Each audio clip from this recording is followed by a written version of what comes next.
much. Well, hello, everyone. Today is Tuesday, June 16th, 2020. This is a regular meeting of the Flagstaff City Council. I'd like to go ahead and call this meeting to order and provide notice that the Flagstaff City Council has the option to recess into executive session for legal advice should we so choose to do so. With that, can we please have roll call? Mayor Evans, Present. Vice Mayor Shimoni, Present. Councilmember Aslan, Present. Councilmember McCarthy, Here. Councilmember Odegaard, Present. Councilmember Salas, Present. and Councilmember Whelan. Present. Ms. Salas, could you please lead us in the Pledge of Allegiance? Thank you, Madam Mayor.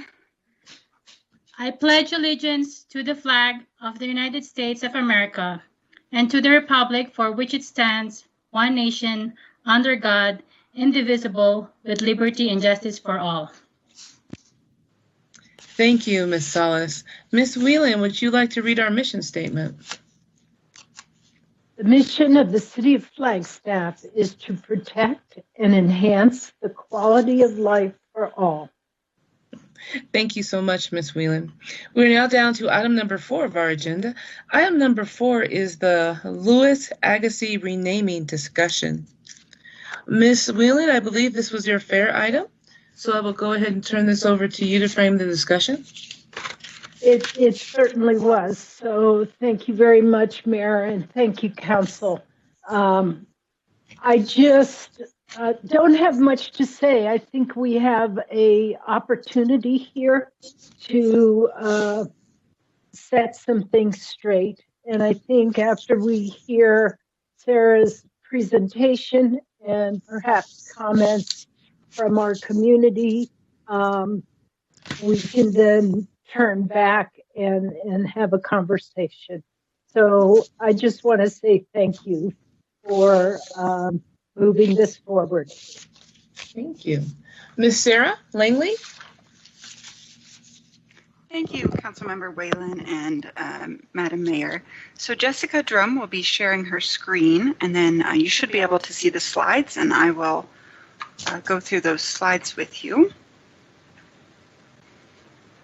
All right. Jessica, do you want to go into present mode?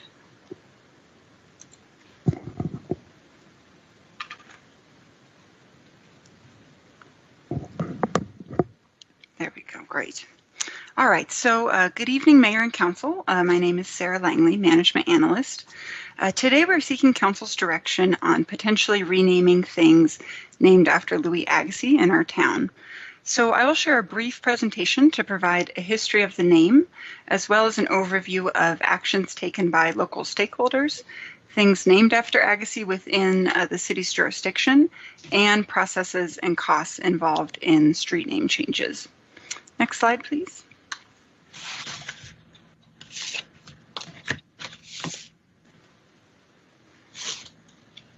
So Louis Agassiz was a Swiss-American biologist who was part of a fossil study in northern Arizona in the late 1800s. So that is his link to Flagstaff. He was also a professor who promoted a theory called polygenism. This theory proposed that humans originated at different places and at different times around the Earth, creating different, what he called, quote, races of people. So according to Agassiz, white Europeans were developed to the highest level and Africans were at the bottom level of development. So importantly, this theory was used by defenders of slavery to say that some people were genetically inferior and that slavery was therefore a natural condition. In response to this history, various stakeholders in our community have undertaken efforts to rename places and things that are named after Louis Agassiz. In 2015, NAU renamed the Agassiz Room in one of its conference centers to the Marshall Room after Thurgood Marshall. In 2019, the City of Flagstaff renamed its own City Manager Awards from the Humphrey, Agassiz, and Fremont Awards to the Awards for Achievement to the Ponderosa, Aspen, and Oak Awards. And then finally, efforts are ongoing by Flagstaff High School students to rename Agassiz Peak. Next slide, please.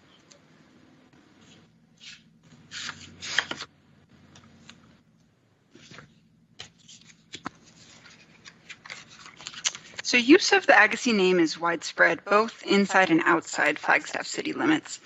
Snowball utilizes the name with Agassiz Lodge and Agassiz Lift. There's also, of course, Agassiz Peak. While this is a very high-profile place, the city does not have jurisdiction over the peak name, as it was named by the U.S. Board on Geographic Names, which is part of the USGS in 1933. And then finally, we have Agassiz Street, which is one of the main thoroughfares downtown. This is, of course, within the city's jurisdiction, so the remainder of this presentation will focus on the street renaming issue. Next slide, please.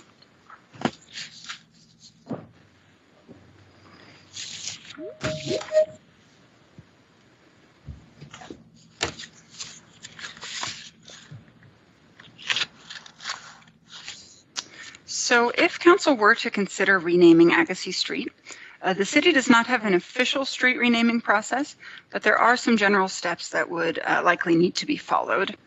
The first is communication with affected property owners and likely some sort of majority approval from those same property owners, in addition to broader public participation. A new street name would be needed, and then council would voice its direction to officially change the name, and this would likely be done through an ordinance. Involvement and approval from 911 emergency response, Coconino County, and the Postal Service would also be needed, and this would be generally following the city's addressing manual.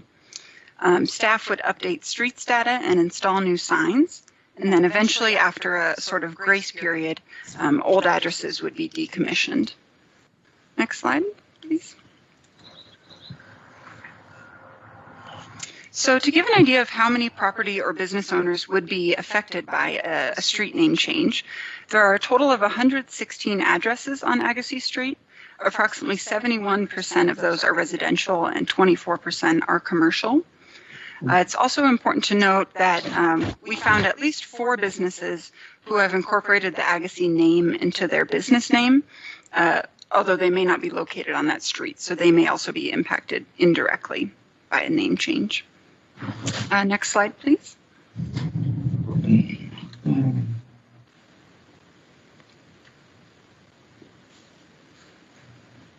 So an overview of potential costs to rename Agassiz Street include new street name signs, work involved in updating and possibly reprinting maps of the city of Flagstaff. The council could decide to offer compensation to affected property owners, although that's council's choice. That compensation could cover things like new stationery, new checks, title deed registrations, and other expenses that property or business owners may encounter. Other costs would include advertisement and outreach for the new name, staff time, and then if there were any costs for public participation, that should be included as well. Next slide, please.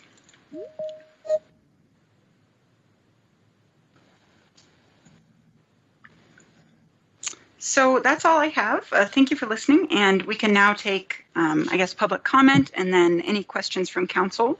And ultimately, we are looking for direction on how you would like to proceed. Thank you. Mr. McCarthy seems to have a comment for staff. Well, thank you, Mayor. As Ms. Langley just pointed out, this is kind of a big deal. So I don't take it very lightly. There's money involved, et cetera, et cetera. So what I did is I did some research into Mr. Agassiz, and I think the words of artist Sasha Huber, which is only a couple sentences here, kind of sum it up very well. So I'm going to read that, and it will be brief. And this is a quote. Louis Agassiz was one of the pioneering thinkers of so-called scientific racism. He studied enslaved Africans and taught that they were innately and eternally inferior. He advocated strict racial segregation, ethnic cleansing, and government measures to prevent the birth of interracial children. His ideology can be traced right up to the Nazi racial theories. So I think you can probably surmise that I do think that this should move forward. Thank you, Mayor. Thank you.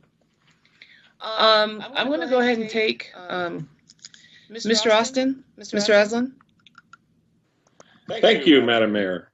I'm curious to hear about the public comment, but I do want to go ahead and make my comment now, and then I'll just be able to listen. I'm highly supportive of this effort. Thank you, Councilmember Whelan, for bringing it up. I'm glad you had the opportunity to do so, and I would spare no expense moving forward with this. I cut my teeth as a community organizer in inner city Sacramento, California, more than 10 years ago, with a similar campaign that was lifted up by the Black community in one of Sacramento's southern neighborhoods. Some teachers I've been working with, some school administrators, had discovered that the name of their school, Charles M. Gady Middle School, was named after someone similar, a eugenicist and an unapologetic eugenics proponent back in the early 1900s, who had his name on all sorts of things all around Sacramento, from the middle school that predominantly served a Black population, to a county park and streets and other buildings around town. And we began organizing around this issue, and we successfully got the name of Gady stricken from several different things throughout Sacramento. It was a campaign that I was very proud to be a part of, and I'm very, very proud to have taken some leadership on. And this campaign here is very consistent with the ideals and the justice issues that drove that campaign. And I very strongly support it. Okay. Are there any other comments from council, or can I go ahead and take public comment? Ms. Salas. Thank you, Madam Mayor. I'm grateful for Council Member Whelan's effort in putting this forward as an agenda item. I support it moving forward, and I'm also mindful of the potential budgetary impact. Should it moving forward with the potential cost of everything that Ms. Langley has mentioned, including the approval process with the Postal Service, the emergency response, and the county. So maybe there will be a discussion in the future of the potential cost in implementing the name change of the street. Thank you. Okay, I'd like to go ahead and take public comment and then go back to council. Ms. Drum, do you have comments from the public? Yes, Mayor, we do. If you bear with me for one moment here. We have a number of public comments, and so we'll utilize the same system that we did last week, wherein we rotate who reads the comments. So here goes. This comment is from Elizabeth Garrett. Dear Flagstaff Mayor and Council members, I live near South Agassiz Street and strongly approve of renaming. Monetary cost and mild inconvenience should not be an impediment to considering the psychological cost to our neighbors of color seeing a racist immortalized and glorified daily. Please consider renaming this street.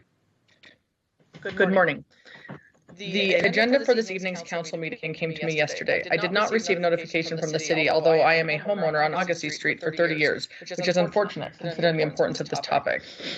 Dr. Louis Agassiz was a man of many interests, including geology, biology, philosophy, and medicine. His name was given in recognition with intention. Removing his name erases the opportunity for continued dialogue as a reminder of the attitudes and actions we find acceptable today. At the end of my street is the historic Dunbar School Murdoch Center. What if, after evaluating the complexities and financial costs of this name change, we redirect the resources to give real support to the Black lives that matter in our community? What if childcare, early education, affordable housing, scholarships? What if? Name change rewrites history, dissolving our memory, and we will meet this conflict over and over again. But vocabulary can change thoughts, thoughts can change behaviors and actions. I don't know the answer, but I am not convinced this is the best action. Please give this deep and careful consideration. Thank you, Tisha Kazel. I live 1 block north of Agassiz Street on South O'Leary. I am strongly in favor of renaming Agassiz Street to a name that is more appropriate and fitting for the neighborhood and its history. No place in Flagstaff should be named after someone who was clearly racist, so much that he believed in scientific racism. This issue apparently flew under the radar for decades, but now that it's come to light, it's unacceptable. The financial cost of renaming the street is a small price to pay and worth every penny. Dina Barnice.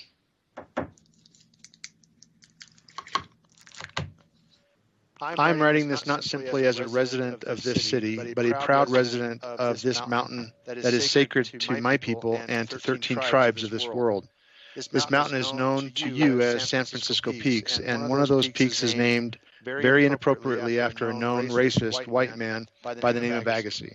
I strongly believe that this mountain is inappropriately named, especially with the very visible and much-needed national conversation around race, and how this country must acknowledge its wrongdoings and take an honest look at the relationship with Black people. Flagstaff is no stranger to being a participant in those wrongdoings and its continued avoidance of those racial bias. As a Native American and a parent as well, I have seen those racial bias, social and environmental injustices firsthand. I have stood in the council chambers and outside City Hall with my sons for a number of years, with hope that the elected representatives would act in acknowledgement and work quickly to address the need for change and resolution of these injustices. I surely hope that the council can act and vote to support and advocate for the change of this peak, the streets, and other structures named after this racist person, and continue to put the work needed to reconcile, rename, and work to address these injustices and not be the last city in America to acknowledge its troubled past. The mountain is sacred to my people, and that sacredness will not ever change no matter the generation, and neither will my fight and advocating for the protection of this mountain. Change the name and be on the right side of history. Darrell Marks.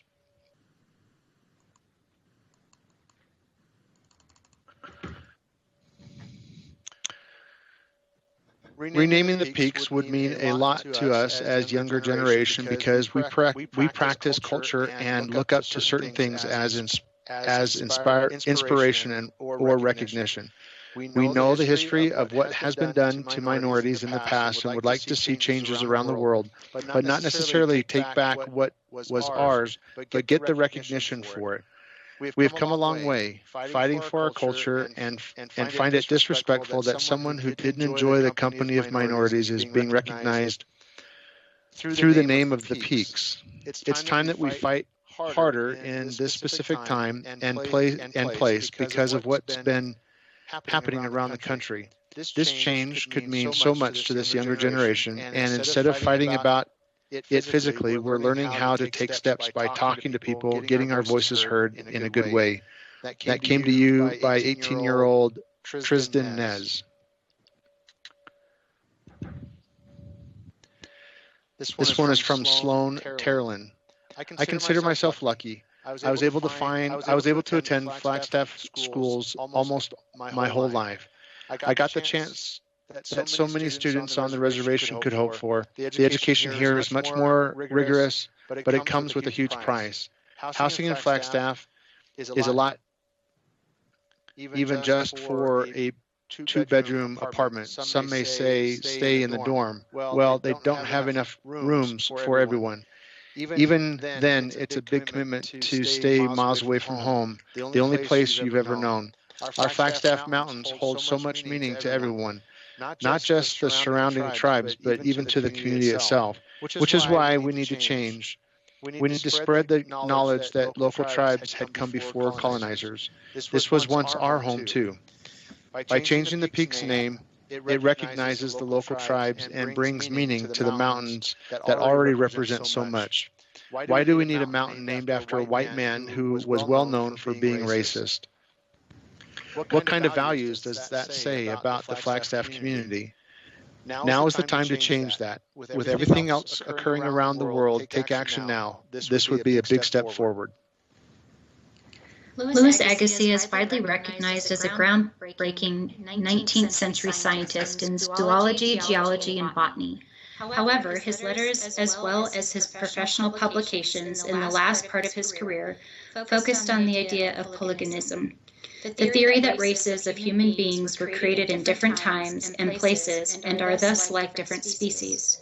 We are not one family of man, in other words. He also often expressed his personal revulsion at the sight of revulsion at the sight of African Americans on the streets of Boston. Many other organizations and municipalities have removed his name as an honorary title of buildings, streets, and such. It is only appropriate that Flagstaff do so as well, and communicate the same as a request to the United States Forest Service regarding Agassiz Peak.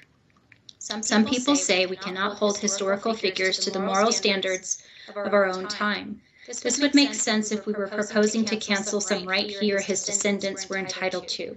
But this is about an honor. Louis Agassiz died in 1873. Our decision about naming a street or a building or a mountain cannot matter much to him. Who we honor is an expression of what we today hold dear. Speaking of which, when can City Council schedule the renaming of East Columbus Avenue? Chris Jocks, PhD.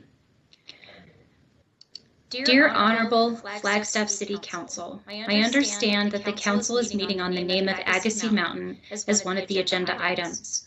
I would like to submit a comment regarding this. Our sacred mountain was named after Louis Agassiz, a naturalist. This individual, I understand, had never set foot in Flagstaff, Arizona, or Kinlani town. We have had our indigenous people since time immemorial who are true naturalists in and around our sacred mountain here long before Mr. Agassiz. They have been protecting our mountains with prayers, songs, ceremonies. They may not be celebrated in any way because that is not their purpose. Our people's purpose has been to protect our mountain, to keep it pristine, to keep it holy, to keep it sacred. I truly and strongly believe that the Flagstaff City Council needs to consider renaming our sacred peaks to be representative of the true warriors of our region, the indigenous people. I ask for your support in this matter. Thank you. Dorothy Ditosi Gishi. Leo Thomas Gishi Sr. and Leo Alexander Gishi Jr. My comment is in regard to Flagstaff City Council's discussion regarding landmarks and place names bearing the name Agassiz. I commend the Council for taking on this issue for discussion, as it is the prime opportunity to revisit the naming of places and landmarks, and whether names implicitly perpetuate racist ideologies of white supremacy and the brutal legacy of colonization.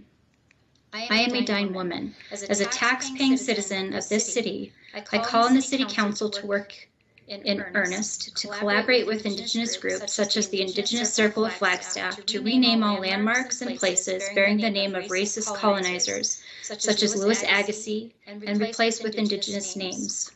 Further, renaming with Indigenous ways honors the sacredness of the places within our region by reaffirming our human relationships to these other than human life forms and the multitudes of other beings they in turn nourish. Healing is about the reaffirmation of these relationships we hold with the land. By working collaboratively, we can bring healing by renaming and by listening to the land, because they already have a name. We just need to listen to those who are gifted to converse with the land in ancestral languages. Thank you for considering my comment. Carmelita Chief. Good afternoon, Mayor and Council members. I want to take this opportunity to support the renaming of Agassiz Street and any other city property that bears his name. Given that the South Side neighborhood is inhabited by Black people who Agassiz considered inferior to whites, I feel that this is appropriate for the city of Flagstaff to take his name off every street, building, and other public lands owned by the city. I understand that this will be a cost to the city, but well worth it. This is an opportunity for our community to take the higher ground and, yes, put our money where our mouth is. Thank you.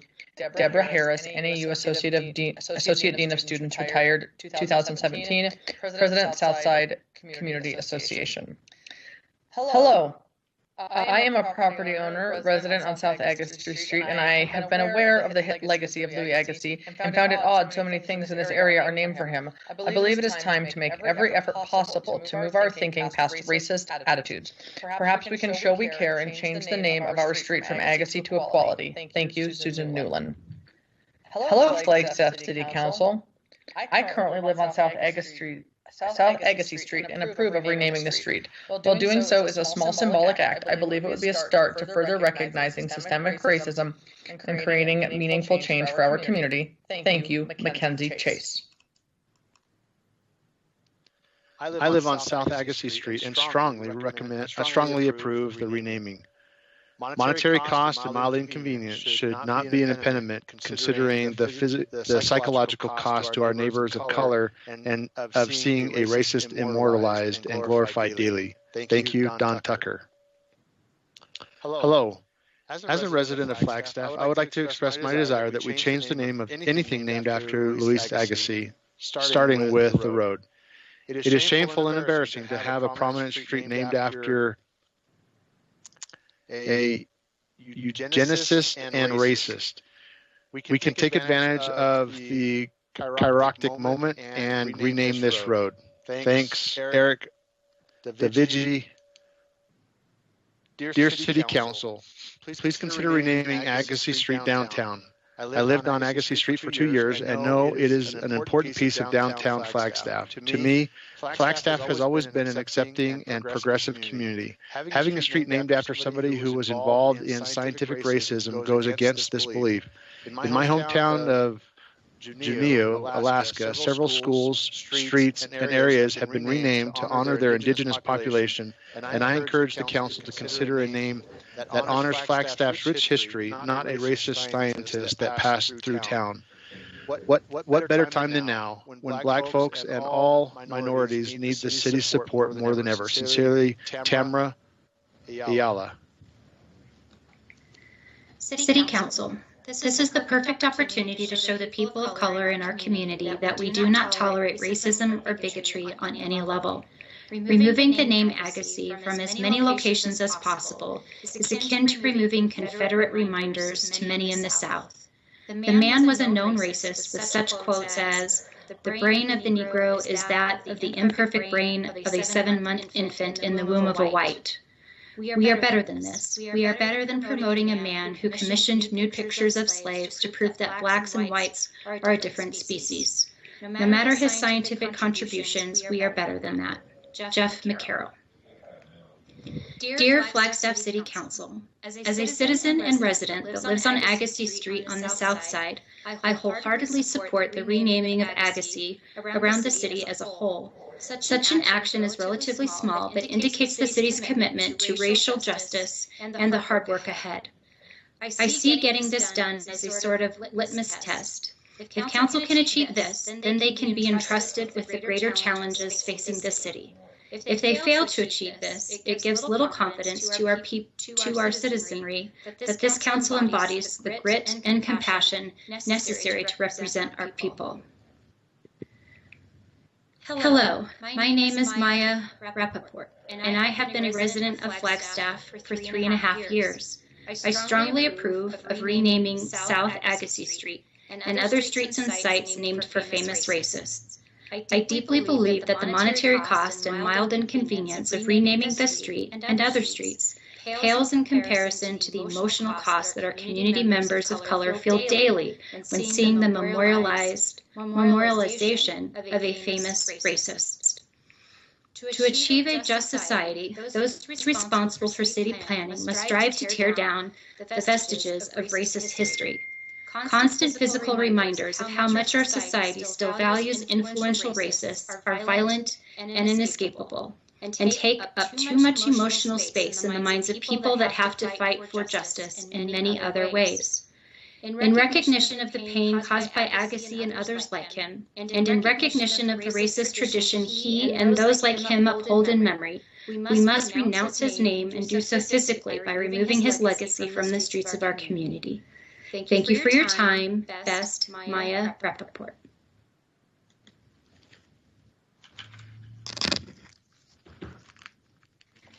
I fully support the renaming of anything in association to Agassi. I had no clue this was the last name of a man who was attempting to prove racial inequality as a scientific fact. This is disgraceful. His name must be removed from everything, period. Thank you, Isabel Dove.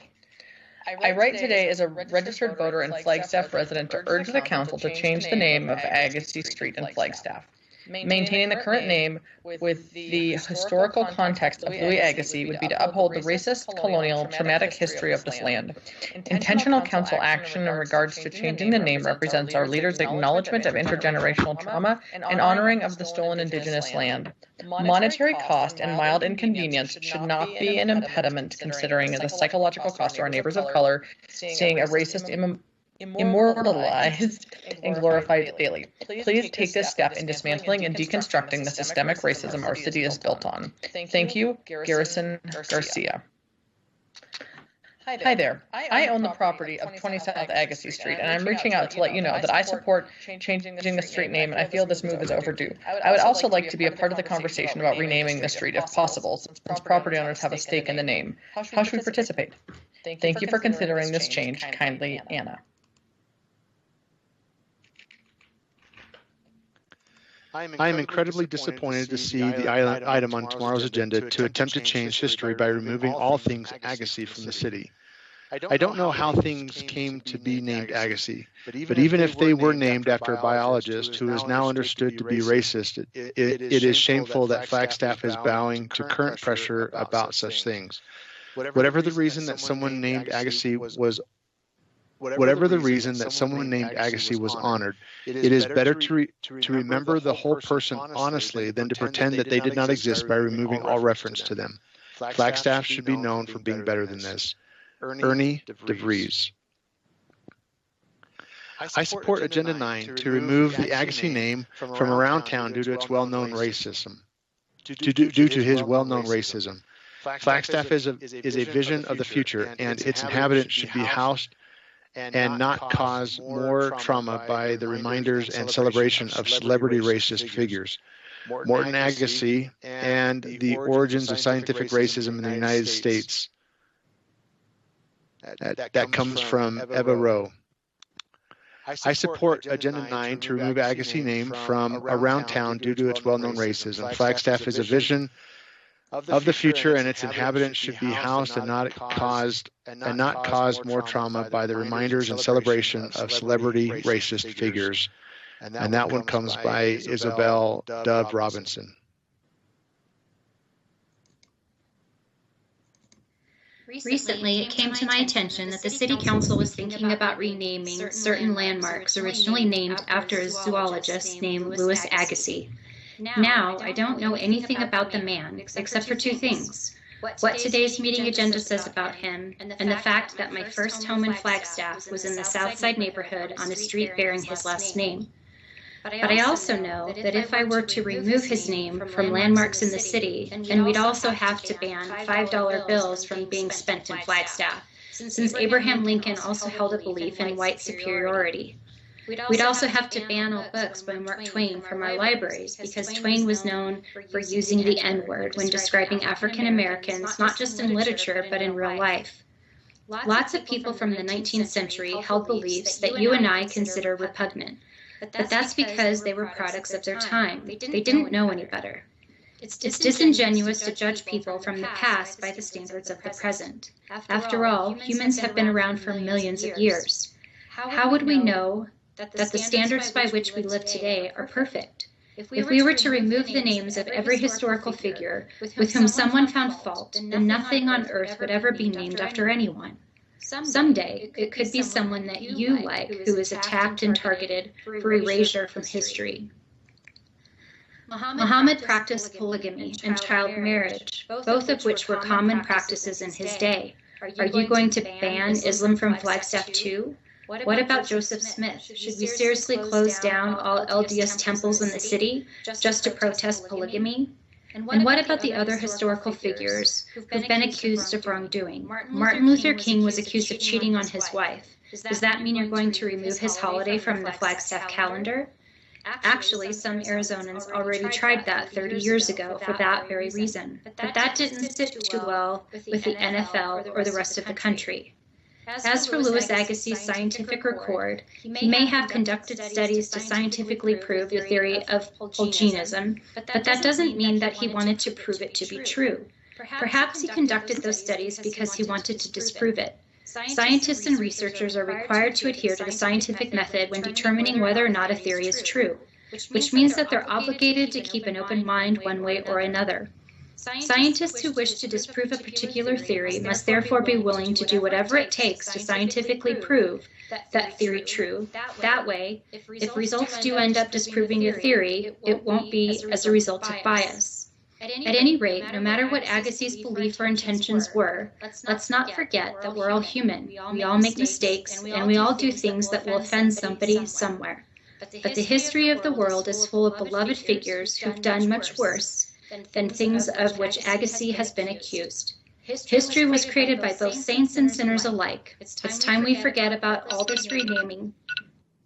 That's my time, and that's from Greg Insminger. Dear Flagstaff City Council, my name is Sage Nelson. I'm a constituent of Flagstaff, Arizona. I support Agenda 4 to remove the Agassiz name from around town due to his well-known racism. Flagstaff is a vision of the future, and its inhabitants should be housed and not cause more trauma by the remainders and celebration of celebrity racist figures. Sincerely, Sage Nelson. I am in full support of renaming all things Agassiz to begin a process of reconciliation with Black citizens who are still faced with the trauma of slavery. However, without a much deeper look at how our city government functions, to continue to hold Black lives in a lower regard and creates impediments to life, liberty, and the pursuit of happiness, this is an empty gesture. I urge you to begin the process of reconciliation at the deepest levels and advocate to higher up government such as our country and state to do the same. Black lives matter, not just in policing, but in every single facet of the system. Thank you, Mayor and Council, for your consideration. Rudy Preston. Agassiz's statement to Flagstaff Council. I am the descendant of slaves that were stolen from Africa and brought to the coastal islands of Georgia and South Carolina, and am just 3 generations removed from slavery. This is a liberating moment to share my maternal slave narrative. Louis Agassiz visited America in 1846 and openly opposed slavery. It was not because he said slavery is wrong, but because he wanted to avoid the unnatural intermingling of the races. In a letter penned from Philadelphia to his mother, he expressed his repugnance for the people of African descent.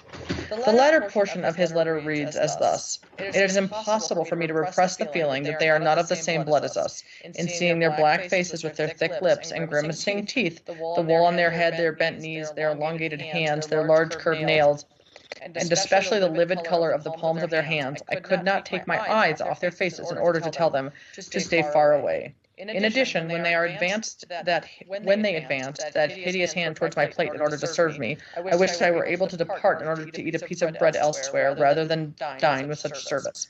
What unhappiness for the white race to have tied their existence so closely to that of Negroes in certain countries. God preserve us from such a contact."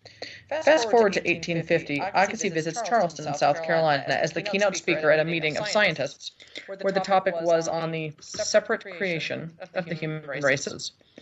After the meeting, Agassiz expressed an interest in examining African-born slaves. His request was granted that day with visits to several plantations. One of those plantations would be that of where my mother's people toiled the cotton fields for a slave master who agreed to let Agassiz photograph them to further his study.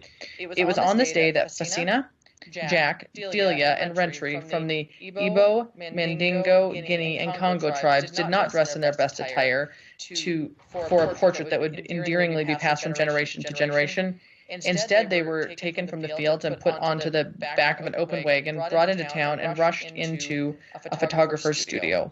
They were then ordered to strip down to the waist and stand half naked like specimens or as complete otherness. The family photographs that I have of my mother's people are ones of indecency, and they reflect a system of bondage. Agassiz used those photographs for only one purpose: to prove the racial superiority of to prove the racial superiority of the European race. Those photographs also served as evidence for Agassi's theory of separate creation, which contends that each race originated as a separate species. A few years ago, I shared my story with NAU's Black Student Union, which would ultimately lead students to create a successful movement in removing the Agassi name from a room in the Du Bois Center. Now that room is the Thurgood Marshall Room. Now, I am sharing my story with you and asking that you make a bold decision to affirm the lives of 388,000 Africans that were shipped directly to North America. I ask you to declare the lives of Facina, Jack, Delia, and Rentry, who were publicly humiliated, to falsely justify that people of African descent are less human or of other humanness. And this message is from Bernadine Lewis. I'm sorry I ran out of time to be able to finish it. And that is the last comment that we have on this topic. Okay, well, that's our last comment. We will go ahead and turn the conversation inward. Council? Mr. Odegaard. Yeah, thank you, Mayor. And I just want to voice my approval of moving this agenda item forward. So thank you very much. And thank you to all the community members that sent in a comment. I believe that Mr. McCarthy. Thank you, Mayor. Two things. I do want to move this forward, and I think part of the conversation should be some community outreach about what we should name this street, what we should rename this street. I have 3 or 4 ideas in my head, but I think we'll save that for a later day. Vice Mayor. Thank you, Mayor, and I want to thank the public for their comments on this topic, and Councilmember Whalen for bringing this forward to our attention. I too am in favor of us moving this forward, and think that, you know, when it does come back to us, maybe we ask the historic Black community of Flagstaff for some options of names and their thoughts on how we should move forward with the renaming of Agassi within city limits. Thank you. Okay. Is there any other council members that want to weigh in? Ms. Whelan? Thank you, Mary, and thank you to everyone that has taken the time to email us and participate in this discussion.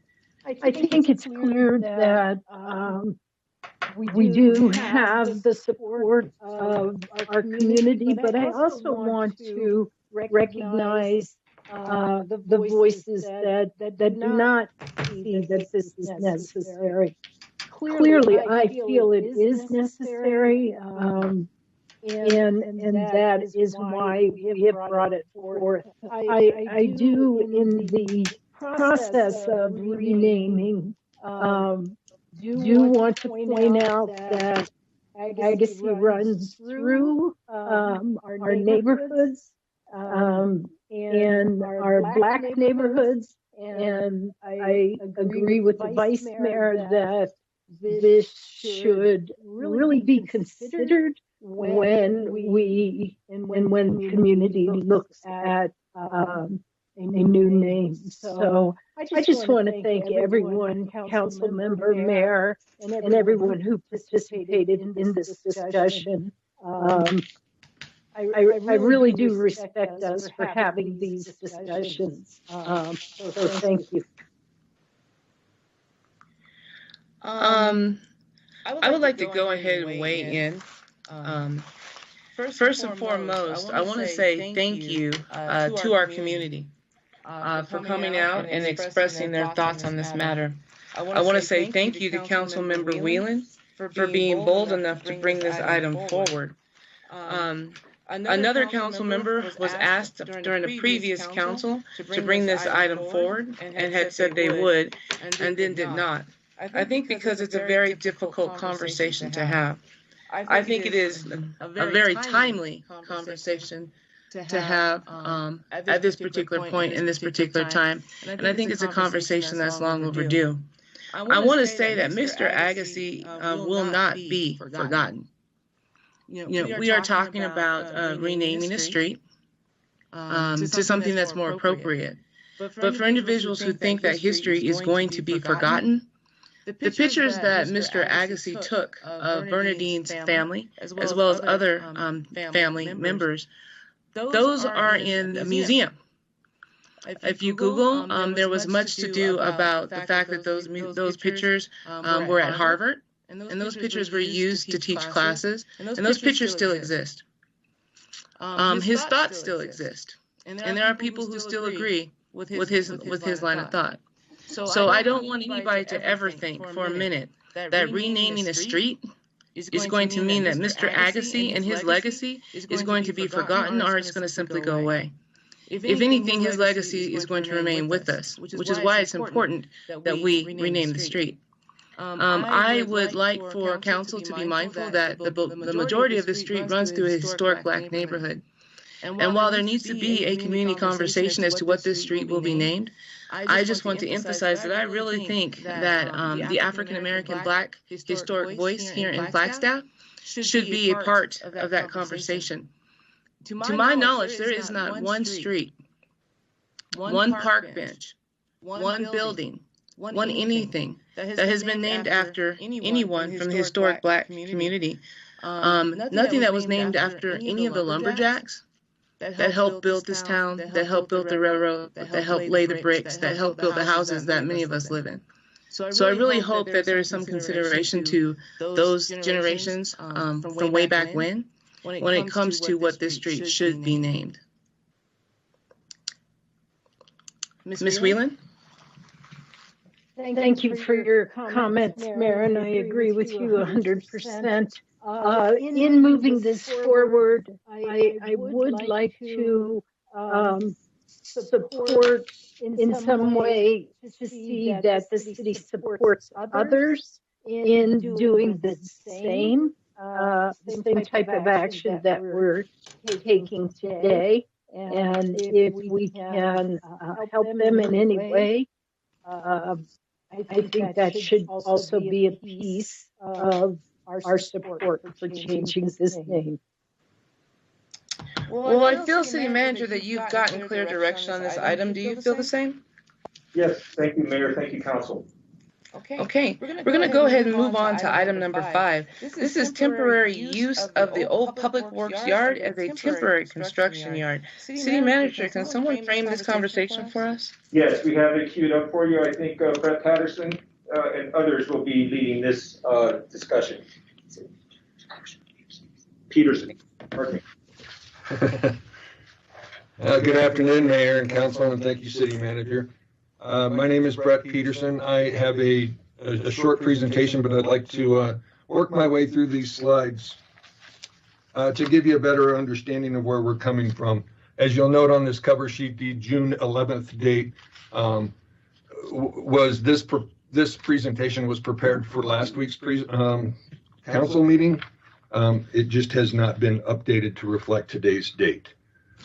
The purpose of this presentation is to inform you of our intent, the benefits, the use, and the reasoning for using the old Public Works yard as a temporary construction yard for the Coconino Estates Phase 1 project.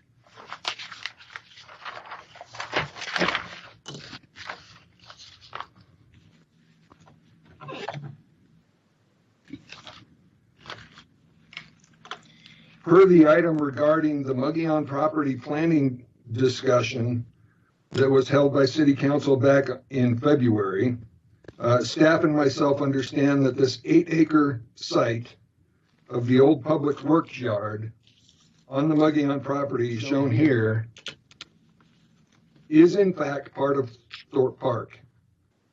I'm referring to this as the old Public Works yard, not to be deceitful, but to simply be concise and transparent so there's no confusion as to the location of the boundaries of the area being discussed.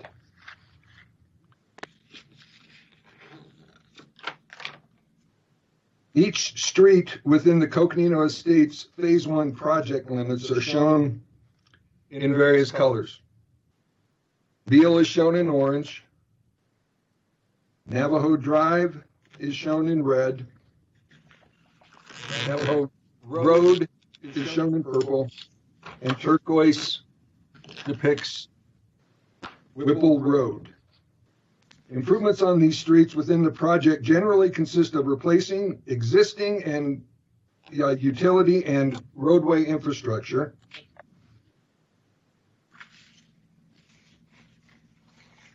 construction started on May 26th, about 3 weeks ago, and is anticipated to last through the fall of 2022. Every project needs a temporary construction yard to stage construction materials and equipment. We cannot build a project of this magnitude and complexity without a significantly sized yard. Initially, the southern portion of the old Public Works yard, depicted in red, was authorized as the temporary construction yard for the project.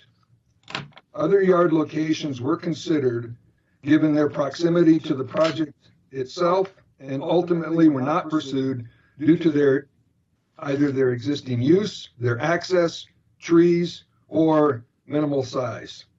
These other yard locations included the area in front of the Army Depot, off of Thorpe Road, the eastern shoulder of Aztec next to the Little League baseball fields north of Thorpe Road, in the area north of Thorpe Park soccer fields off of Aztec north of Thorpe Road.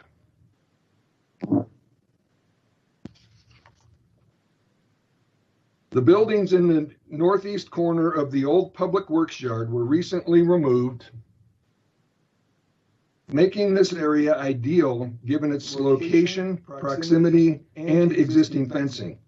After evaluating the area even further, more and more benefits to the community, the project, and the city became apparent.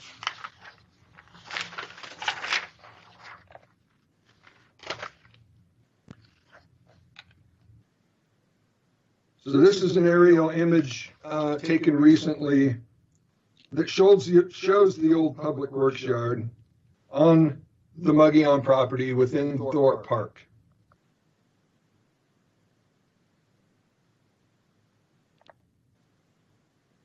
Here, shown in red, is the southern portion that we previously used and currently have authorization to use as a temporary construction yard. As you can see, it is a decent location given its proximity, existing fencing, and is fairly open. We do have access off of Muggion, but it's not ideal because of the existing trees within the small area.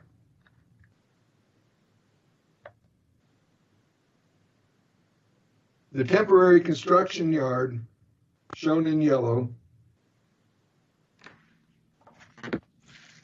is depicted on the image. The roads here are the project limits as previously described.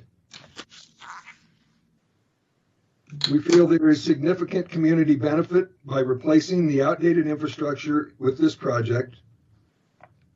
This yard in particular offers benefits to the project given its size, access to reclaimed water, and access to electricity,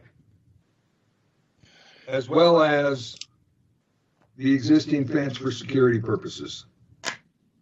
The size of the yard allows unusable material to be brought to the project site to be processed for reuse later. These materials would otherwise need to be hauled across town to be processed and returned, or even disposed of and replaced with new materials. With the project being less than a half a mile away, utilizing this yard will greatly reduce the need for lengthy truck trips across town and will minimize emissions through decreased fuel consumption given the proximity to the project. Utilizing this yard also offers benefits to the city and the remediation plan of the area by the contractor, Eagle Mountain Construction, offering to help restore the southern portion, the one previously depicted in red, to be more in line with the natural condition, with the removal of the existing asphalt as depicted by the red dashed line, and the removal of the existing fence around the property at no additional cost to the city of Flagstaff. Restoring the southern portion would prepare the area for the potential future plans like the expansion of the existing urban farm incubator, or just restoring the area so the community can access it and use it. Recognizing there is no money in the budget today and staff does not anticipate that there will be any money for future restorations within the next 5 years. The yard would be limited to the solid yellow line area and would not disturb existing buildings.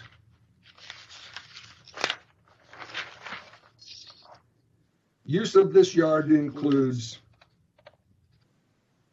storage of water line material, sewer line material, storm drain piping, electrical conduit and streetlight equipment, soils, dirt, aggregate AB, aggregate base course, red cinders, and recycled asphalt. This area allows us to process materials prior to placement. Storing of construction equipment will occur within the fenced area, and parking will be available for workers rather than within the neighborhood for the project. We anticipate placing a temporary construction office trailer within the site.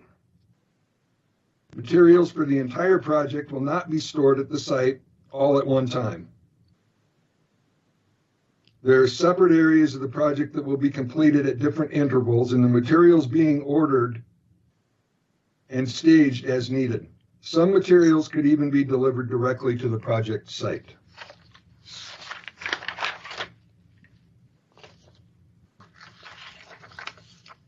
In summary, this yard has numerous benefits, including the size of the yard allows us to restrict the temporary construction yard to one specific location. Multiple sustainability factors, including the reduction of a carbon footprint, allowing reuse of existing materials, and lowering fuel consumption given the proximity to the job site. Access to reclaimed water and electricity, and the existing fencing surrounding the site. This will allow us to continue the restoration process of the southern area, again, at no additional cost to the city. The city does not currently have a plan or funding in place for restoration or redevelopment of the area within the next 5 years, making this the best possible use of the property as it sits today. Temporary use permit can be terminated within 45 days notice should the city decide to do so.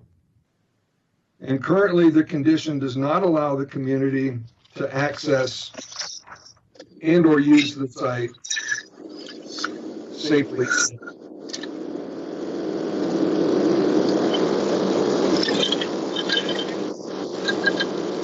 Hearing somebody's birds.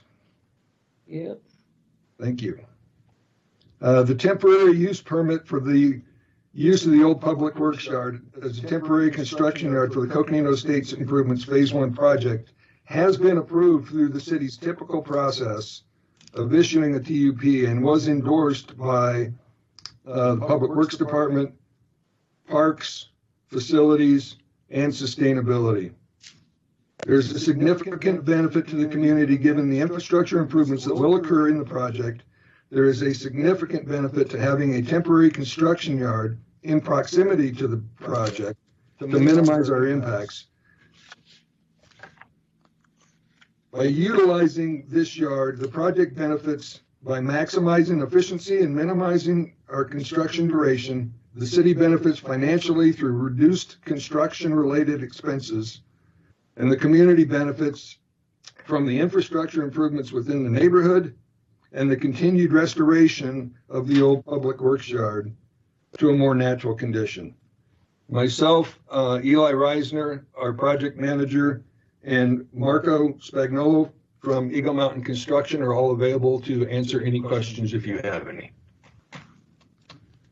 Yeah, I want to just make sure before we go to public comments, city manager, so this was something that you approved, or you can approve, or have already approved under your leadership. It's not something that needed to come back to council, but you put it on the agenda because you wanted us to know. Madam Mayor, that's correct for the most part. I have not approved anything. I really did feel like because of the property involved, that this warranted a dialogue with council and with the community. So it's a means for us to outreach to the community by having this public presentation. By the way, Mr. Peterson, the presentation was excellent. Thank you and your colleagues for putting it together for us. It really explains things. With your comments, Madam Mayor, I will note, I would readily approve this and would not have hesitated to do so under the circumstances, absent the fact that this parcel is of high public interest. So we thought a dialogue would be appropriate. Thank you. We appreciate you being mindful of that. And yes, Mr. Peterson, thank you so much for that presentation. There's a comment about how cool the overlay, the graphical overlay was. So can we please go to public comment? Yes, Mayor. I will start. Hello. We have two affordable rentals on Mogollon and Birch, and I hope this quote-unquote temporary use of the old city yard as a construction staging area is mindful about traffic, noise, dust, and vehicular speed. We hope our very stable renters, which are good for the neighborhood and the city, will not be overly impacted to the point where they say they must vacate because of the traffic, noise, dust, and vehicular/truck speeds. Thank you, Charlie Silver. Dear City Council, my name is Emily Robbie, and I live on Mogollon Street. It is a wonderful street filled with good neighbors who love Flagstaff and enjoy everything that Flagstaff has to offer. For many years, we have had to deal with the noise of trucks and buses that went up and down the street as the city used the leased land. Now that land was supposed to be given back to the people to enjoy Now the land that was supposed to be given back to the people to enjoy is going to be used again for construction. This needs to stop, and this land that was donated many years ago needs to be given back to the people to use and enjoy, not just for city convenience and of parking and storing. Please consider an alternative site for your construction storage. Sincerely, Emily Robbie. Please, Flagstaff, do not get this on the agenda. This does not apply to Flagstaff. Trish Meredith. Hello, I'm commenting on the proposal to use the city yard for construction staging for the next 3 years. I live on Mogollon Street and have owned my home since 1996. After so many years of living with city trucks and other vehicles, I'm opposed to the proposed use if it means Mogollon Street will be the main access. In addition to the noise and traffic, Mogollon is still torn up from the previous city yard use. I'm not sure why Mogollon was not repaired or replaced when all of the nearby streets were repaired recently. Even with the current normal use, the street is loud and dusty because of its damaged condition and potholes. I'm not in favor of this use if Mogollon will be the main access road. Also, I read in some comments that the contractor has assured the city that trucks will drive slowly and courteously. Based on my experience living on Mogollon Street with lots of city and other heavy vehicles using neighborhood streets, I would be very surprised if they did. Both city vehicles and other commercial and heavy vehicles consistently drive over the speed limit, accelerate loudly, and roll through stop signs. I'm not interested in living with this type of traffic, especially now that traffic is normal after City Yard has relocated from our neighborhood. If the city is considering approving this request, then I request that city officials sit on my corner for a few hours while heavy construction vehicles make their way along Mogollon Street, stopping at stop signs and banging loudly through the stormwater dips along the street they cross. Only then will you understand the impact this traffic would have on our neighborhood. Thank you, Constance Taylor, 702 West Birch Avenue. Dear Council, you have before you a staff request to permit to use the north corner of the old yard on City Yard at Mogollon for a construction site for the Coconino Estates project. It would involve storage and material processing for 3 seasons through the fall of 2022. We learned about this by sheer accident as we reviewed the agenda, since no one has alerted us ahead of time. We are told it is before you as a courtesy to let you know about the planned use. Obviously, this is a matter of concern because it will most certainly mean increased noise and heavy vehicle traffic through the neighborhood and by Flag High and Marshall schools. If Bonito Street is the route to and from the project, this heavy traffic will be mingling with school buses and other traffic once schools resume in August. Notably, it would be the second construction use since the yard was vacated. It certainly feels like we're reverting to using the yard as a de facto maintenance facility rather than rightfully treating it as part of Thorpe Park. And since the city has said repeatedly it has no money to restore the park uses on the site, I question how long such temporary uses will continue to be justified. When the Rio project moves upstream, it will also be reason to use the yard for construction or any other project that renders this convenient location? Are we going to continue to endure uses that were supposed to be ceased when the new yard on Route 66 was built? I ask you to give serious consideration to denying this permit and finding a more suitable alternative location for this construction. Thank you. Rose Hauk, Flagstaff, Arizona. Greetings, Mayor, Vice Mayor, and council members. It has come to my and my neighbors' attention that the city wants to use a portion of Thorpe Park to stage a 3-season construction project in Coconino Estates. Off the top of my head, I can raise 8 potential issues that are not addressed in the presentation to council that are crucial for our neighborhood. First, will these three seasons include putting sidewalks in the north portion of Coconino Estates, or will that be another 3 years or longer? And what about when the Rio project is in the Coconino Estates area? Honestly, how long will this use as a construction staging area last? Number 2, the information refers to a significant amount of material needed for the project. What kind of materials? How much? What will the storage look like? How many delivery trucks will rumble through the neighborhood to deliver that material? How often will the deliveries be made? How big are the trucks? How much noise will there be? And how much dust will be raised? These trucks will be passing by homes. Number 3, how many employees will be parking on site? The pond and park users fill the spaces along North Aztec, so will additional parking be made available, taking out green space and trees? Number 4, North Aztec is an established road for walkers and bicyclists, so how will the trucks and non-motorized use the same street? Again, how many trucks and how big will they be? Will they be feeling a time crunch, or will they be very slowly to be respectful of pedestrians? Number 5, how many employees will there be for the project? What are the hours the workers will be on site moving materials? What time will they be starting to drive through the neighborhood to get to work? What time will they leave and again pass our homes? Number 6, will using the park for construction staging yard delay park redevelopment? Number 7, North Aztec was recently rebuilt and resurfaced and will likely be damaged by heavy trucks. Good idea? North Mogollon is already broken up for many years of truck use, and so vehicles make more noise and raise more dust. Large trucks will not be welcomed. And number 8, how will they keep stormwater on the property when heavy monsoon rains come? The yard dumps into the Rio. There is a tiny little barrier where there once was. Town site residents have endured many decades of truck and maintenance yard noise and do not welcome the noise, dust, sleep disruption, and workers heading home exceeding the speed limit. There's a thought that if everyone in the community gives a little, well, we have already given more than our share. I think the city needs to reconsider using Thorpe Park as a construction staging area. It is too heavily used. It's been too heavily used for such a long time. At last, all questions. I apologize, I'm out of time, but this was from Duffy Westmeyer. I support agenda item 10 to provide community housing at the Old Public Works Yard, Eva Rowe.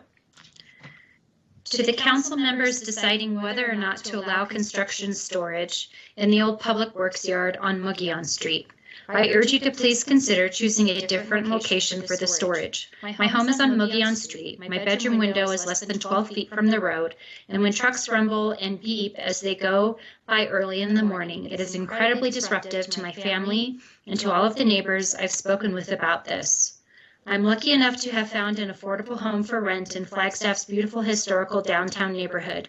Surely there must be another area to store materials than a place now considered part of Thorpe Park, an area meant for public use and not for constant noise and disruption.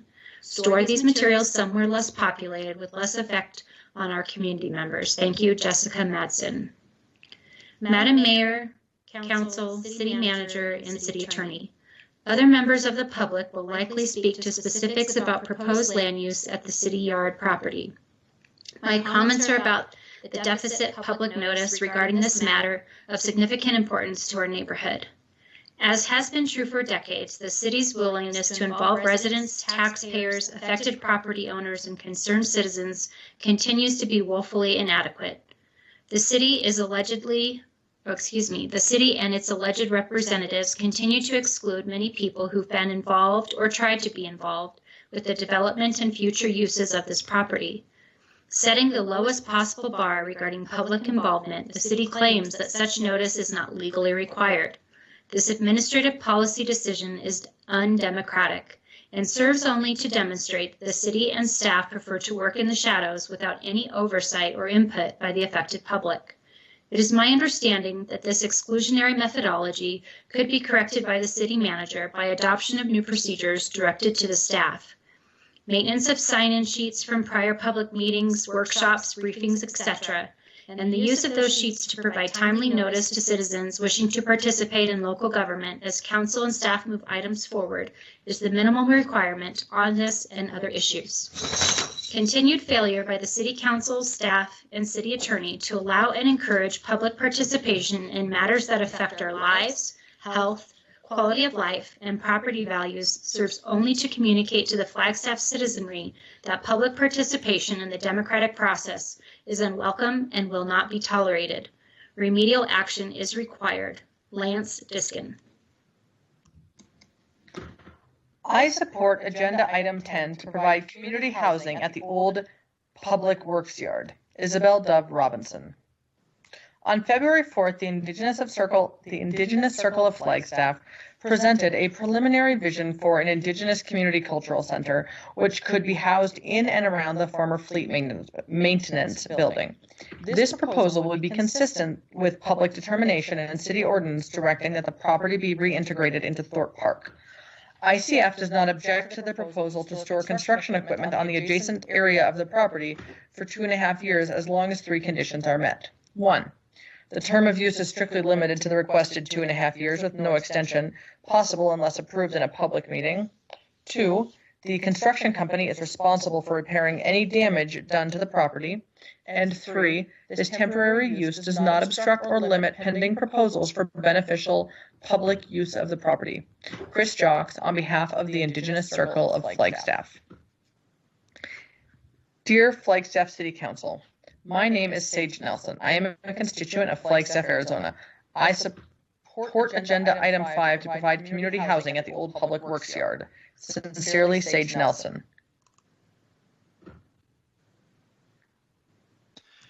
To whom it may concern, I'm a resident living on Mogollon Street. I oppose the use of this street for use by Eagle Mountain Construction. Access will be restricted to, quote unquote, access will be restricted to the Mogollon Street entrance. My bedroom window is less than 20 feet from the street, and I would be very frustrated to have the trucks passing by not only my window, but my house and in my quiet neighborhood. There must be another option, such as Thorpe Road, Cherry, Mogollon, to mitigate the amount of these trucks that are rumbling through this area. Please try to think of those of us living near the site and how it would disrupt our day-to-day. Thank you, James Madsen.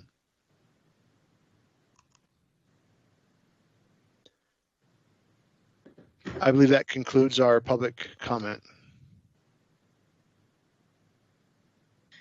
Thank you. So we had some questions, and we're wondering if Mr. Peterson and his team could answer them. Mr. Aslan?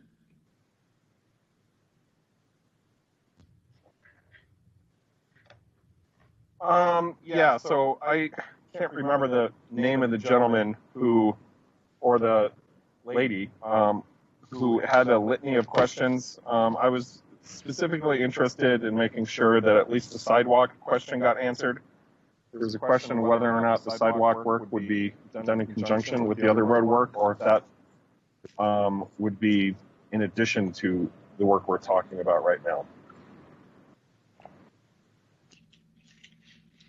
So this is Brett Peterson, Mayor and Council. I'm not 100% sure I understand the question.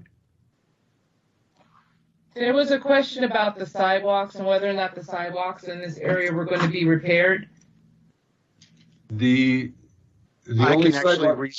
can actually restate the question. I have it right here. Okay, great. Brett, the question was, will these 3 seasons include putting sidewalks on the north portion of Coconino Estates, or will that be another 3 years or longer? Oh, okay. Yeah. So yeah, we did answer that specific question.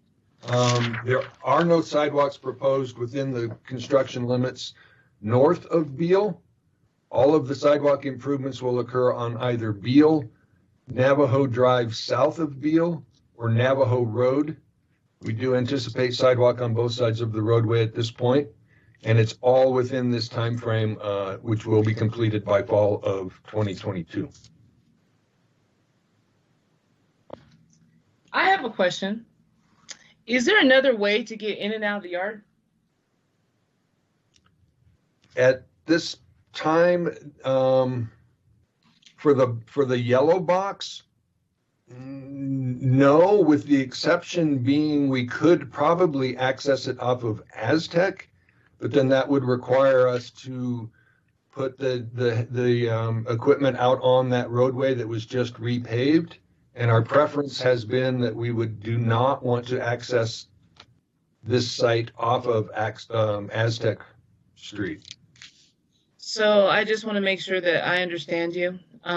So there is possibly another way, because we had a lot of comments about how quiet Bonito Street was and about the trucks coming down Bonito Street. And so there would be a different way that we could actually access the yard, but that would be requiring going down or going through Aztec Street. Is that correct? Yes, that would be correct. Now, we could, once, if you can see my cursor here, once we come out of this temporary yard, we would have to go through the gates here on Mogollon. Once we get to this intersection, we can either go down Dale to the east and then take Bonito into the construction area, or we can continue on Mogollon out to Cherry, take Cherry up to Thorpe Road, and then take Thorpe Road around the backside into the project limits. So we can get at it from a couple different directions. We could also, if council desires, work on some form of an access off of Aztec, but I do want to caution that we did do some nice work in that area a couple years ago, and I want to be sensitive to maintaining the integrity of that asphalt. Got you. I see questions from the Vice Mayor, followed by Mr. McCarthy, followed by Ms. Whelan. Thank you, Mayor. Yeah, I think that the location makes sense given the proximity and the need for, just the benefit of the distance traveled. I do feel for the neighbors that are going to be impacted directly by all the traffic of the trucks and such. I guess I just want to emphasize, if we do move forward with this plan, just the need for sensitivity to the neighborhood with the vehicle sounds and, ongoing checking in and reminding our employees to, be very sensitive to that to the best of our ability. Because I do feel like it's going to be a nuisance to that neighborhood and the community, but I think it does make sense. Thank you, Mayor. We have Mr. McCarthy. Well, thank you, Mayor. This is Jim. While we were doing this, I opened up Google Maps, so I have a picture of this whole area right in front of me. I wish I could share it with you. my first thought was if we put it at the National Guard location, well, then they're just going to end up driving east and then up Oneida anyway. But then it occurred to me they could go west and go up Thorpe, and there's nobody that lives along Thorpe where it's north, and then north kind of Thorpe turns to the east, and there are some residences in that area. So I guess I'll ask staff 3 questions. What about the National Guard location? And then I see that at north of Thorpe, east of Aztec, there's a ball field. I don't know, I believe that belongs to the city. I'm not positive. I'm wondering if that was considered. And then the last one is on the south side of Thorpe, just north of, west of Oneida. There's an area, and it's undeveloped at this point. So it's just, according to this picture, it's just all trees. Now, I hate to disturb an area that's all trees, but I wondered, and it does occur to me that when they start doing the Rio de Flag construction, they're going to come up and ask the same question: where can we have a work yard? So I brought up 3 other ideas, and I would like the staff to comment on why they don't recommend those 3 locations. Thank you. Thank you, Mr. McCarthy. And Mr. Peterson, can you clarify for us as well? Do we own the National Guard location? We do not own the National Guard location, which is depicted here in the gray shadow. What we do own is the property adjacent to Thorpe Road, shown here. As part of the presentation, I talked about the other sites that we considered, and one of them was that gravel dirt area out in front of the Army Depot property. One of the concerns there is that we have to access to the Army Depot property is through 2 driveways, and we have to make sure that those driveways remain open, further bisecting and restricting our ability to just take over that city-owned parcel. The other concern there is that we don't have fencing around that open area. And fencing is nice to have where we can store our equipment and have some peace of mind that it will be protected and available the next day. As well as we don't have the direct reclaimed water access that we would have by utilizing the old Public Works property. The other locations that were considered are along Aztec, north of Thorpe Road, on either side of the road at that northern end. So these are the Little League baseball fields right in here. There's a little sliver of property that we could possibly use as part of a yard. On the west side of the road, there's a slightly bigger piece, but again, we run into those same issues that we had in the red box here, where there's quite a bit of tree growth in that area, and we certainly don't want to have to go into an area and disturb that. So we're back to, for me, it's either the making do with the red box as we've shown, or as we're recommending the yellow box within the Public Works yard that's fenced. As far as the Rio de Flagstaff or Rio de Flag project goes, we have not had any indication that they have a desire to use this area for that project. Keeping in mind that the majority of that project is going to occur much closer to City Hall and south and east. I personally don't anticipate at this point that there would be much benefit to considering that as part of the solution moving forward with Rio de Flag project. Now, that being said, I think it's a fair question. Would we ever consider using this in the future? From the capital improvements engineer's perspective, I would say it's an ideal location for a construction yard. But I am very sensitive to the concerns that have been expressed and find myself in that situation where this isn't a right versus wrong scenario, it's a right versus right scenario. And in my mind. And I think our proposed use is a good use for this current location. It certainly isn't the long-term desired use moving forward that's been expressed by the community. But I think that's a much broader, larger discussion, and I would certainly entertain or offer myself available to be a part of those future conversations as well. So, well, can I just have a follow-up? Yeah. Mayor Jim McCarthy. What about that area south of Thorpe Road, west of Bonita? You know, it looks like it's undeveloped. So I presume you're going to tell me it doesn't have a fence. Does it have reclaimed water available? And of course, it has trees. So I guess we wouldn't want to cut trees down if we didn't have to. What is that property? Is there any plan for that piece, or just leave it natural like that? Is it the piece I'm depicting here?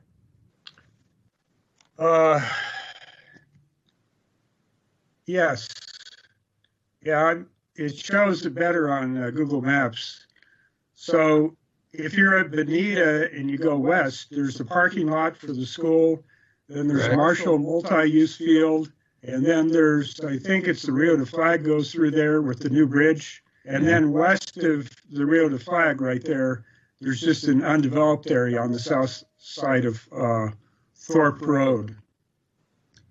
Yeah, correct. So that's the location of the original flagpole that I Yes. recall. Yes, Yeah. that is it.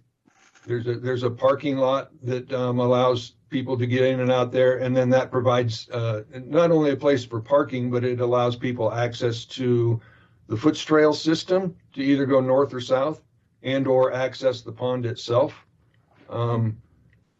I personally would not recommend that site. I think it comes with some challenges, and I don't even know that I would offer up that we have the authority to decide how what that use is there either. I don't know if it's city owned or not. All right, thanks for your comments. Thank you, Mayor. Thank you. We're going to go to the Vice Mayor, followed by Mr. Odegaard. Thank you, Mayor, and thank you for the conversation and your ideas, Councilmember McCarthy. Brett, I am curious, in terms of the cost and what it would take to work with the Arizona National Guard in that little parcel that I'm looking at now through my Google Maps satellite view. And it seems to me that might be the least invasive option to the community and to the neighborhood. I do know that there are houses up the road, but there's also that dip in the road, so that kind of forces cars to drive slower along Thorpe Road.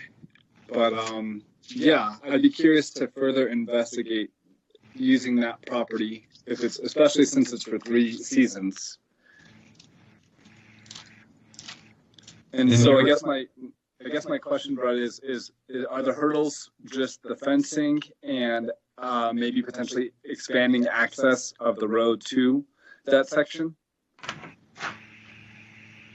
Yeah, I think those are two of the hurdles. We've got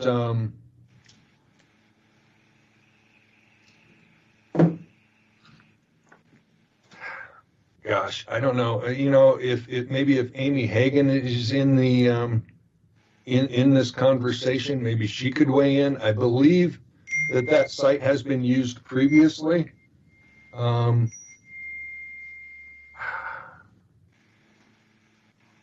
I could see that it would force traffic out onto Thorpe, but I don't know.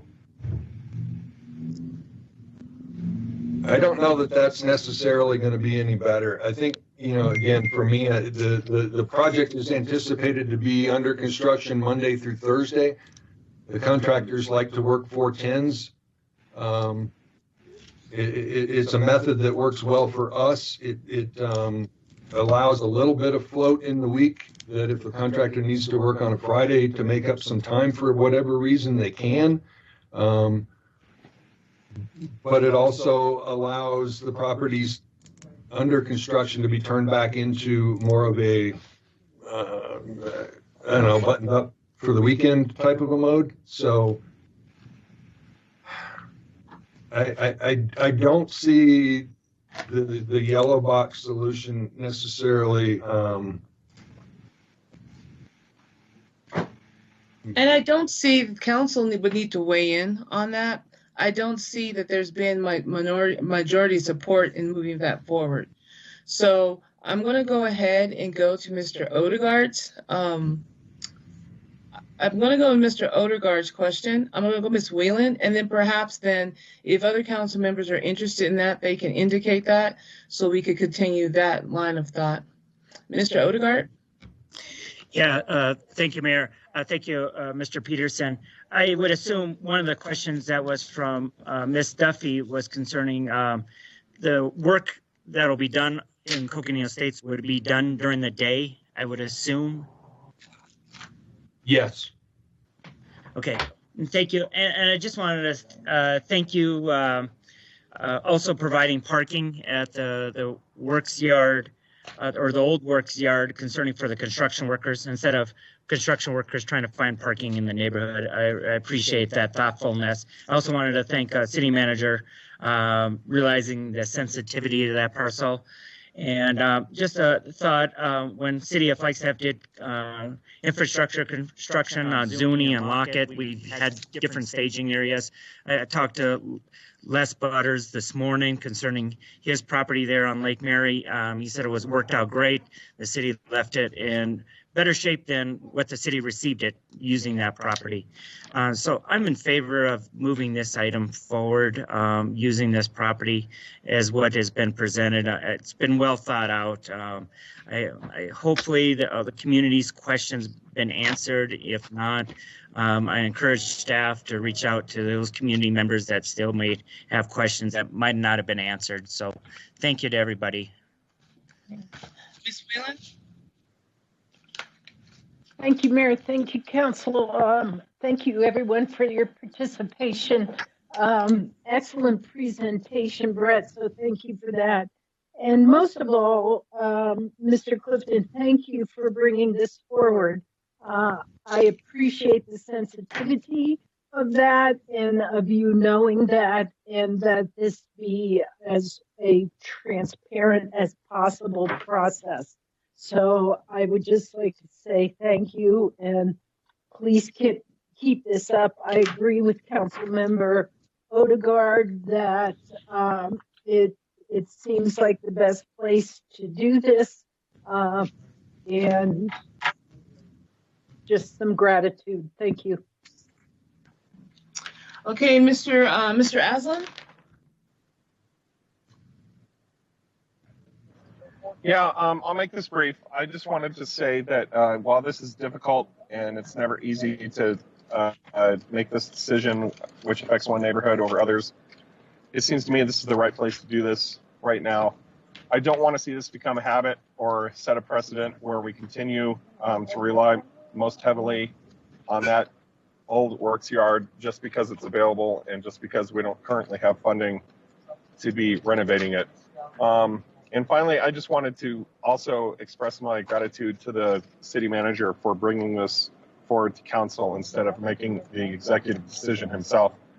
That's not always easy to do. It was very selfless of you, and really do appreciate it. And in light of some of the public comments which expressed concern over that not being done as much in the past, I laud you for setting a new example.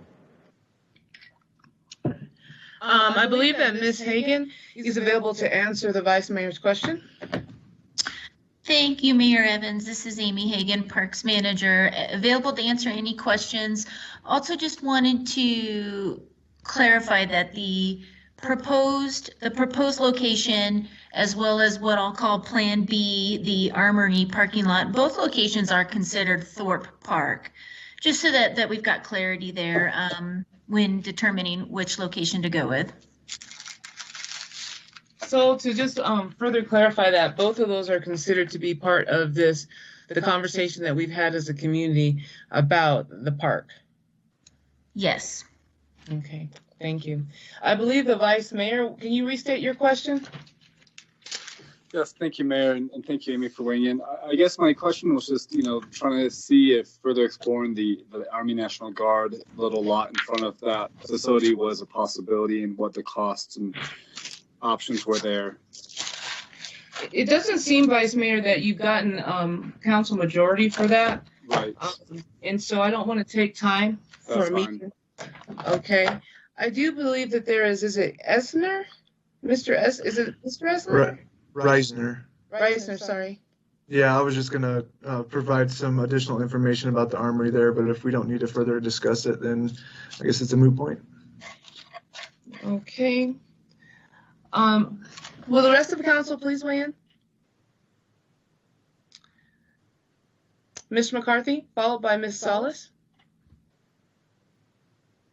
Thank you, Mayor. I think pursuing the armory would be a good idea. So I agree with the Vice Mayor, but it sounds like it's only two of us that feel that way.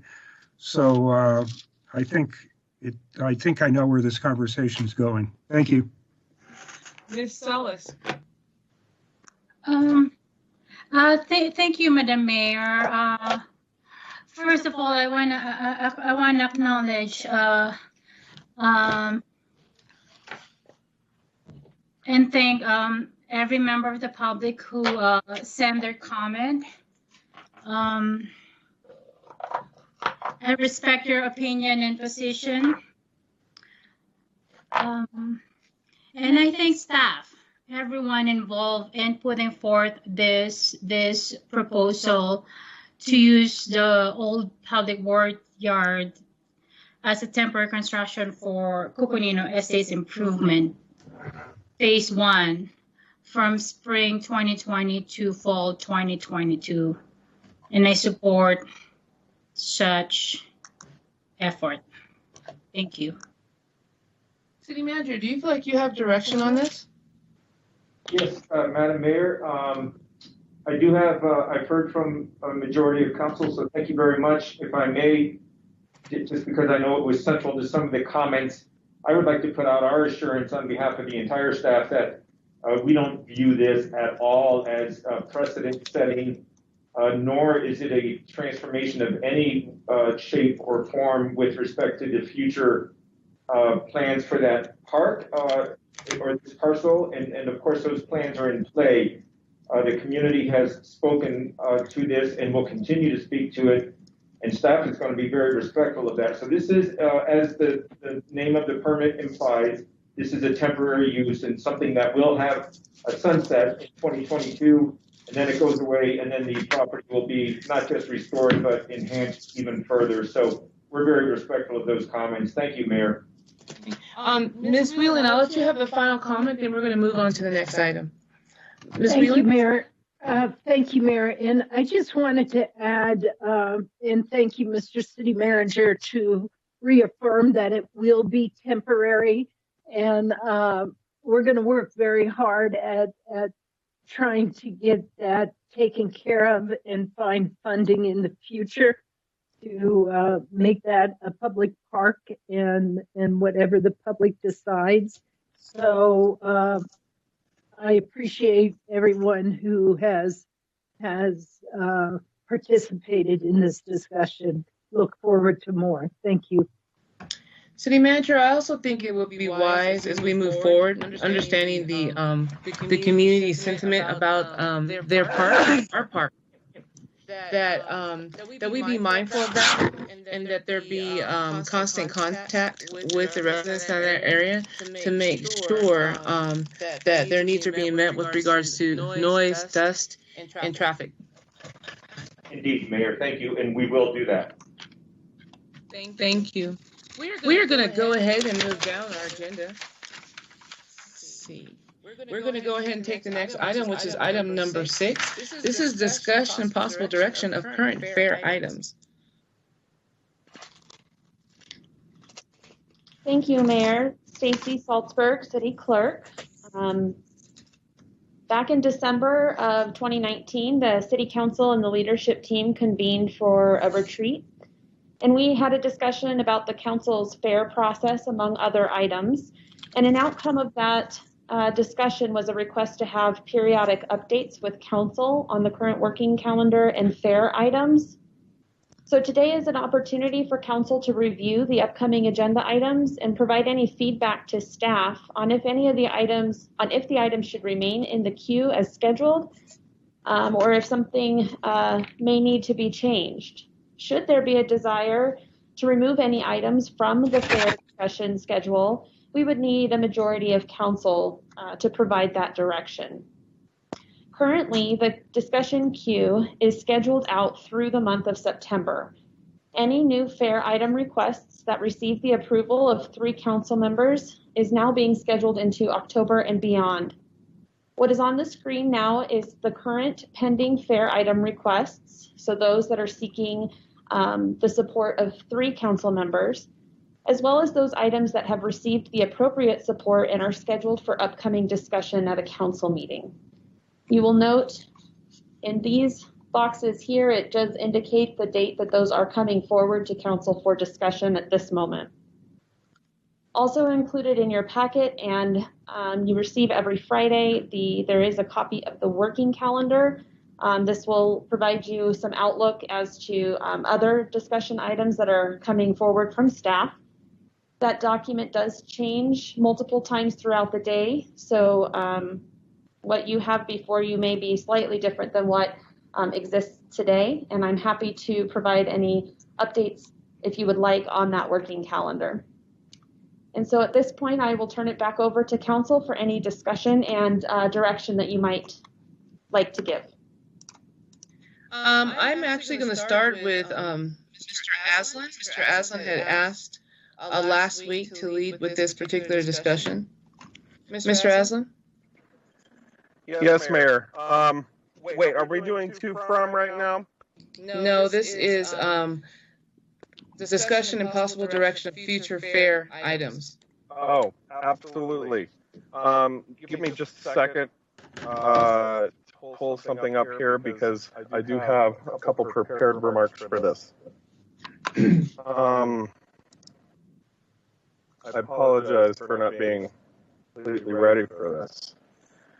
So, yeah, you know, we've heard several hours of concerned citizens beseeching us with conflicting advice to pursue a variety of strategies for moving forward in new directions in light of recent national events. And I think it's critical that we respond to those demands in a timely fashion right now. And I think it's appropriate that our community bends to the cultural moment. But our obligation is to do this in a very thoughtful, locally driven way that aims towards genuine healing. So I'm going to propose a fair item, and I'm open to having it expedited by council, but I'll leave that part of the conversation up to the required plurality that we're going to need, especially seeing that this might be delayed off until October. I would hope that we would consider that. At the outset, though, I want to be very clear what I'm asking for here and what I'm not asking for. This is not a request for council to move forward on a conversation about police funding. Not at this time. That conversation may very well arise out of the discussions which follow the process I'm going to propose. And I absolutely allow for that, and I would look forward to exploring its merits if the process directs us in that direction. But I firmly believe that such a debate is not the correct entry point for the multifaceted problem that we desperately need to get to the bottom of. A lot of local groundwork needs to be laid before we go there. Quite simply, the thing we need to be tackling is much bigger than the police. And I'll say this again because I know people will miss it if I don't. If the process before us identifies as a need, that we begin exploring innovative new ways of resourcing law enforcement, crime prevention, and social services, then it will be incumbent upon us to honor exploring that. But it's only one part of the equation, and the directive needs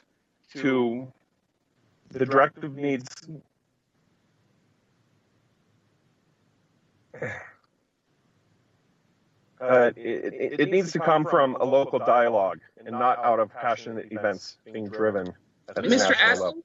Yeah. I apologize, but I just want to stop you for a moment because our city attorney has indicated he wants to speak.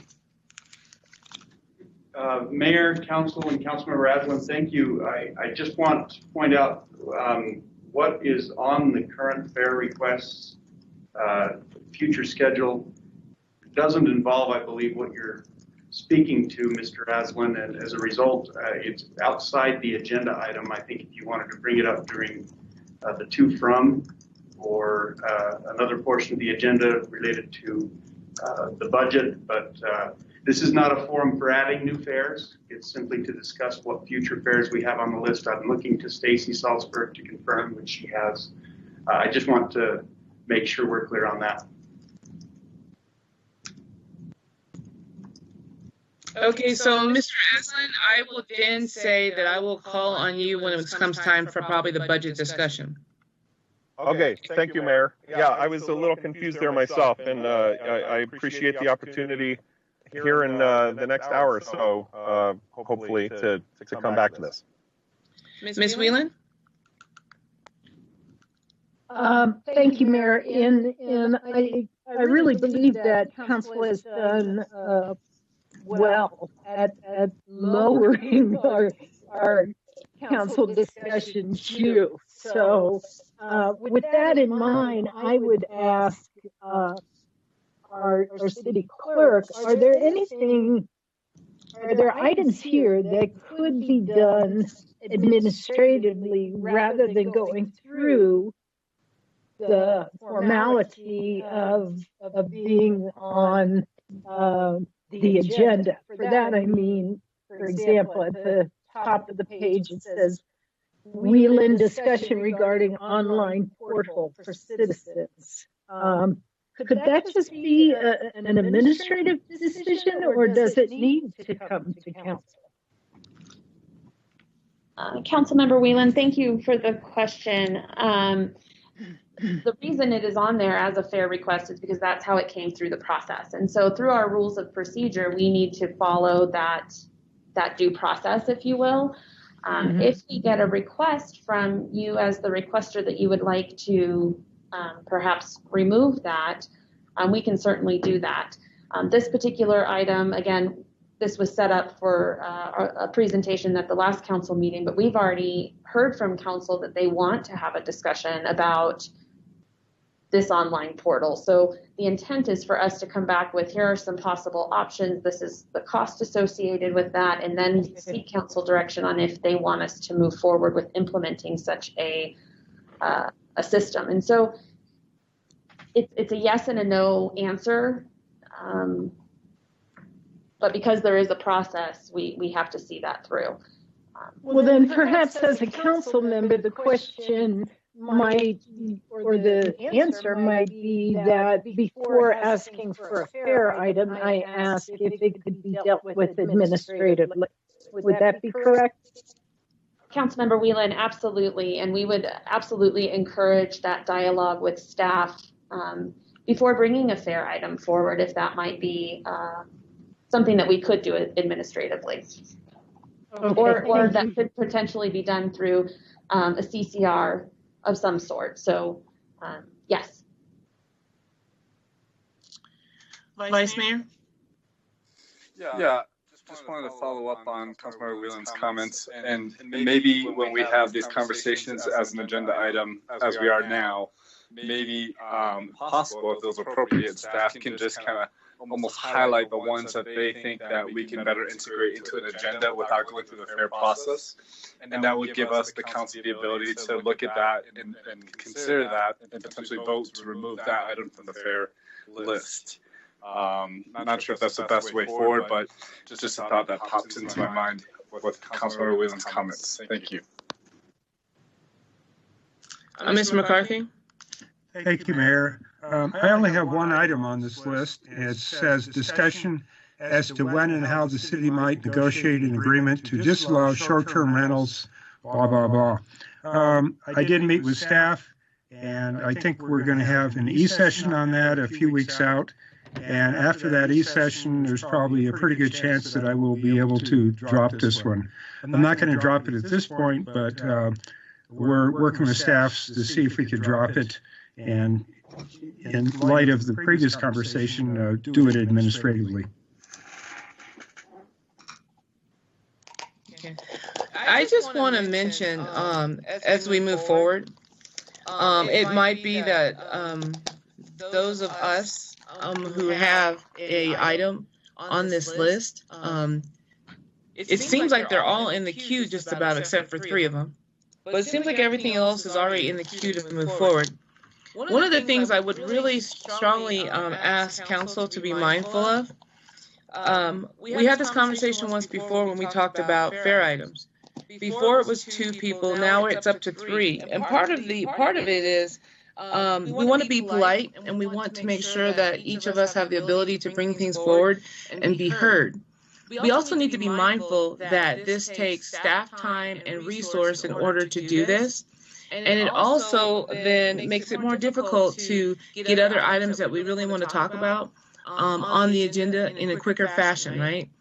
And so I would just encourage everyone to understand that providing the third or the second in some cases, while we want to make sure that we are all on the same team and working together, might not be appropriate.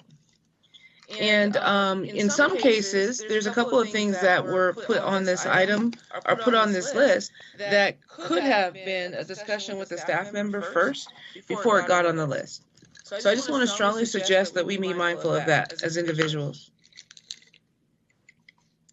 Mr. McCarthy? Thank you, Mayor. I just want to say that I strongly support the current policy of 3 council members can put something on the agenda. Why do I do that? Because I've been on council 3.5 years. The council that we had just before that, there were 4 members of council that basically vetoed everything. And there were a couple members on council, like 3, that couldn't get anything discussed. So that's why I do support the current policy. And I just want to, I guess, have a follow-up, Ms. McCarthy, because I was on that council, right? And so I was. And it took 4 people to get something on to discuss it. You know, when I came on as mayor, we had a discussion, and we took that down to 2. Then we had a discussion this past election cycle, and council has brought it back up to 3.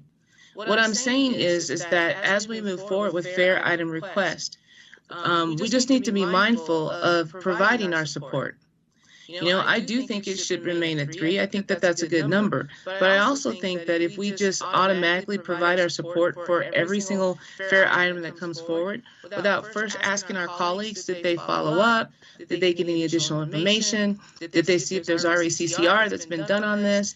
Did they talk to legal? Because we might have already had 4 or 5 different e-sessions on this, and there might be a reason why it's not a new idea to council. I just think that we need to take those steps before we bring something forward and get it on the agenda. You and I have no arguments on this. Thank you. Okay, not seeing anything else for this agenda item, we'll go ahead and move forward. Thank you, Mayor. So we started the meeting at 1 o'clock, and it's just about 3 o'clock now. I'd like to go ahead and take a 7-minute break, and that'll put us right back at 3 o'clock. We're going to pick up with public participation for items that are not on the agenda at this time, and then we'll move forward. Thank you. Mayor, yes, we are back online and streaming. Okay, well, thank you so much. We are going to go and pick up at our public participation item. That's item number 7.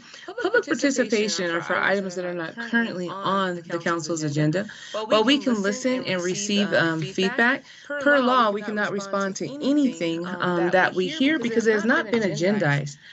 Ms. Drum, do we have public participation for today? Yes, Mayor, we do. Dear event organizer, we believe people should go out, attend events, and hashtag stay happening. At allevents.in, every month we help 6 million people learn new skills at various workshops and meet like-minded people at meetups, party at live concerts, get healthier at yoga and meditation classes, and a lot more. You can post your latest event information on all events in if you wish to be discovered by the right people. Click here to get your events information on allevents.in. Stay happening, Manoj Yadav. Dear Mayor and Council, thank you for your efforts that you have made to keep our community safe while dealing with the CV-19 pandemic. I am writing because I would like to see more in the area of outreach related to mask wearing in Flagstaff. As a communication professor and longtime resident of Flagstaff, I think it would be a simple and easy task to create a signage campaign so that we can create a mask-wearing norm for visitors coming into town, locals, and returning NAU students. There must be a type of quote-unquote social pressure to be wearing masks to create this norm. Not everyone is on social media, and not everyone looks at the same pages. As such, I am suggesting a few banners be strategically placed around town, and utilization of police road signs could accomplish the task of greater outreach. I feel we need to send the message that Flagstaff is a mask-wearing community for the safety of each other and nurses and doctors that are working so hard to take care of the sick. There are countless data now. We've had the time and we understand that wearing masks significantly reduces the spread of CV-19. Making mask wearing a norm is one way that we are going to be able to live with this virus until we have valuable therapeutics and/or a vaccine. Of course, I understand that there are those who cannot wear a mask because of other health conditions, but that is not who this campaign would be designed to reach. For example, before Memorial Day weekend in May, I saw a campaign message that said, "Stay, play, distance, and mask responsibly by discoverflagstaff.com." You could take this campaign and add a few small statistics to further persuade the public that this is in the best interest of their own public health. I understand the pressure the governor has put on cities by not allowing requirements and legal actions to be utilized, but there's absolutely no reason that my taxpayer money can't be spent to put up a few signs in key areas around town. Example, in front of City Hall, downtown, when you enter Flag from the 17 and other highways, etc. This is especially important as hospitalizations and cases in the state rise, so visitors from Phoenix can see that we support this simple safety measure.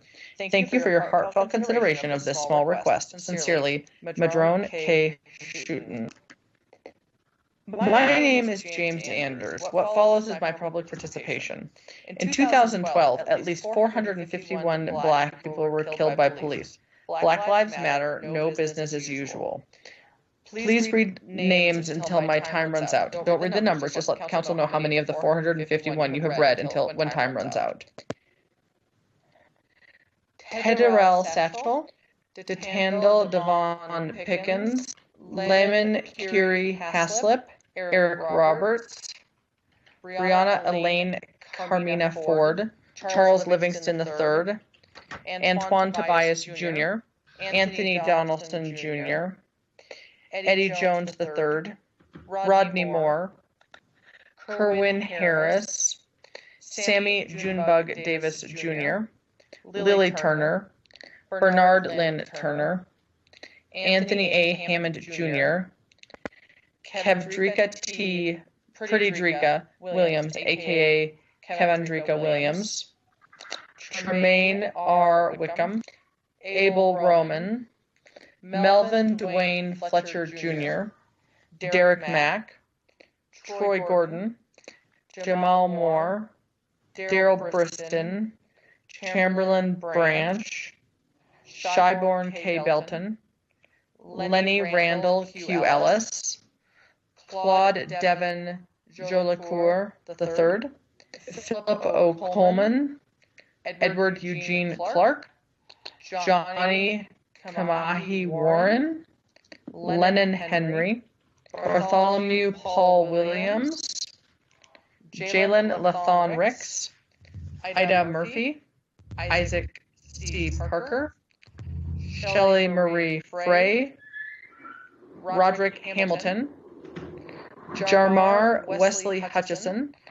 Darnisha Harris, Clyde Ryan Murray, Montrez Javon Virgil, Timothy Ray Russell, Melissa Williams, LeBron Warren, William C. Billy Gibbs III, Ricky L. McFadden, name withheld by police, Dantes O'Neill, Marvin Coleman, Derek Ambrose Jr., Michael Wilson, Coralie Lemon, Cedric S. Daniels, Bjorn Womack, Harold Joseph Collins, Derek Brownie Flynn, Shigan Anthony Rubin, Ramel P. Wright, William Charles Mathis, Xavier McCord, Dakota Bright, Jesse Lewis, Lamont J. Burgess, Dewan Eaton, Justin Lionel Turner,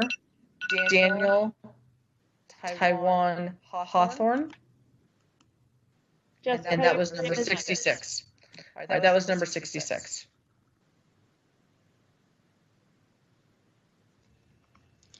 Jessica, I'm having problems with SharePoint. It tells I've had to recover the page a couple times. Can you keep going until I can get it up? Absolutely. Thank you. FUSD appreciates the City of Flagstaff and community support of 2020 graduates.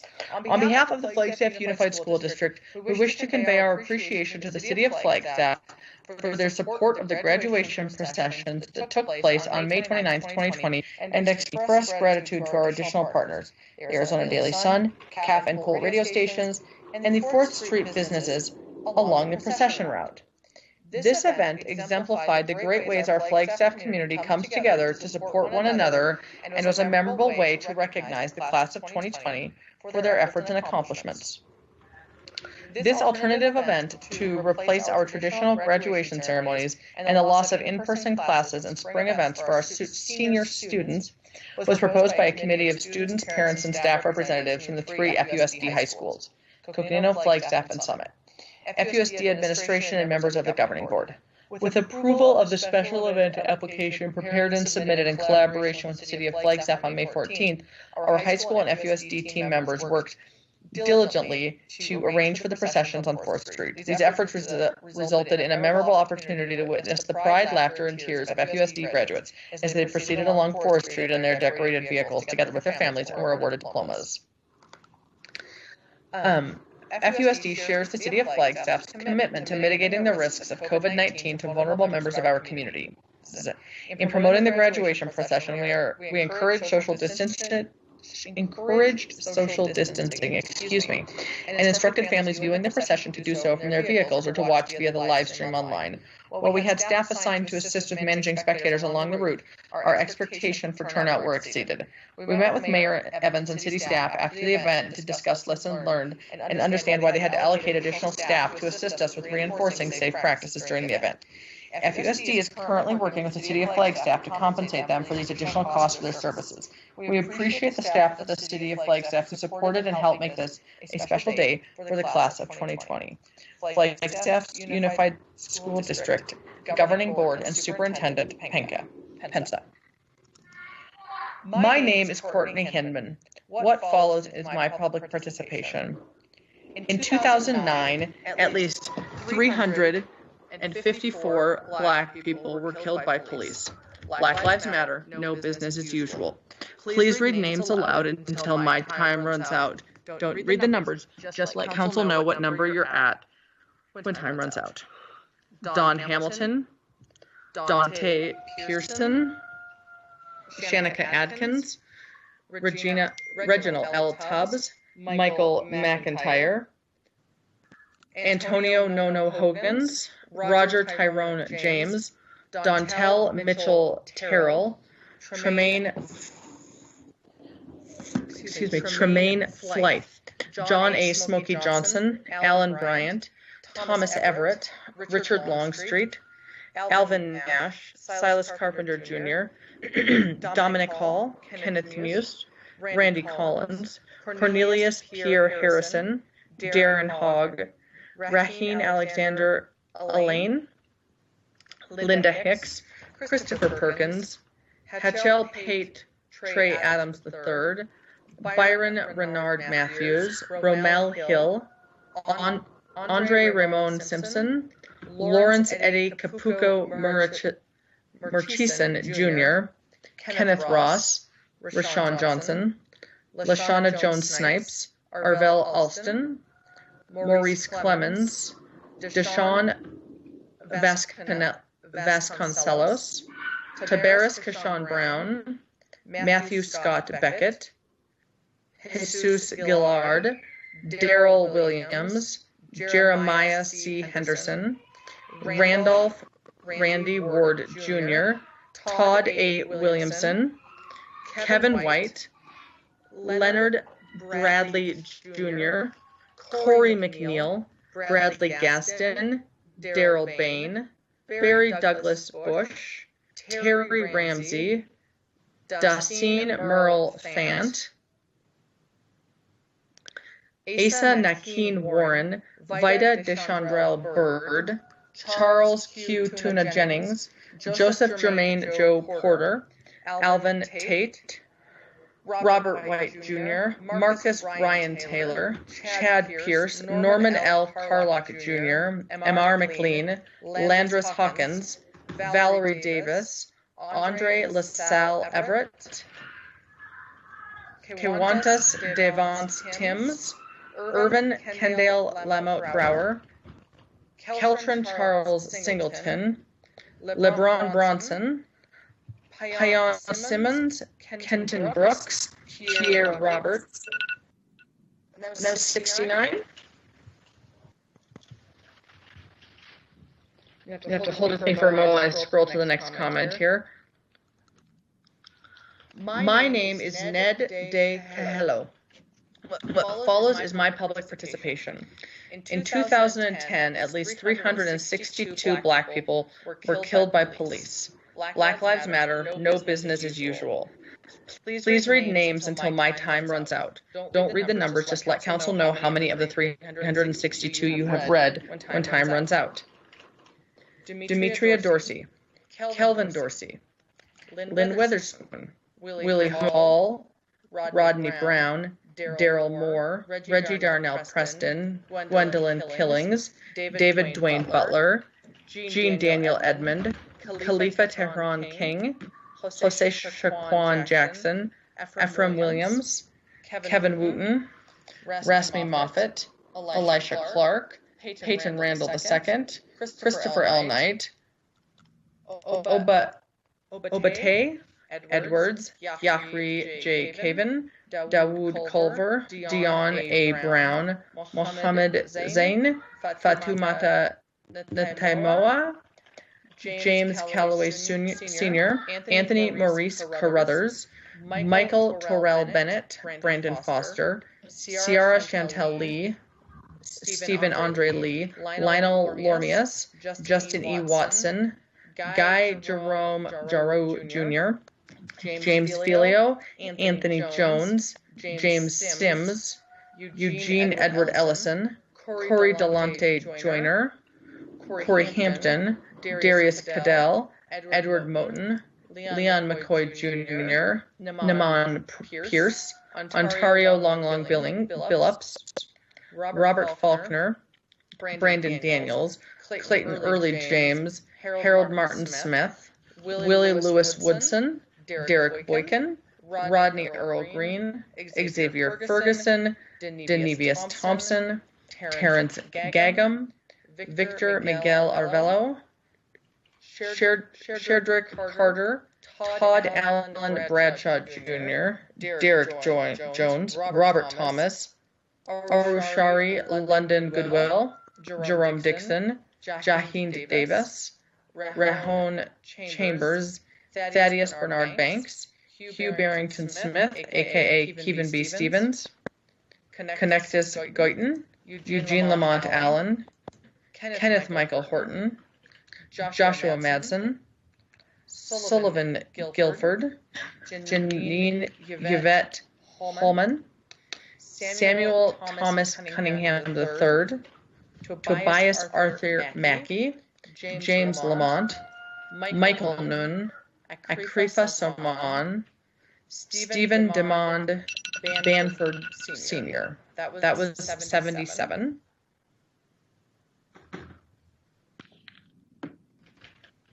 My name is R.E. Wall. What follows is my public participation. In 2018, at least 444 Black people were killed by police. Black Lives Matter, no business as usual. Please read names until my time runs out. Don't read the numbers, just let council know how many of the 44 you have read when time runs out.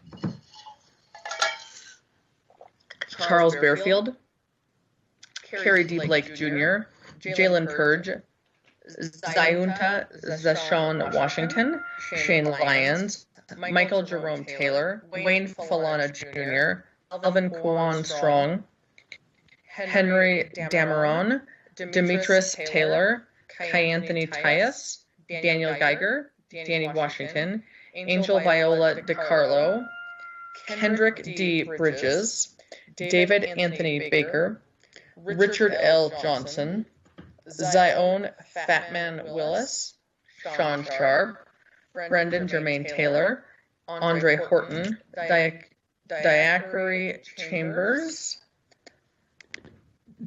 Dominique Saintville, Daquan Rayshun Williams, Demario Boss, Tamika Lachey Simpson, Marcus Neal, Tony Lamont Mathis, Ariane Brown, Stacey R. McGinnis, Christopher DeAndre Michelle, Gregory Edwards, Olivia Libby Shanette Collins, Taban Collins, Joshua Boyd, Julius Irvin Tate Jr., DiMaggio McNelly, Detrell Cruz, Kevion Smith, Willie Wright, Marcus McCrary, DeAndre Jackson, Jarvis Randall, John Young, Jonica L. Walker, Demontri Floytra Boyd, Noel Flores, Francis Mihalovitz, Robert Devon Loggins, Jarmaine Dwayne Logan, Kobe Santiago, Jamar Desan Pritchett, Jerome Hart, Martez Webb, Ermantic E.J. Fitzgerald Bradford Jr., Kevin McGuire, Amber Rochelle Williams, Roderick Terrell Monkey McDaniel, Leonard James Guy Jr., Rio Antoine Thomas, Jack Darrell Fields Jr., George Crenshaw, Olajuwon Raekwon Murphy, Timothy Odell Leon, Marcus Martin, Jamel Robertson, Deontay Hawthorne, Patrick Bryant, Travis Jordan, Angel L. Pagan, Thaddeus Gray, Laudemir Atienza Arboleda, Brandon Tyree Perry, Jesse Jesus Quinton. That's 74. My name is Hugh Dent. What follows is my public petition. In 2007, at least 335 Black people were killed by police.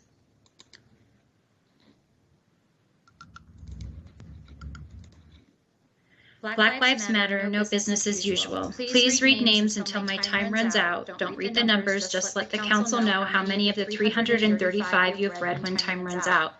Marcus Coppedge, Luis Johnson Jr., Sharif L. Malik, aka Samuel Johnson, Rose Cobb, Rosalind McHenry, Tyrone Laverne Bills, Saki Ramon Del Rio, Damian Howard, Arnold Arkeem Cato, Kashon Smith, Braxton Lane, Lakendra Shamar Randall, Robert Bostick, Hi Pierre Reed Jr., Larry A. Martin, Timothy Jones, Dwayne L. Balden, Kwam Mulan Lombardo, David Lee King Jr., Lorenzo Charles Stiggers, Jeanette Polliate, Alex Wilson, Cheryl Gilmore, Ricky Brown, James Edward Harris, Jonathan D. Wallace, Donta J. Manuel, David Wayne Nave Jr., Lavonda Franklin Jr., Shamia Akins, Gregory Allen Mudd, Eric Hervey, Marquise Barker, Jarrell Gray, Donald Lynn DeBlanc, Bruce Green, Mark L. Decanter, Ronald Herbert Jones, Jihad Simler, Freddie Latrice Latte Wilson, Frisco Blackwood, Michael Knight, Keel Coppin, Robert Curtis Hudson, Ricarlis Cortez Wright, Ossie James Andrews, Roger Brown, Willie Roundtree, Marvin Carmichael, Laquan Brown, Brosh Dominica Taylor, Stefan McMinn, Robert Lucas Sr., James R. Gucci Dennis, Kelvin Jolly, Lamar Bembry, Gracia J.B. Biguris, Sadie Perkins, Raymond Melvin Smith, Jeremy Germain Whitson, Stephen Everett Shaw, Jesse Paul Stammers Guy, Donald Clark Grant, Ronald Timbers, Jesse Jamel Robbins, Stanley Evans Watts, Omar D. Caldwell, Samuel Holmes, John C. Ashley, Jamar Morgan, Javon Tolly Ford, Major Jones III, Kevin Renee Powell, Marjorie Domingue, Samuel Baker, Keith L. White. That was 76 names, and that was submitted by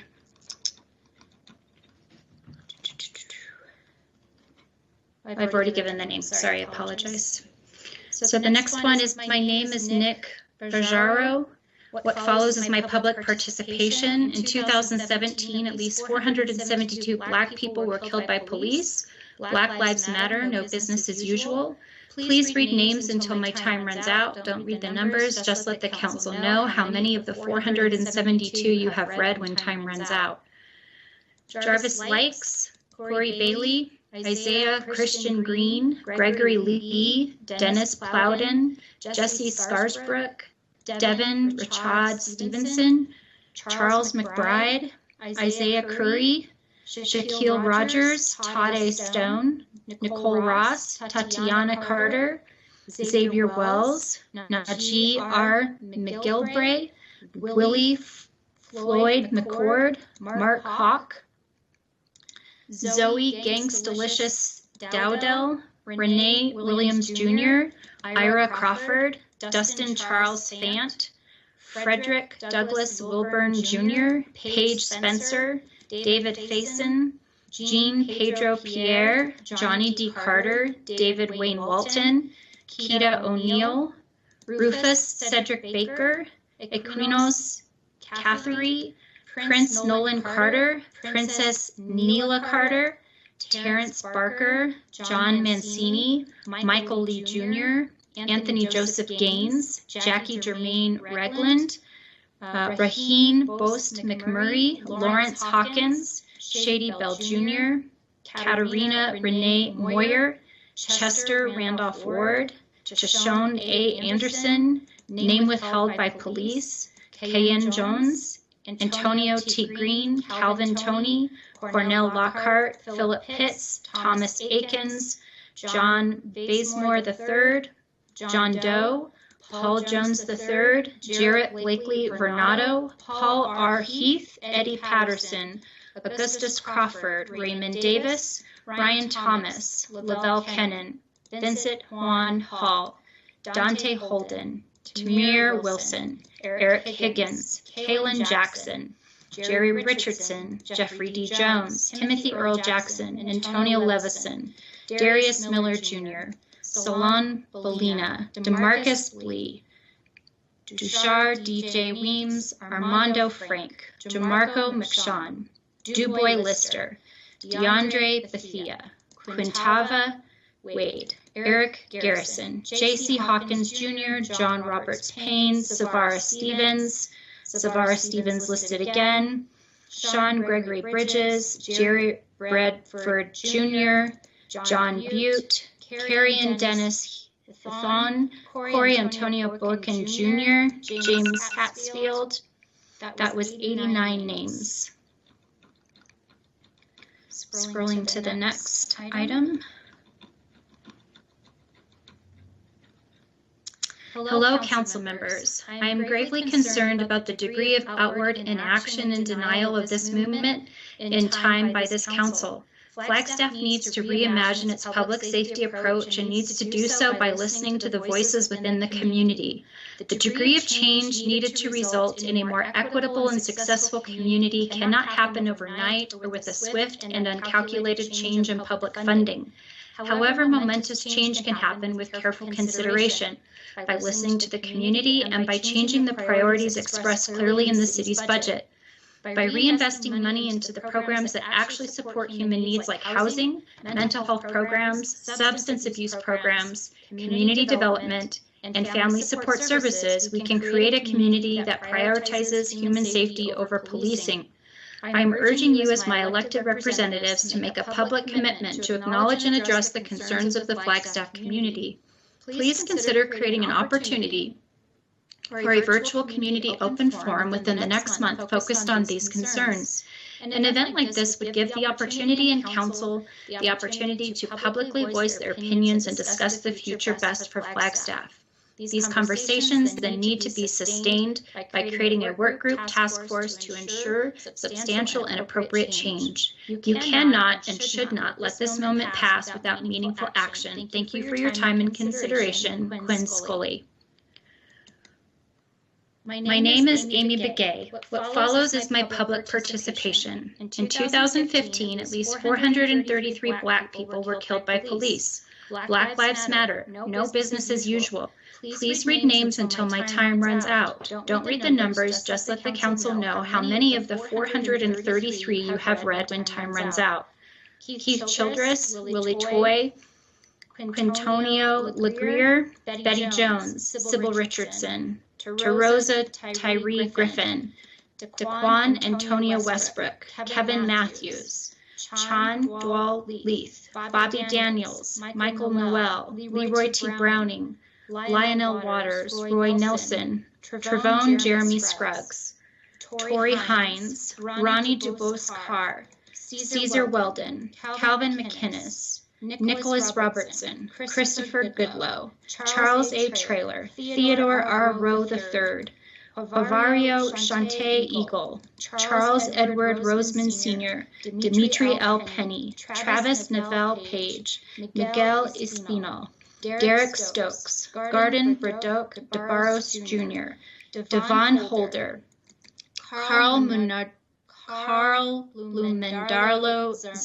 Zaramo, Phoenicia Disha Holloway, Hamel Hill, Ramon Davis, Mario Woods, Aliana Sufana, Darius Smith, Freddie Bees, Nathaniel Nate Harris Pickett, Jason Alexander Brown, Derek Napper, Steve Dormill, Randy Allen Smith, Cornelius Brown, Marcus Dion Merity, Johannes Leon, Chadra Weaver, Demetrius Shelley Bryant, Jeray Richard Chatham, Richard Perkins, Jamar Clark, Shane Tyler Whitehead, Rashad Ogbe, Stephen L. Tusun, Jeffrey Jeff Gill, Ryan Quinn Martin, Adarius Brown, Antonio Henry, Delvin Tyrell Simmons, Brandon Lamar Moltrev, Elijah Moltrev, Andre Smith, Lionel Schultz, I'll be back. Sekayla Harris,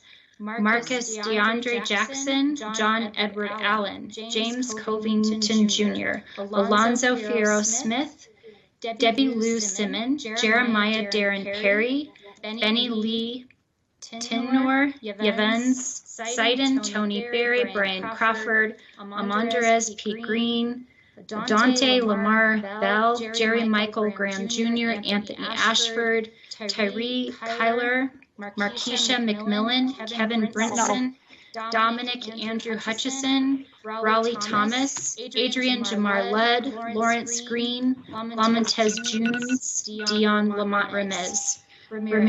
That was 88 names. Scrolling to the next item. Stacy, can you see whose microphone is on so maybe they can mute?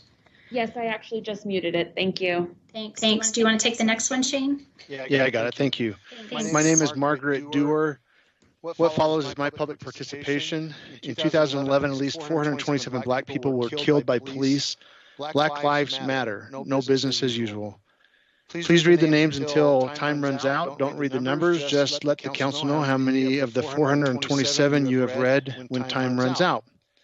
Vincent Pucci Owens, Marvin Pagnon, Nakreem Moore, Ronnie Pittman, Willie Ray Banks, Karaka Walls, Amin Davis, Cedric Darnell Stevens, Jacqueline Barnett, Jamela Cecilia Barnett, Lawrence Jones, Terry Ray Cox, Marvin J. Finclay, Wayne Michael Williams, Sakai Southern, Portia Southern, Jabril Eli Mitchell, Dontre Tashawn Williams, Norman Smith, Anthony Lamar Smith, Odell Edwards Davis, Rodney Duran Edwards, Robert L. Henderson III, Kashawn Fleming, Michael Gilliard, Carl Reynolds, Michael Lane Hardy, Ariston Waiters, James Henry Peoples,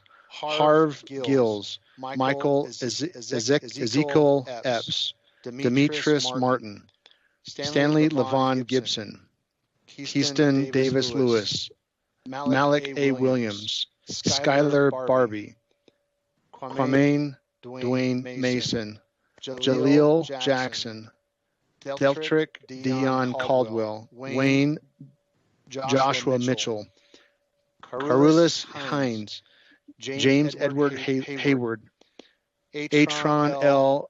Fetty Pearson, Stanley Sparks, Trey Marino Hunter, Devon Ross, Jerry Petty, Laundry Avery Ballard, Dante J. Napier, Lee Jefferson, Christopher Thompson, Anthony Stokely, Roger Anthony, Bernard Pate, Aubrey Zoe Brown, Trey F. Williams, Kenneth Chamberlain Sr., Dwight Pearson, Wayne Wendell Malone, Ronald Anderson, a.k.a. Brandon Anderson, Jamar F. Anderson, James Edward Coleman, Jeffrey Thomas, Shantae D.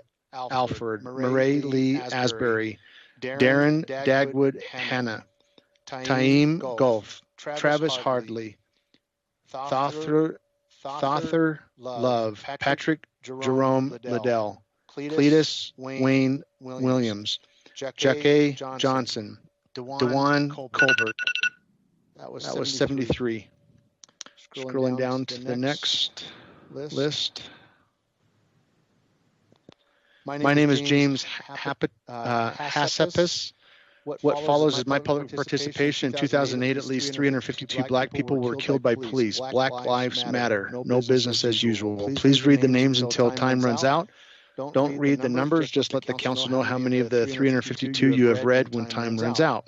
Fidel Satu Gikori, Parrish Madison Batchin, Stacy Blount, Ontario T. Terry Sharp, Mark S. Green, Jordan Christian, Kevin Lamont Sneed, Carlos Stinger, Equisha Middleton, Aaron K. Shields, Mark Claybrooks, DeMar Claybrooks, Jamar Claybrooks, Delaney R. Williams, Justin Jamel Kennedy, Ricky Gatewood, Justin Leonard Elmore, Dwayne Bullock, Derek Watson, a.k.a. Derek Lamont Watson, Dominique Currington, Haley Brook, Quincy Deshawn Smith, Sean Fox, Veronica Davis, Billy Joe Johnson Jr., Donald Frederick Robinson,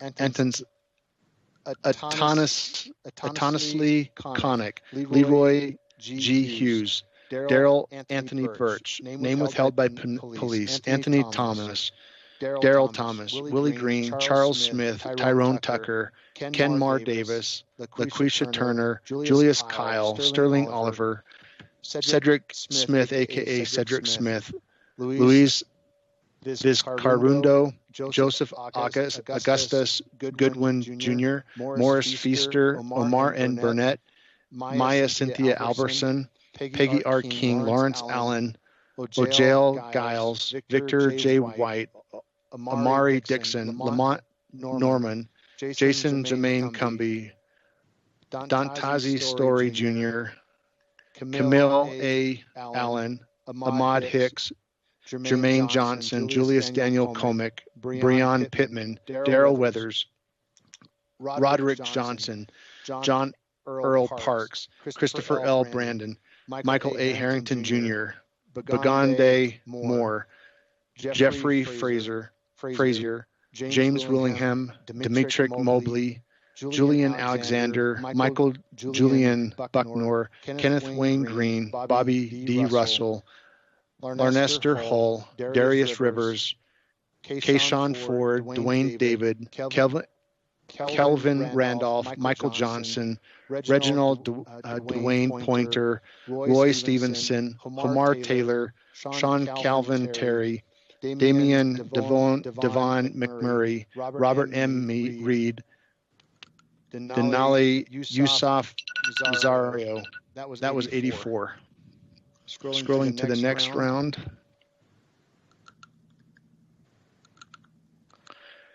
Hi, my name is Dwayne Kahn. What follows is my public participation. In 2002, at least 246 Black people were killed by police. Black Lives Matter. No business as usual. Please read names until time runs out. Don't read the numbers. Just let the council know how many of the 246 you have read when time runs out. Thank you for helping to draw attention to this tragic and ongoing situation. Walter Gabriel Donchnik, Robert C. Guy, James A. Fuzz Jackson, Derek Howard, Jason Mayo, Michael Ellerby, Randall David White, Ricardo Oliver, Renard Banks, Charles Dixon Sr., Christopher M. Brown, Benjamin T. Lynch, Markeith Jones, Gary Don Powell, Isaac Jerome Thompson, Joshua Cedric Hawkins Sr., Latolls J. Reed, Dion Trail Davis, Donald Strickland, Ricky Donald Donnell Davis, James Edward Taylor, George Reed, Teddy L. Johnson, Benny Bachnight, Gregory Lewis, Brandon Spear, Kenneth Wilkerson, Chad Jones, Jerry Love, Leotis Reese Jr., Carone Butler, Robert Connie Mitchell, Stephen Allen, John Shields, Kenny Ray Fuller Sr., Arthur Knox, Derek D. Mitchell, Bernard Rogers, Eric T. Wolford, Joseph Rene Queen, Antonio Jabbar Walton, Guy Willis III, Anthony Ray Jefferson, Robert L. Hairston, Jody Russell Dillard, Dana Andrews, Rodney Ollie Baldwin, Christopher Stevens Burns, John Donald Donnie Stroman, Jason Cravens, Keyshawn Key Pretty Chitty, Keshi James Newell, Lawrence Ridrick Freeman, Michael Walker, Levette Strozier, Eric Lee Thomas, Jimmy Earl Taylor II, James Reed, Louise DeQueer, Gary Lee Jones, Jihad Alim Akbar, Melvin Woodward, Mark Boyce, Christopher D. Lee, Charles Turner, Brian Carr, Gary Chris Tyson, Brandon Lee Lett, Larry Jerome Jody Jenkins, Theophilus William Darku, Ruby L. Lindsay, Ray Denny Martin, Cornelius Cat Davis, James W. Gaddy Jr., Michael Hunter Jr., Terry DeWine Johnson, Stanley Parker, Jack Brown, Jamil Moore, Lawrence Rogers, Lee Jamar Pindar, Ernest Prather, Ricardo Mason, Marcellus Graham, Stanley Placide, Placid. That was 85. My name is Kyle Boggs. What follows is my public participation. In 2003, at least 305 Black people were killed by police. Black Lives Matter, no business as usual. Please read names until my time runs out. Don't read the numbers, just let council know how many of the 305 you have read when time runs out. Ricardo Terrell G. Gales, Justin Coates, John Lindsay Myers, David Wayne Summers, Quentin Maurice Reed, Antonio Miller, Dominique Hurt, Erica Stevenson, Antoinette Griffin, Alan Simpson, Jonathan Ray Comic, Guy Fisher Jr., Darnell Lester, Christian Kelly, Louis Melton, Lula Bates, Joanne McDonald, Charles McDonald, Eddie Sanders, Daryl Hicks, Charles Whaley, Brett Shoel, James R. Taylor Jr., Kenneth Brown Walker, Cephas Smith, Louis Sanks King, Linwood Hill Jr., Indi Raines, Jamal Allen Bonner, Daryl Hamilton, Daryl Allen Williams II, Michael L. Jacobs, Hymanot Tisma Amsalu, Nathaniel Skipper Jones, Denzel Smith, Kyle Dismukes, Stephen Curry, Ernest Crutchfield II, Charles Irvin Jr., Robert McFadden, Anthony Jameson, Damian Turner, Ricardo West, Lakeisha Barfield, Stephone R. Washington, Byron Harmer, name withheld by police, Corey B. Owens, Oscar Martin, Danny M. Cox, O'Calla Vaughn II, Woodrow Covington Jr., Jody Perry, Gregory Charles, Asbury Wilder, Charles Stephen Berkeley, Fred Madkins, Russell Wimbush, Latara Waters, Dennis Jones, Mannix Franklin Sr., Arthur Lewis Jr., Bernardo Powell, Brian Keith Bowe, Dimitri Omar Hall, Theodore Elroy Johnson Jr., Desaria Whitmore, Adebosula Tairu, Larry Durham, Myron L. Campbell, Emmanuel T. Williams, Ronnie Diamond, Tereshea Tasha Daniel, Thomas Evans Willis, Billy Venable, Dion L. McRae, Walter Kenyon Collins, Roman Gallius Pearson, Terrence Mearis, Jimmy Darnell Thomas, Andrew Thomas Shanks, Kilar Coleman, Raymond Stanley Johnson III, Samuel Jones, Shaky Shields, Maximilian Armand McDaniel, Sean Smith, Stephen Signius, and I'll scroll to the next one. I'm sorry, that was 88.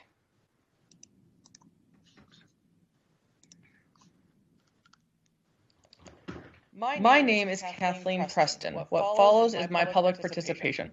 In 2019, at least 479 Black people were killed by police. Black Lives Matter, no business as usual. Please read names until my time runs out. Don't read the numbers, just let the council know how many of the 479 you have read when time runs out. Trevania Allen, Zad Kendrick Roos, Frederick Glenn Duke Perkins Jr., Dana Wells, Terry Hudson, Raekwon Bethia, Malik Tejon Elijah Williams, Charles Alexander, Davion Michael Edison, Anthony Smith Jr., aka Antonio Smith, D'Angelo Rashad Martin, Marion Brene Lowry, Danny Washington, Daryl Levon Wright, Elroy Barber, Kenneth Collins, Romir Talley, Stephen Dwayne Hazelip Jr., Tamia Chapman, Mohammed Ahmed E.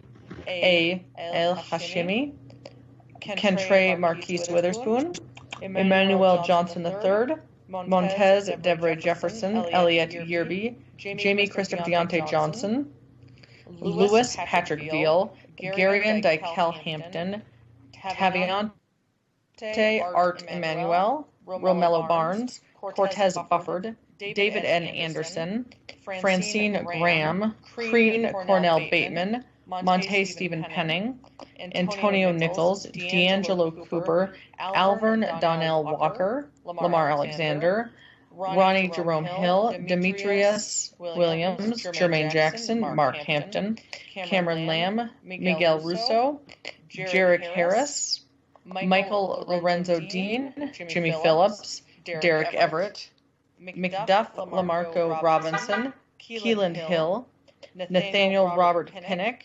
Martez Story Webb, Ariane Lamont McCree, Lance Edward Smith, William Harris, Kenneth Simius Jr., Christopher Terrell Willis, Dante Redmond Jones, Mark Shepard, Roderick Wayne Bowers, Zaquan R. Zucker, Roy Anthony Shine McAllister Jr., Jamal Salam, Eric Chedeman, Reason, Sapphire Faith Thomas, Gerald Newton Allen, Shelby Gazaway, Treva Smotherman, Eddie Ray Maxwell Sr., Maurice Brown, Noah Ante Erickson, Michael Austin, Deron Calhoun, Jeffrey Owens, Jumani Buard, John T. Fagans Jr., Gary Alexander Eubanks Jr., David Smith, Dana Sherrod Fletcher, Channel Brown, Ernest Easterling, John Jalen Walker Kinnit,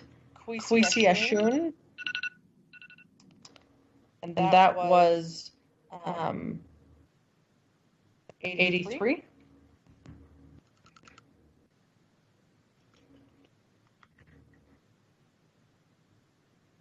My name is Debbie Leavitt Castleberry. What follows is my public participation. In 2006, at least 353 Black people were killed by police. Black Lives Matter, no business as usual.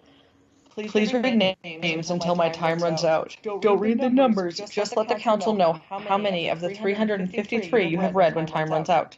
O'Neill Anthony Ellington, Jeremy Robinson, aka Jeremy Troop, Ronald Cox, Marlon Ruff, Khalid Amir Nelson, Willie Allen Sargent Jr., Corey Jamel Brown, Martin Cabbage Stock, James Edward Smith, Gerald Arthur, Tamir Pearson, Edward R. Augers Jr., Stephen Tyrone Jones, Sterling Kilgore, Darian Dwight Cole, Alston Charles, Joe Jackson, DeAndre Lamar Glenn, Terrence A. Harold, Atik Tariq Bush, Brooke M. Day, Kareem Wells, Felicia Turner, Donnie Wells, Troy Adines, Brandon Martell Moore, aka Brandon Burks, name withheld by police, Sean Bell, Alaziz Morrison, Tasha Cooks, Lance Johnson, Catherine Johnston, Brian Hill, G.R. Hovey Johnston, Johnny Ray McNeil, DeRoy Merritt, Michael Smith, Philip Lloyd, Nick N.S. Gordon, James David Turner, Willie Banks, Irvin Lee Jones, Juhna Jardin, Timothy Wayne Newton, Adrian Canley, Darren Faulkner, Rika Kalawati Udai, Ketrell Butler, Brent Berry, Derek Flowers, Eugene Pierce, Larry D. Parks, Michaela Parker, Tedrick R. Trimble, Derek D. Payton, Richard Tausche Kemp, name withheld by police, Marcus Thomas, William Tyler, Antonio Bryant, Audie Murphy, Isaac Jolie, Isaac Jefferson Jr., Jerome Stevens Jr., Markeith Moses, Lamont S. Cruz, Eric Hines, Yaous Vilpre, Ronald Joseph Taylor, Eric Deshaun Corbett, Larry Ellis, Eddie Charles Ham Jr., Cedric Brown, aka Cedric DeAndre Brown, Clinton, Armstead, David LaCroix, Henry Bell, Gregory B. Boggs Jr., James Lewis, Tabias Wendell Cannon, David Henry, Antonio Bryant, Kenneth Ball, Aubrey Zellers, Trent Buckins, Warren W. Lee, Angelo Slaughter, Edward A. Campbell, Herman Roshan Carroll, aka Herman Roshan Barnes, Ellis Parker, Earl Bayard, aka Julio Torres, aka Saul Rodriguez, Arthur Franklin, Terrell Taylor. That was 92. My name is George Castleberry. What follows is my public participation. In 2005, at least 298 Black people were killed by police. Black Lives Matter, no business as usual. Please read names until my time runs out. Don't read the numbers, just let the council know how many of the 298 you have read when time runs out. Jermaine Bell, David L. Moss Jr., Nasir Abdi, William E. Sheffield, Anthony Hayes, Derek L. Colden, Richie Arthur Brown, Juan Theodore Mitchell, Tyree Ty Wallace, Leslie A. Holliday, Jermaine Jones, William Rollin Simmons Jr., Bobby Pounds, Howard Starr, Kendra L. Williams, Al Tariq Jacobs, Isaac J. Mouton, Jessica Nelson, Roy White, Anthony Nevels, Angelo C. Ferguson, Farrell Hoover, Stephen Hamlin, Wayne D. Presley, Herman Jackson, Curtis Wright Jr., Diane Fisher, Timothy Howe, William Johnson, Kitty Ann Davis, Paul Cecil Whitehead, Kenneth King, Derek Bryant, Betty Salters, Pondexter Bryant, Vanessa Faison, John Michael Gibbons, Mary Laverne Jones, Robert M. Anu, Kalik Church, Carl James O'Neill, Patrick Gaston, Tyrone P. Awkward, Dennis W. Denny Howard III, Stephane Crawford, Darren L. Davis, John Henry Cleveland Griffin, Kevin Leotis Grant, Edward D. Washington, Darrell Green, Anthony Johnson, David Crenshaw, Jacob T. Crumpler, Donald George Lewis, Adarlin Talafaro Beckwith, Howard Jones, Leonard Griffin, Tyrone Ulrich Jones, Diallo S. Neal Sr., Walter Armstrong, William Smalls III, Albert Little, Larry Donnell Blount, Ronald Jerome Thompson, Stanley Sine, Terry Bigchamp Rabb, Mary Eleanor Malone Jeffries, Dolores President, Lorraine Renshaw, James T. Jenkins, Michael Clark, Marcus Quinn Bertonetzi, Mario Jenkins, Edward Lucas Jr., Craig Holden, Linda Crooks, Debbie Dennis Loggins, Roosevelt T. Somerville, Gary Stempley, Joseph Henry, Damian Grinslud, Dermico Dion Wright, Eric Smith, William Russell Hightower, Ryan Woblisky Burton, Ricky Neal Taylor, Catherine McMaster, Ronald Madison, James Bristay, Bruce Payne, Henry Glover, Danny Brumfield, Cortez Farmer, Darrell J. Payne, Earl T. Rocky Tillman, Brandon McLeod. That was 96 names. Moving on to the next list. My name is Mary Greenlaw Begay. What follows is my public participation. In 2000, at least 242 Black people were killed by police. Black Lives Matter. No business as usual. Please read names until my time runs out. Don't read the numbers, just let the council know how many of the 242 you have read when time runs out. Torrin Shields, Ricky Bowden, Antonio Lamar Scott, Kevin Page, Timothy Lamont Lane, Derwin Brown, Sharon Matthews, Richard Lawrence Holtz, Jeffrey Keith Darwin, Dwayne R. Jackson, Dale Stokes, Luther Edwards, James Edward Jackson, Justin Scott Sanders, Melvin Guy, Randall Carr, Tyrone W. Clayton Jr., David Lincoln White, Eva Tucker, Larry Reddick, Jerry Lee Bottom Jr., Cedric D. Price, Sean Horn, Herman O. Jackson, Jeffrey Irons, Roger D. Owensby Jr., Calvin Robinson, Robert Lumpkin, Abraham Hazen, Richard V.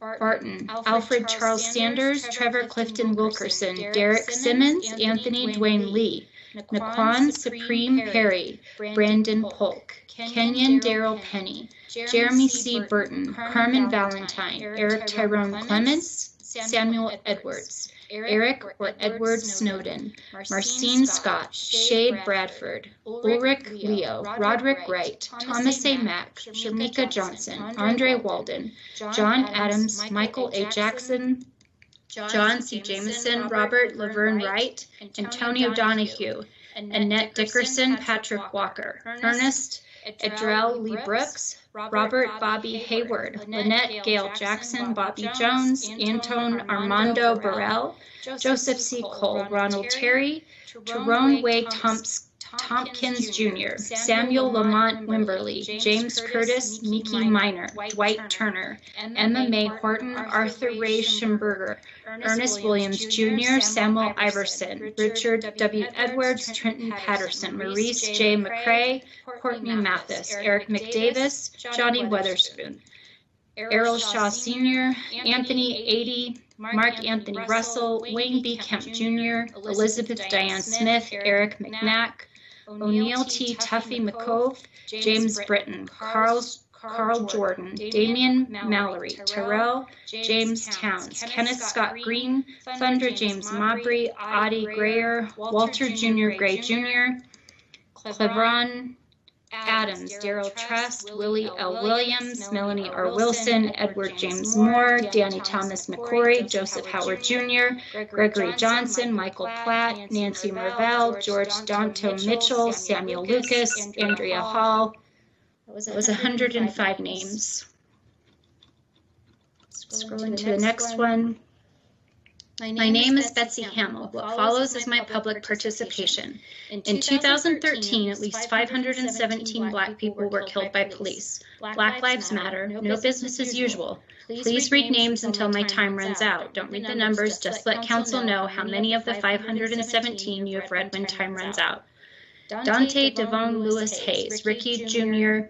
Tony, Kendall Alexander, William Jackson, Cimarine Jamal Wingo, Daryl King, James Torres, Christopher Howard, Lucinda Levon Randolph, Devon Turnage, Sharon Rebecca McDowell, Cimarine Lamar Lamb, Andrew Jackson Carter, Bristina Genesia Fuller, Stacy Marie Garcia Gray, Larry Gilmore, Shanice Michelle Osborne, Kenneth R. Herring, Brittany Everett, Brittany Queen, Jared Brown Graham, Shamika Spencer, Tasha Nicole Tarvin, Justin Scott Colvin, Daryl DeCarm, D'Angelo Davis, Samuel Freeman, Ananias Sean, Darius Jamal Murphy, Jonathan D. Rogers, Philip Bell, Shantara Dominique Wimbosh, Patrell J. Stokes, Lonnie Laverne Freeman, Jason Akeem Lewis, Irvin Leon Edwards,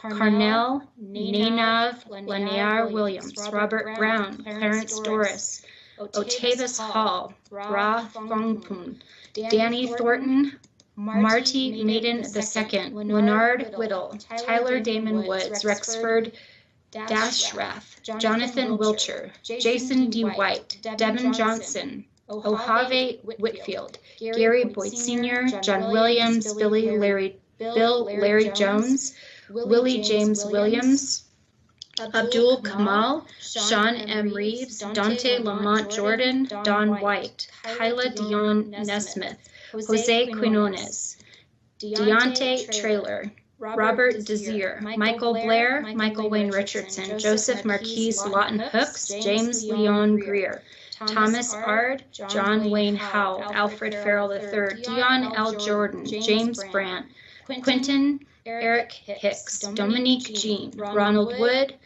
Cordalro,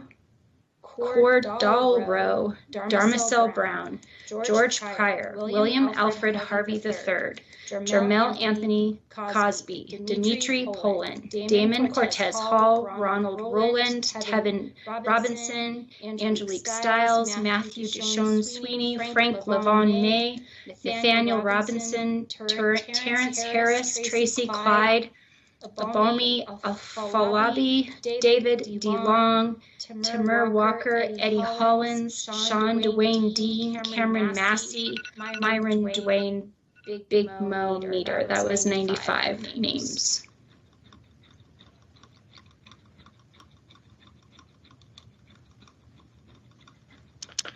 My name is Iva Hanna. What follows is my public participation. In 2014, at least 476 Black people were killed by police.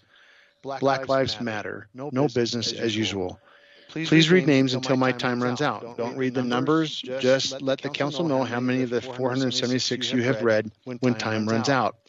Eric Tyrone Forbes, Jerame C. Reed, Kevin Davis, Mark Eric Anderson, David Andre Scott, Quinton Smith, Carlton Wayne Chimmy Smith, Terrence Gilbert, Gregory Marcus Gray, Kevin Lloyd Smith Franklin, Antonio Martin, DeAndre Washington, Somalia Alphonse Cremian, Terrell Beasley, Damian P.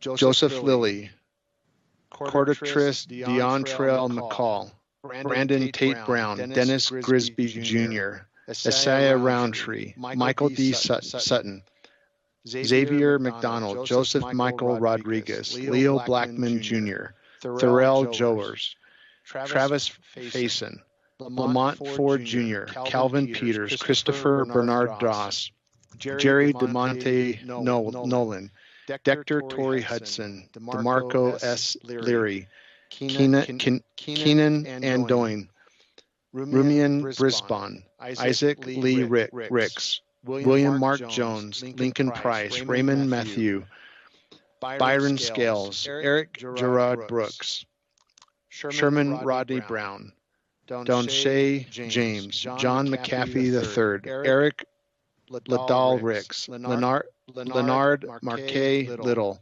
Tamir E. Rice, Hugh Melvin Washington, Myron May, A.K. Gurley, Kira Croder, Ronald Glenn Lewis Evans, Tylik McNair, Zamiro Williams, Tommy Christopher David, Cecile Channy Tinker Smith, Lonnie Charles Wimberly, Edward Allen Brown III, Maurice Chester Dodd, Darnell Dayron Stafford, Tanisha N. Anderson, Ara Rosser, Carlos Davenport, Larry Donald Johnson,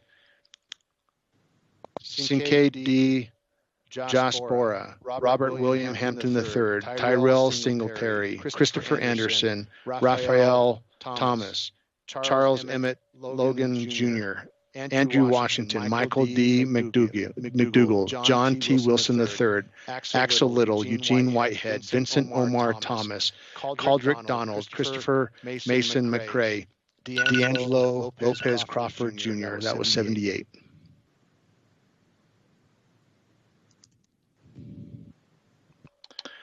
My name is Scott Begay. What follows is my public participation. In 2001, at least 227 Black people were killed by police. Black Lives Matter. No business as usual. Please read my names until my time runs out. Don't read the numbers. Just let the council know how many of the 227 you have read when time runs out.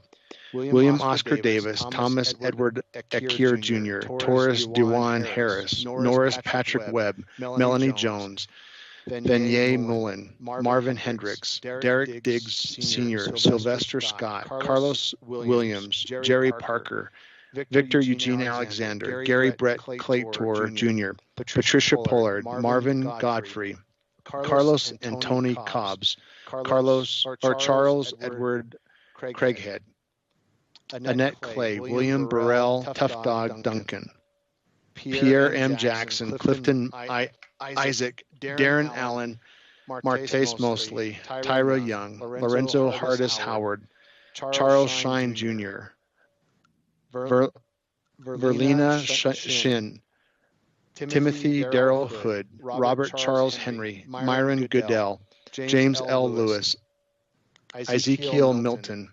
Mighton, Joseph Rideau, Alfonso Wright, Tavon Kidney, Wilton Christian, Anderson E. Ways, James A. Lewis, Venus Mignon Foster, Carlos Shamir Davis, Oral Brown, Thomas Patton, Michael Wayne Berkeley, Curtis Collin, Richard Hatcher, Denise Mitchell Jones, Shannon Vinson, Malik Mustafa, Caesar Nathaniel Allen, Roy Thompson, Douglas Akins, Johnny Hickman, Marie Shemaine Griffin, Dean Parker, Tracy T. Walker, Anita Yates, Stacy Rondell Bostic, Leola Taylor, Gwendolyn Rudy, Alicia Pierce, Alex Quincy Carter, Lawanzo Brooks, Jahi Rashan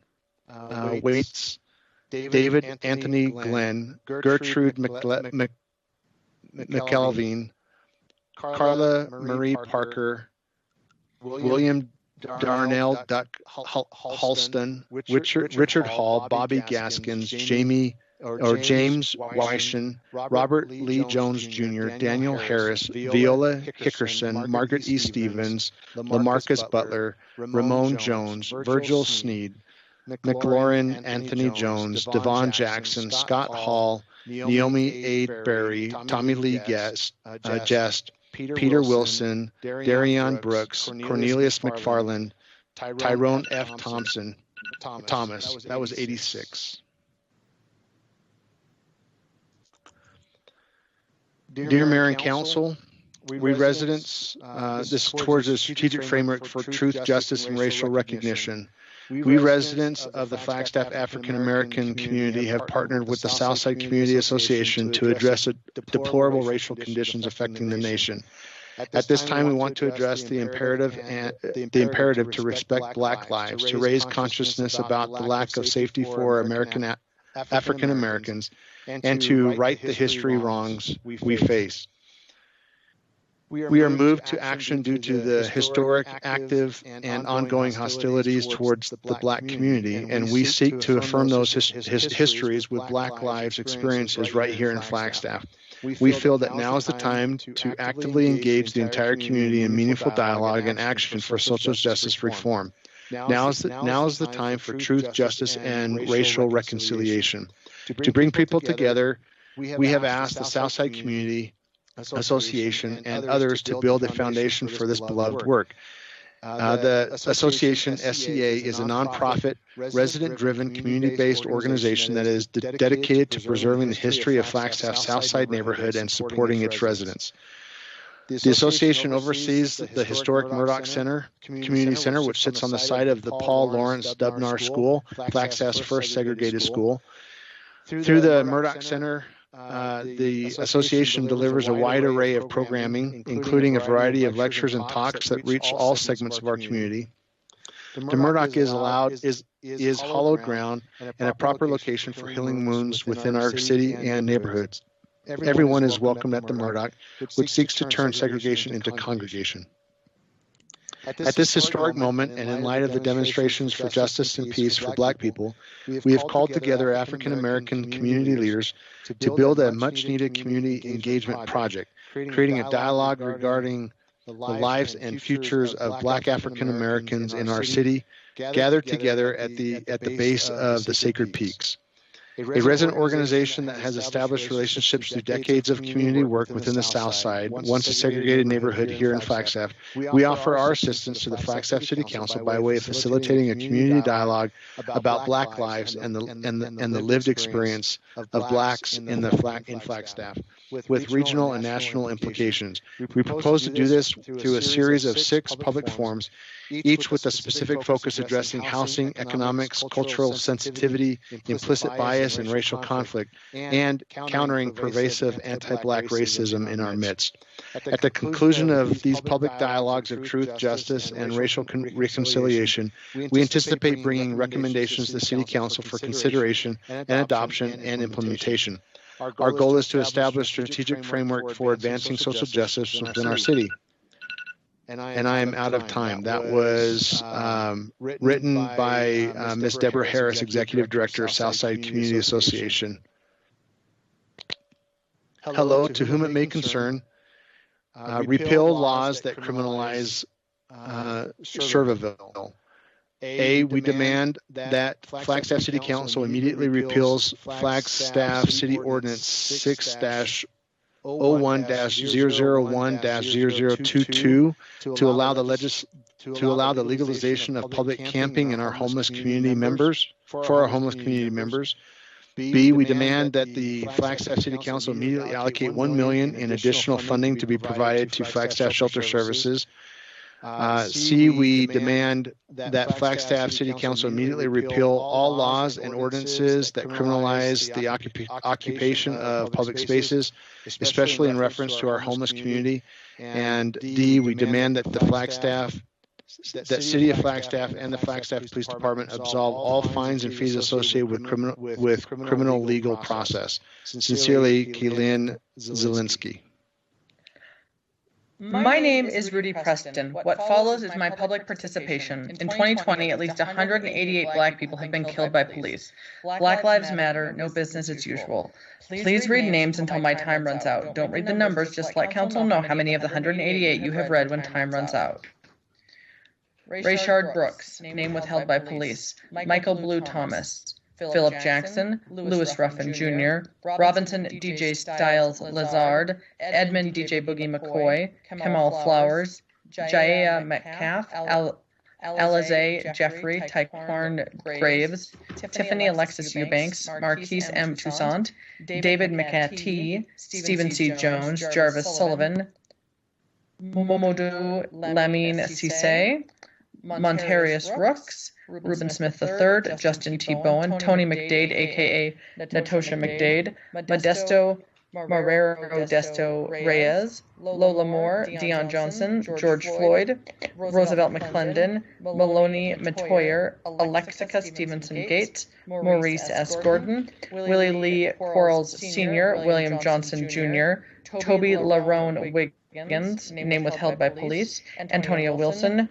Tyrone Smith, Trevon Davis, Jalen Darrell Terry, Randy Rossell Lewis, Trishawn Shields, Jim Arkey Black, Rayshard Scales, David Tylick Atkinson, Marie Maris Searier, Philando McKinley Francis, Quinton J. Noon, Jada Monet Delarondaro, Shandon C. Francis, Adrian Medarius, Mikhail Rose, Finnan H. Bear, Dreson Dedon Reed, Quavon Webb, Demontre Bruner, Marcus Covan Stokes, Jordan Roberts, Brent DeAndrew Martin, Sade Joaquin, Malcolm Milky Xavier Ray Williams, Jonas Joseph, Kelvin D. Shaw, Larry DeGuan Henderson, Joshua Johnson, Virgil Thorpe, Joel Acevedo, Stephen DeMarco Taylor, Jasmine Washington, Goldie Bellinger,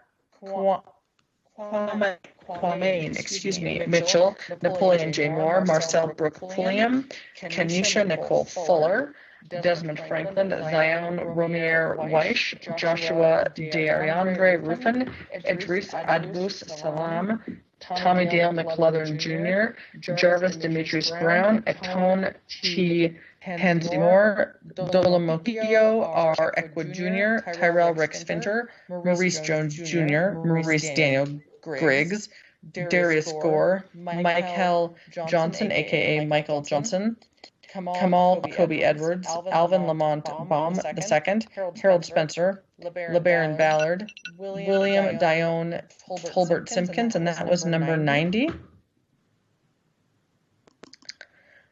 To whom it may concern, I am writing you today regarding the proposal that will allow restaurants to expand their dining areas into the streets of downtown Flagstaff, which in turn will allow streets to be blocked off. I wholeheartedly disagree with this idea. Not only will this idea inconvenience the entirety of downtown as well as businesses, parking, and employees of businesses, it will also cause an even further influx of tourists. Arizona is currently seeing an extreme rise in cases of COVID-19, and this idea of allowing restaurants to expand into the street will put those that work in the service industry in danger, as well as anyone that happens to be downtown in the middle of packed streets full of tourists. Furthermore, I believe such an idea would create a need for permits to be issued to the businesses that care to partake.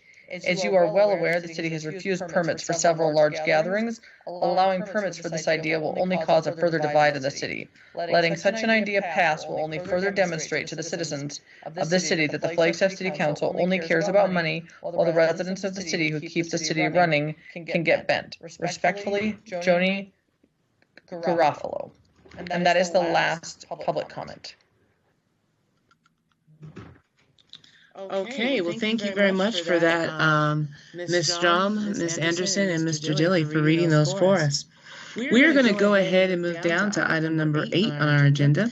Item number 8 is item number 8 are appointments. And we do have appointments to consider with the Transportation Commission today.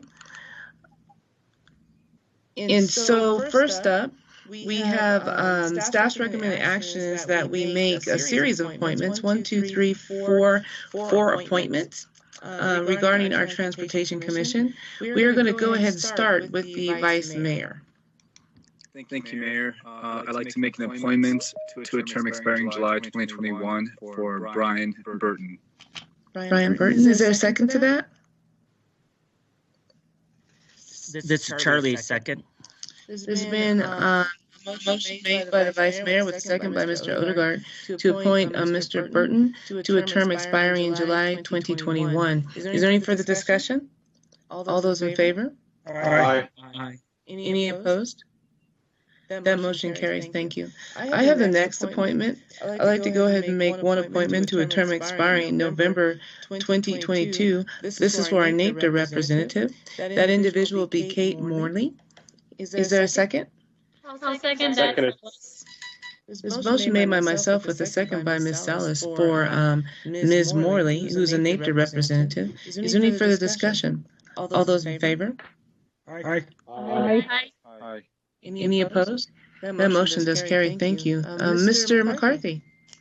Thank you, Mayor. I would like to nominate Kevin Parks for a term expiring July 2023. Is there a second? Second, Mayor. So I heard a motion by Mr. McCarthy with a second by Ms. Whelan to appoint Mr. Parks to a term expiring July 2023. Is there any further discussion? All those in favor? Aye. Aye. Any opposed? That motion carries. Thank you. We have Mr. Odegaard. Yeah, I'd like to nominate Julie Lead to a term expiring on July 2022. Is there a second? Second. There's been a motion made by Mr. Odegaard with a second by Mr. McCarthy to nominate Miss Julie Lead to a term expiring July 2022. Is there any further discussion? All those in favor? Aye. Aye. Any opposed? Any opposed? Well, that motion does carry. We're now down to item number 9. Item number 9 is our consent agenda. Is there a motion to take our consent agenda as written? This is Charlie, and I so move. Second, Jim McCarthy. So there's been a motion made by Mr. Odegaard and a second by Mr. McCarthy to take our consent agenda as written. Is there any further discussion? All those in favor? Aye. Aye. Any opposed? Aye. Were you in favor or opposed, Ms. Salas? In favor. Thank you. And so there was none opposed. So at this time, I'm going to reorder the agenda. I'm going to take items number 12B and 12C first, and then we will come back and continue on with our public hearing items. Staff?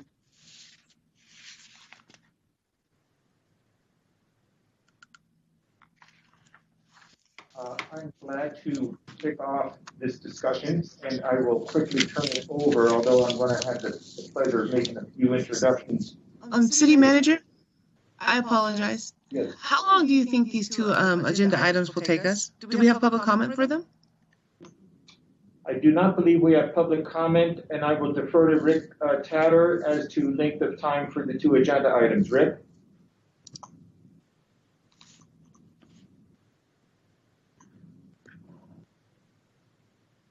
The reason being is that after these agenda items, I think we will go ahead and take a break, and then we will go back to item number 10 on our agenda. So to be clear, we're looking at 12B and C. This is consideration and adoption of ordinance number 2020-17. And this would be a certificate of participation and debt authorization, pension, COPS. Staff's recommended action at this meeting is that we read ordinance number 2020-17 by title only. And then we're also discussing consideration and adoption of ordinance number 2020-15. This is an ordinance of the City Council of the City of Flagstaff adopting a public safety personnel retirement system contingency reserve fund policy. And staff's recommended action is at this meeting is that we read ordinance number 2020-15 by title only for the first time. So that's our discussion.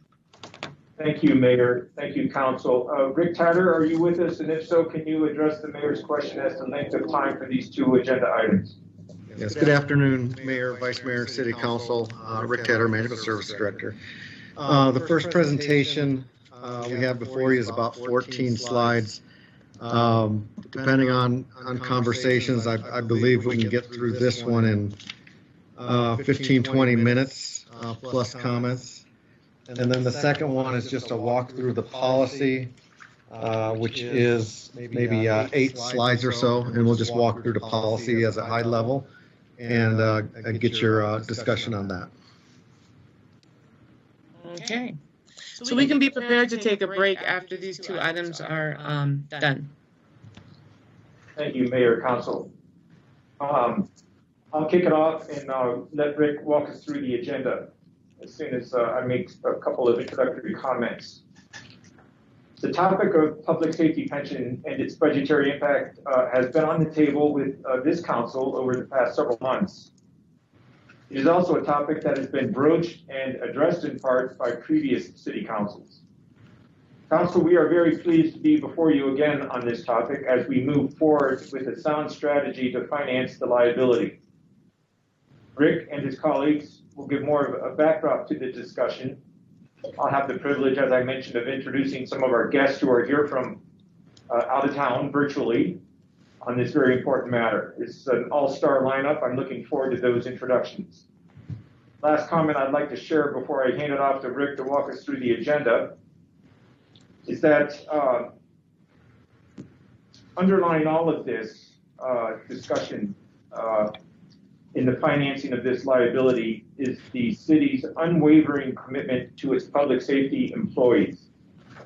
The city's financial obligation here is not one that has ever been questioned. The discussion is simply that of how we go forward to ensure that we meet this obligation in the most prudent, fiscally responsible manner. So with that, I'll let Rick walk us through the agenda and I'll be back to make some introductions. Thank you, City Manager Clifton. Yes, since April 23rd is when we had the first conversation on pension certificate of participations. Tonight, we're going to do a quick overview of what we're asking council to approve tonight.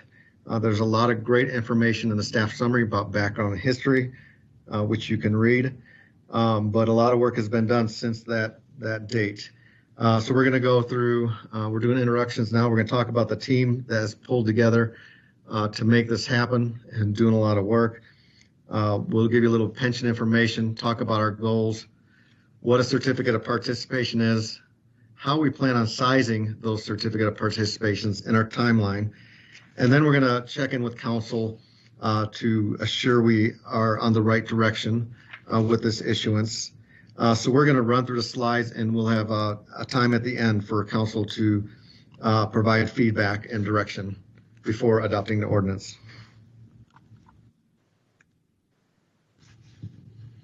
So I'm wondering if you have the bios of our guests in front of you, perhaps you can share that with us. Otherwise, I do have it on my desktop. Is that something that's at your fingertips, Rick?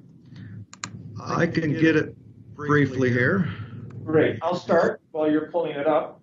That way, Council, Mayor, you'll have the benefit of not just seeing the bios, but seeing the wonderful pictures that accompany them. But I'll go ahead and get started while Rick's pulling that up. We have a number of folks joining us today with the firm Greenberg Traurig LLP. We have Michael Cafiso. He's a principal shareholder of the firm. Mr. Cafiso received his Master of Business Administration and JD degrees from Emory University in Atlanta, Georgia in 1982.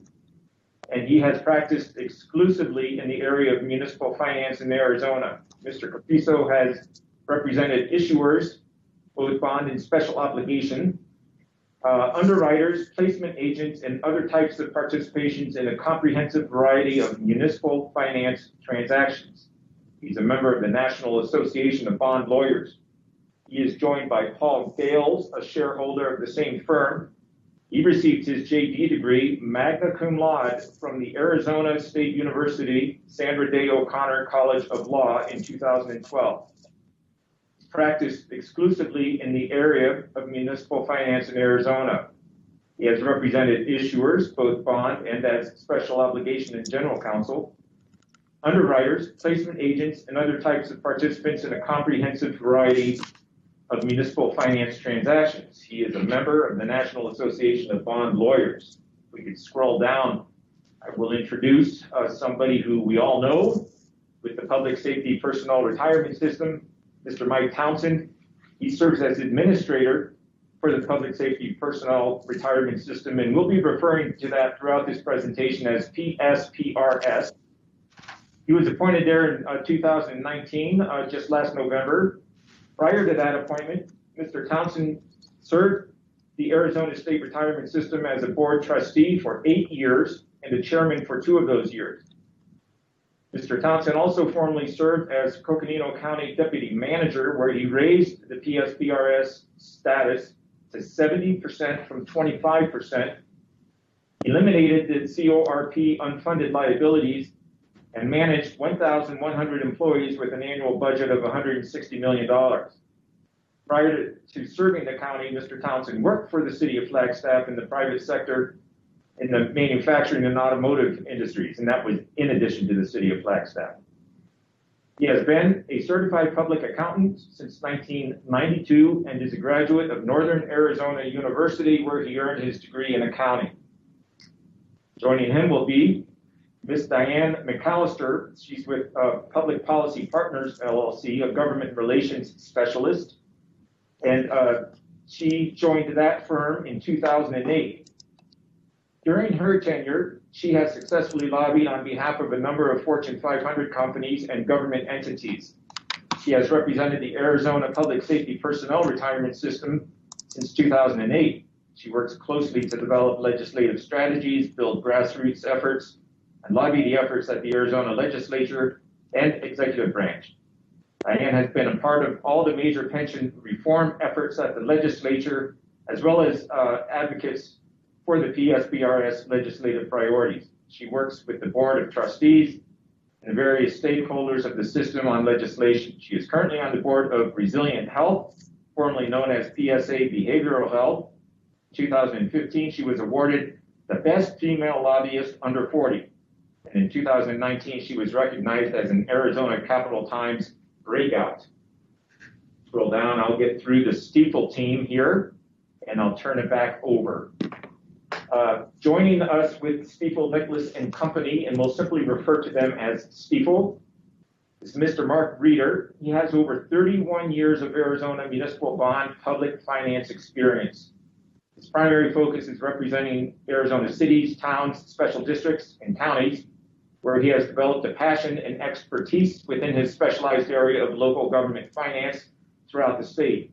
During this time, he has structured and managed a wide variety of traditional tax-exempt and taxable bond transactions, including managing several transactions for the city of Flagstaff over the past 5 years. Mr. Reeder graduated from the University of Arizona with a Bachelor in Science in Finance and Accounting and serves as an Eller Associate, where he mentors undergraduate business students. Stiefel is a corporate sponsor of the League of Arizona Cities and Towns and Phoenix Elevate, a nonprofit who partners with public school districts to provide a 24/7 mentor program to inner city students. Mr. Reeder and other Stiefel colleagues serve as volunteers to that program. He is accompanied by Mr. Omar Dagestani, who joins us from Chicago.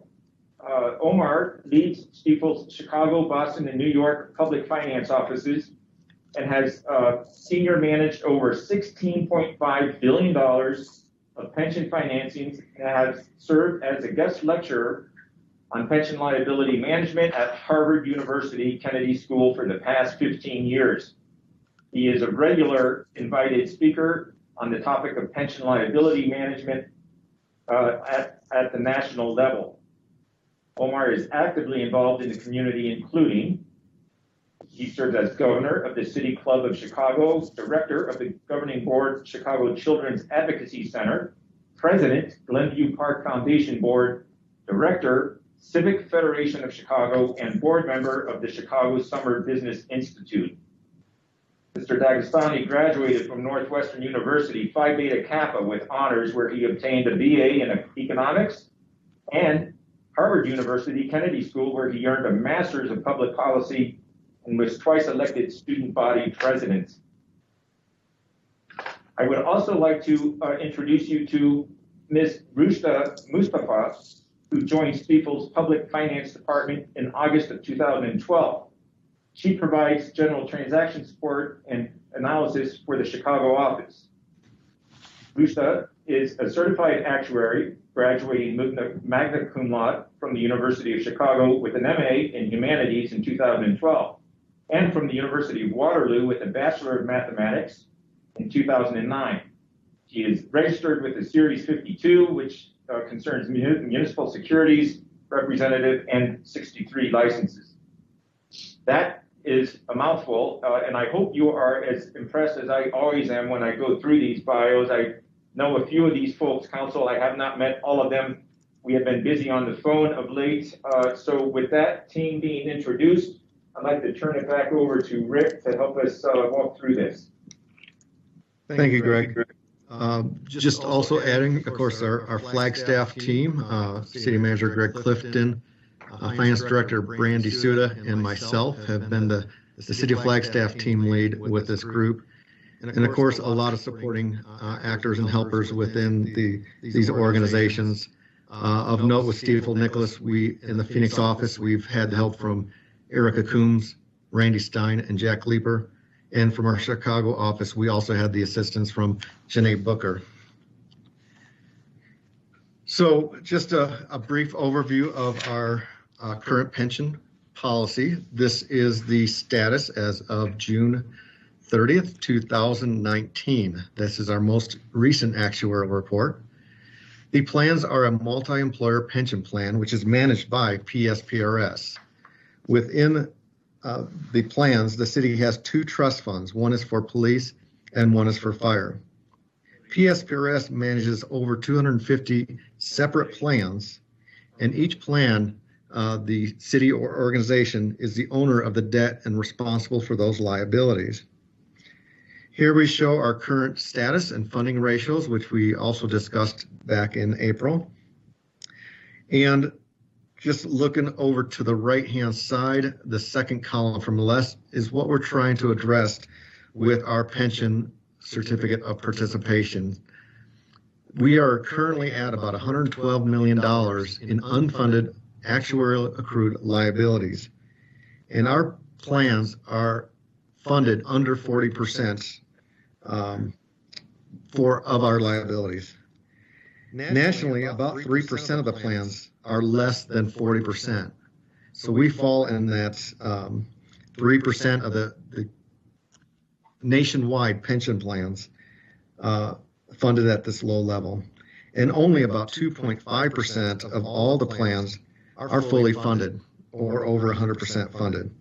And that's our goal today, is to talk about getting to that 100% funded plan.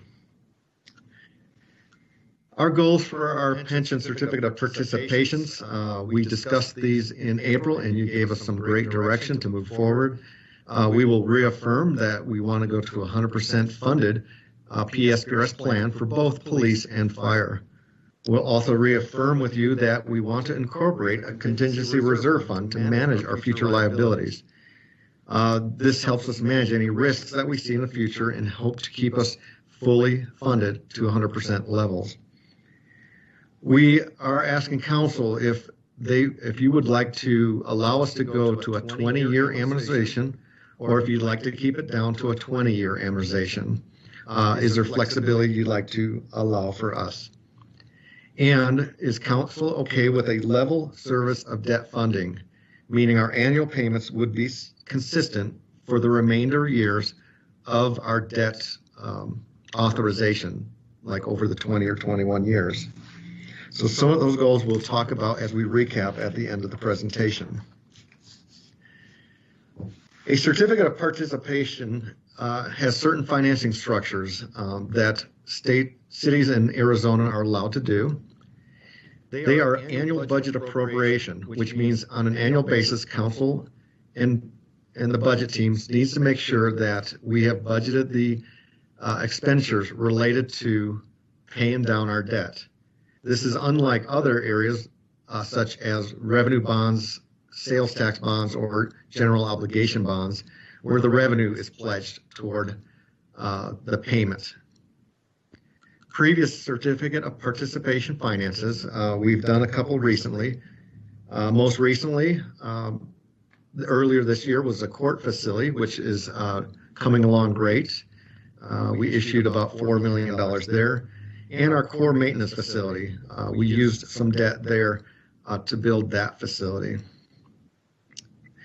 While it is very common for certificate of participation debts to pledge an equal amount of real property value to the amount of debt being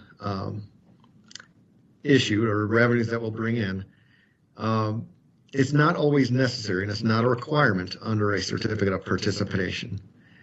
Currently, our real property list that we'll talk about on the next page ranges in the 40 to 45%, and actually it's nearing 47% as we tie down numbers for this debt issuance.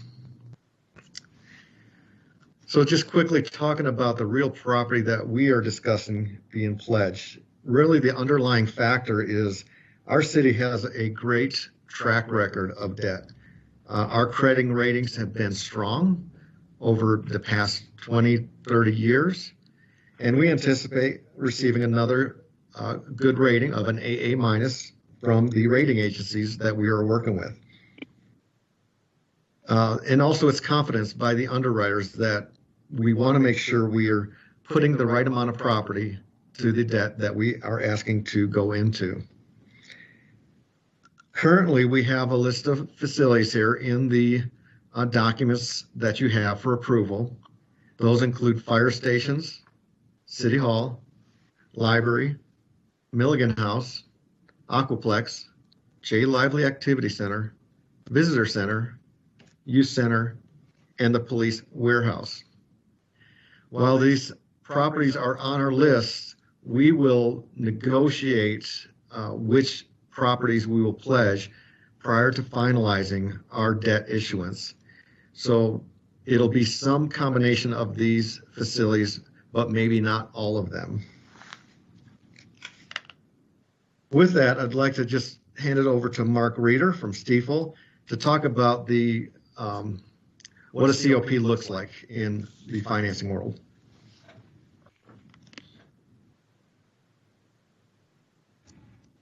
Thank you, Mr. Tatter. Can everyone hear me? Yep. Okay.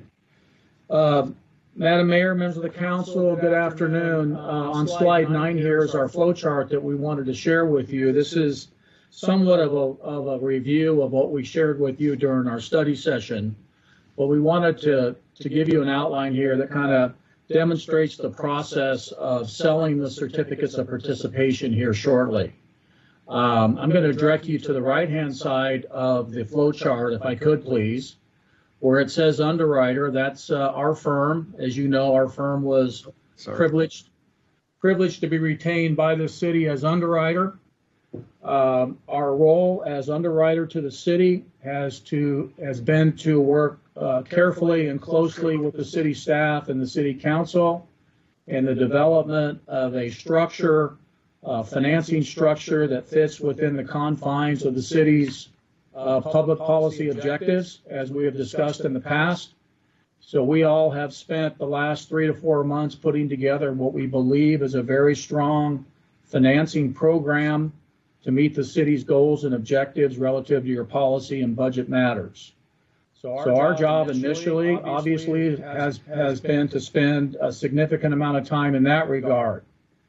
As we move forward together, we're going to share with you a timeline here shortly. As we move forward together, our role and our responsibility to the city is to move forward and engage investors who would have a strong interest in investing in the city of Flagstaff by purchasing their COP, certificates of participation, in connection with the transaction. That is something that we're going to be moving forward here with shortly. That's a big part of our job. Once we engage investors and identify investors, our firm will commit to purchasing those certificates of participation. We will sign a certificate purchase agreement which finalizes the transaction. And upon finalization of the transaction, we move forward toward closing, in which our firm would wire the proceeds of the certificate of participation sale directly to the trustee, who was retained by the city, who helps with the administrative aspects of the financing up in the right-hand corner. On the same day that we wire funds to the trustee will simultaneously wire such funds to the city of Flagstaff. The city of Flagstaff will then, as indicated on the left-hand side of the flow chart, will then wire a majority of the funds into the project fund, at which time it would be directed, as indicated on the left-hand side, it would be wired directly to PSPRS. At that time, the city will be at or near 100% funded with its pension liability to PSPRS.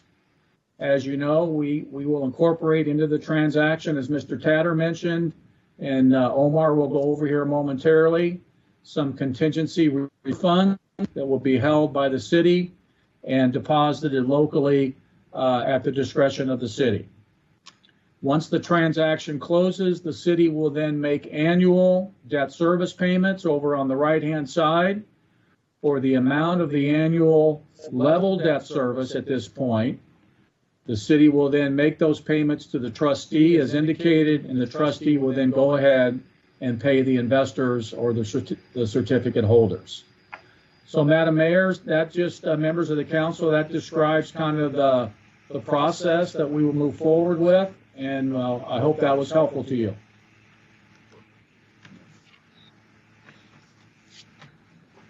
Hey, thank you, Mark. Thank you, Madam Mayor, Mr. Vice Mayor, City Council, City Manager Clifton, Director Tatter, and Suda, and most importantly, everyone from the City of Flagstaff listening in tonight.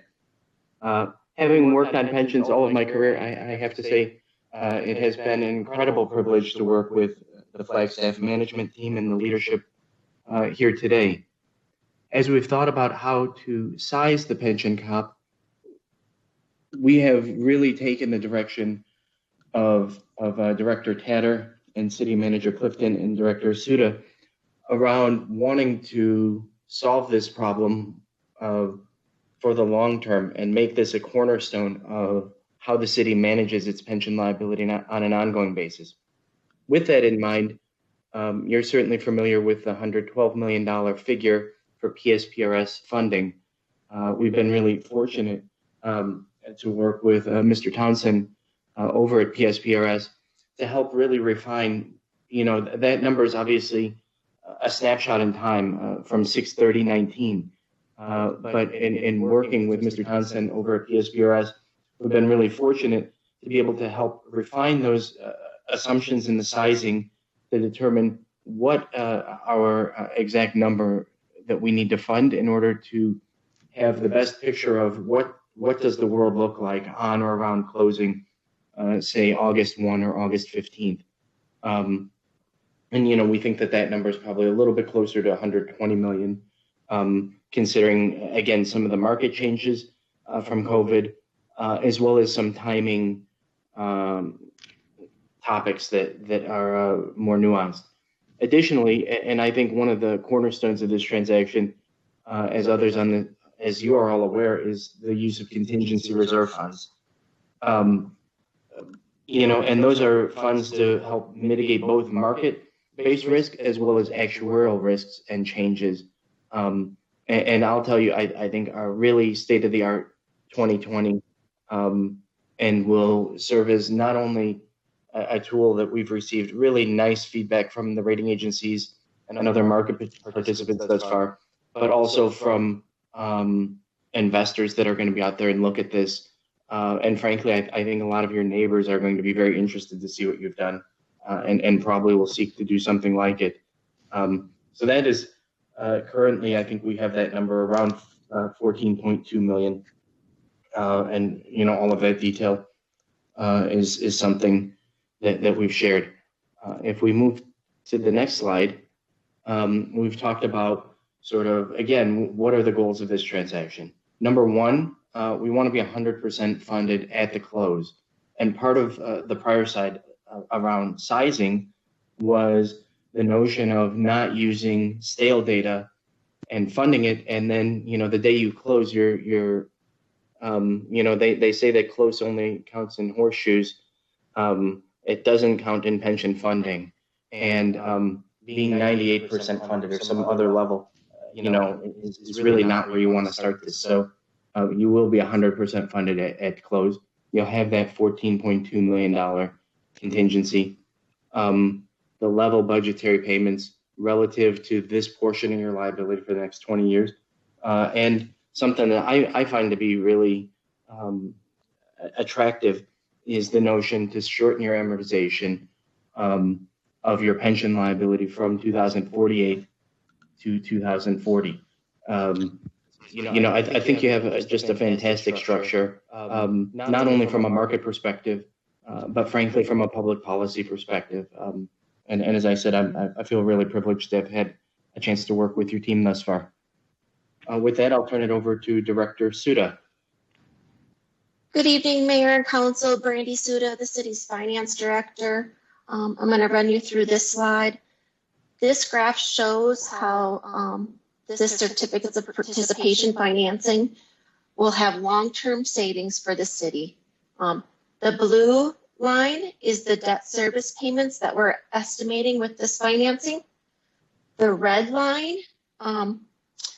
is the estimated required payments for the PSPRS UAAL per the PSPRS actuarial study. So as you can see, we have level debt service. However, if we did not issue this debt, we could anticipate that our UAAL payments with PSPRS will continue to go up. The reason you see a decline in the UAAL payments in 2037 is because of the different amortizations for fire versus police.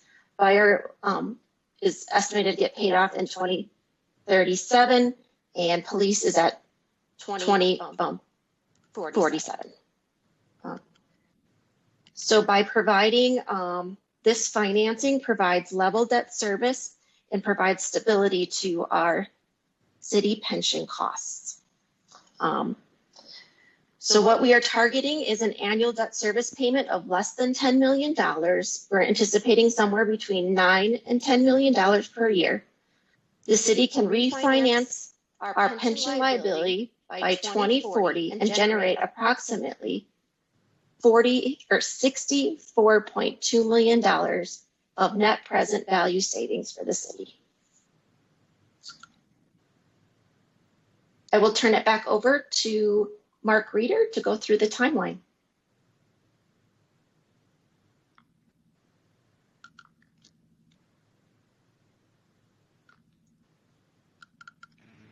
Thank you, Ms. Suda. Can you all hear me? Yes. Okay. Thank you. As far as our timeline, where we go from here, Madam Mayor, members of the council, obviously, today we're having the first read of the COP ordinance. We are expected to return for the second read, as you all know, on June 23rd. We then would post and print the preliminary offering statement and submit it to investors across the country on or around June 30th. We're going to initiate our marketing plan essentially that day or shortly thereafter.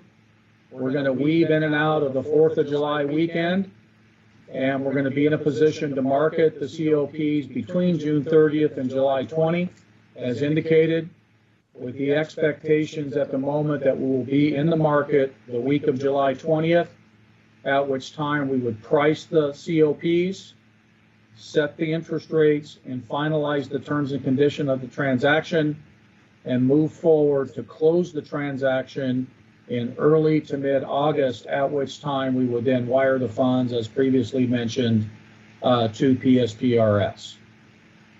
So that pretty much concludes our timeline, and we will be moving forward expeditiously accordingly. Thank you, Mark. So our last slide for tonight is really just council direction. I did add the first bullet here just to reaffirm with council that our goal is for 100% funding, as well as confidence with having a contingency reserve fund for our pension debt issuance.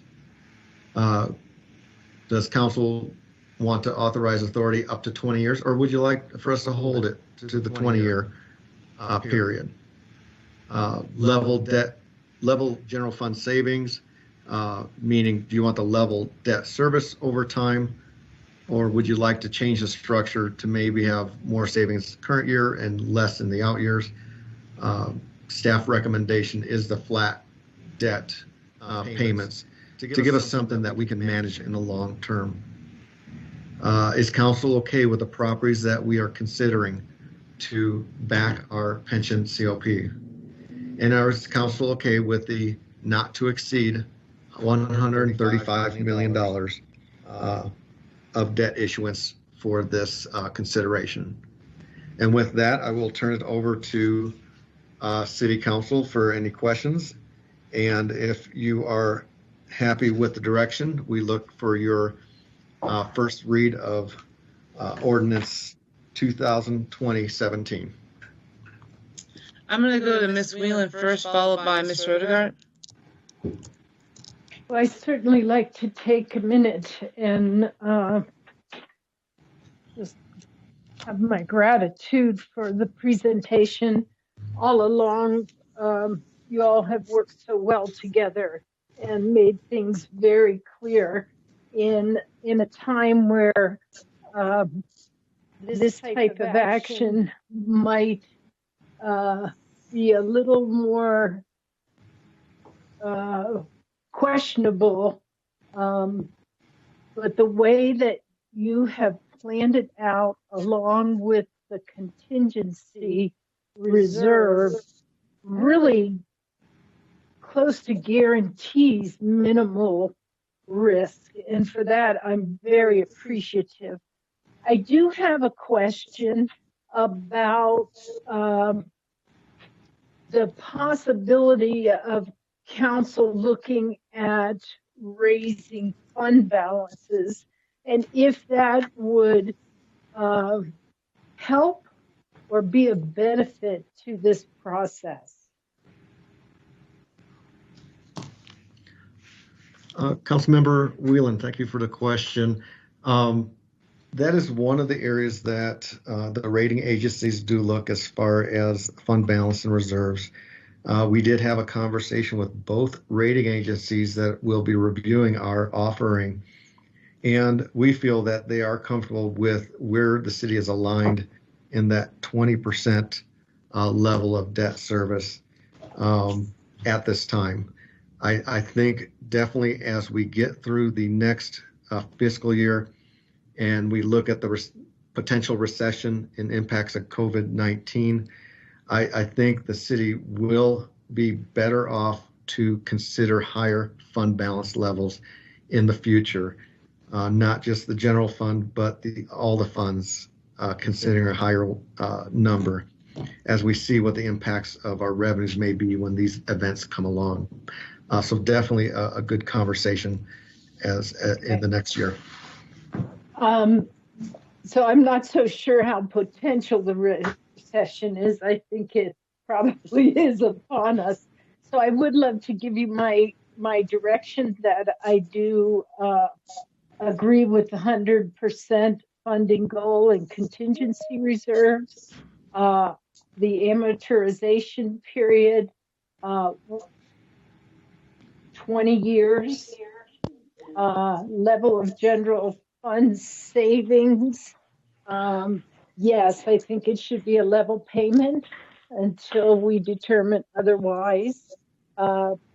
Properties, again, that seems a little vague to me, but I would prefer that the more city used properties be the offered and the more public use properties be not offered. And so I think that's all you needed to know. Is that correct? Thank you, Councilmember Wheeler. When you mention public use, are you kind of referring to like the libraries and recreation centers? I sure am. Okay, just want to make sure we're on the same page with that. Thank you. Okay, thank you. Mr. Clifton?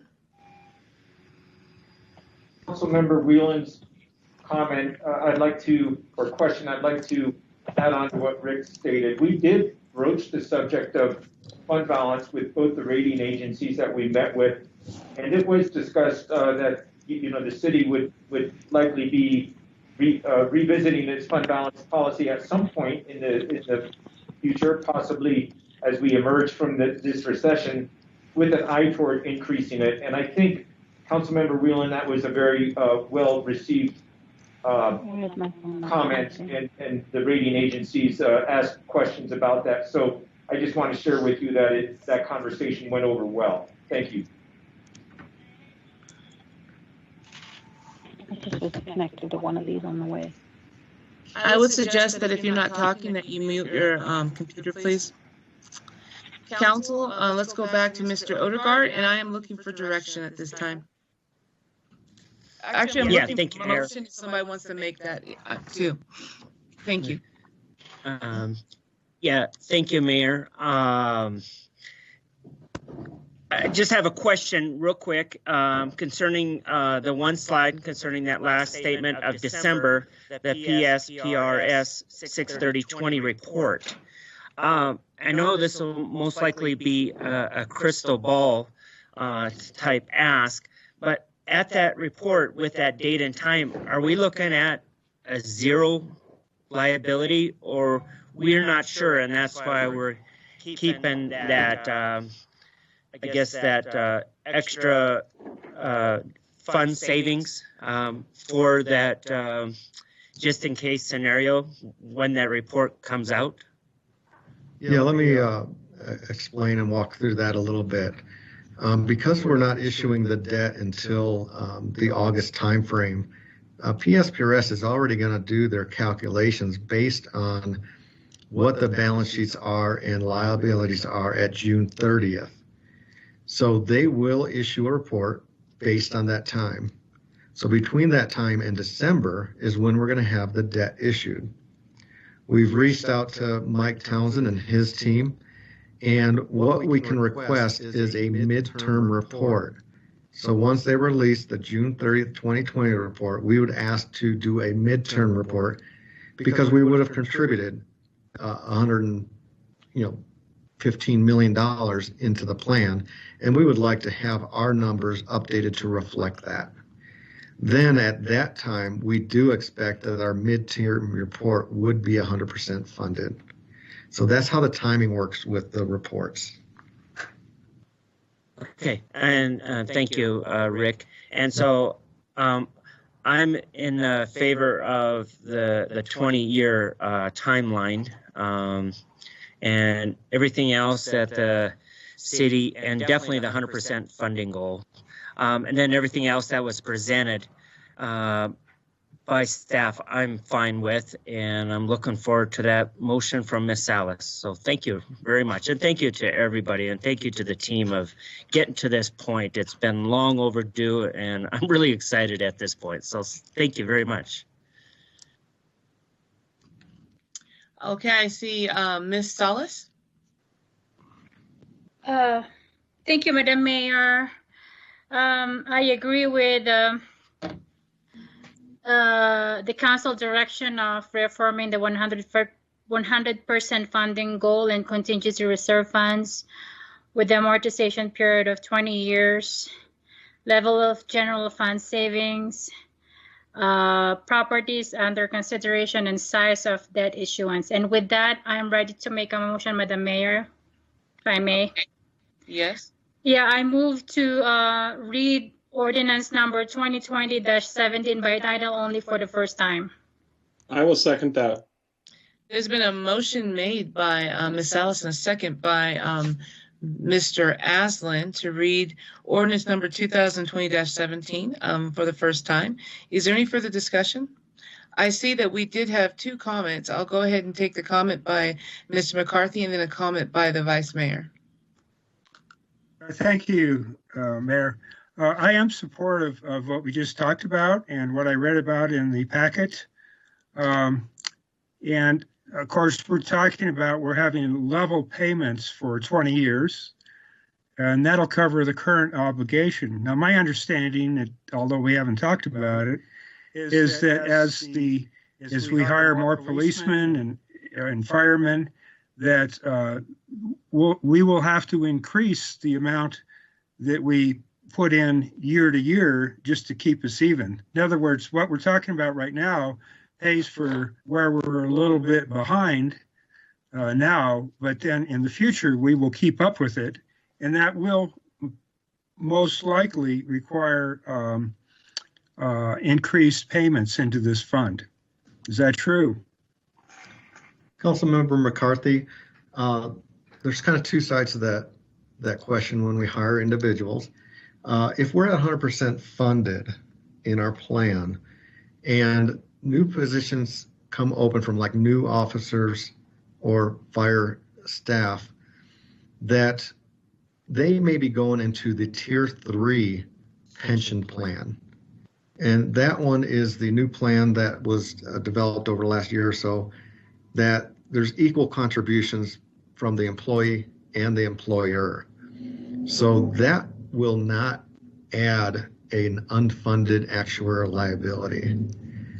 The times where things could increase our actuarial liability would be when a transfer maybe of an employee that's already in the tier 1 or tier 2 move into the city. So that could have a slight adjustment, although I don't think one employee is going to make a huge change to that unfunded liability, which we can manage through our contingency reserve funds or our next year's contributions.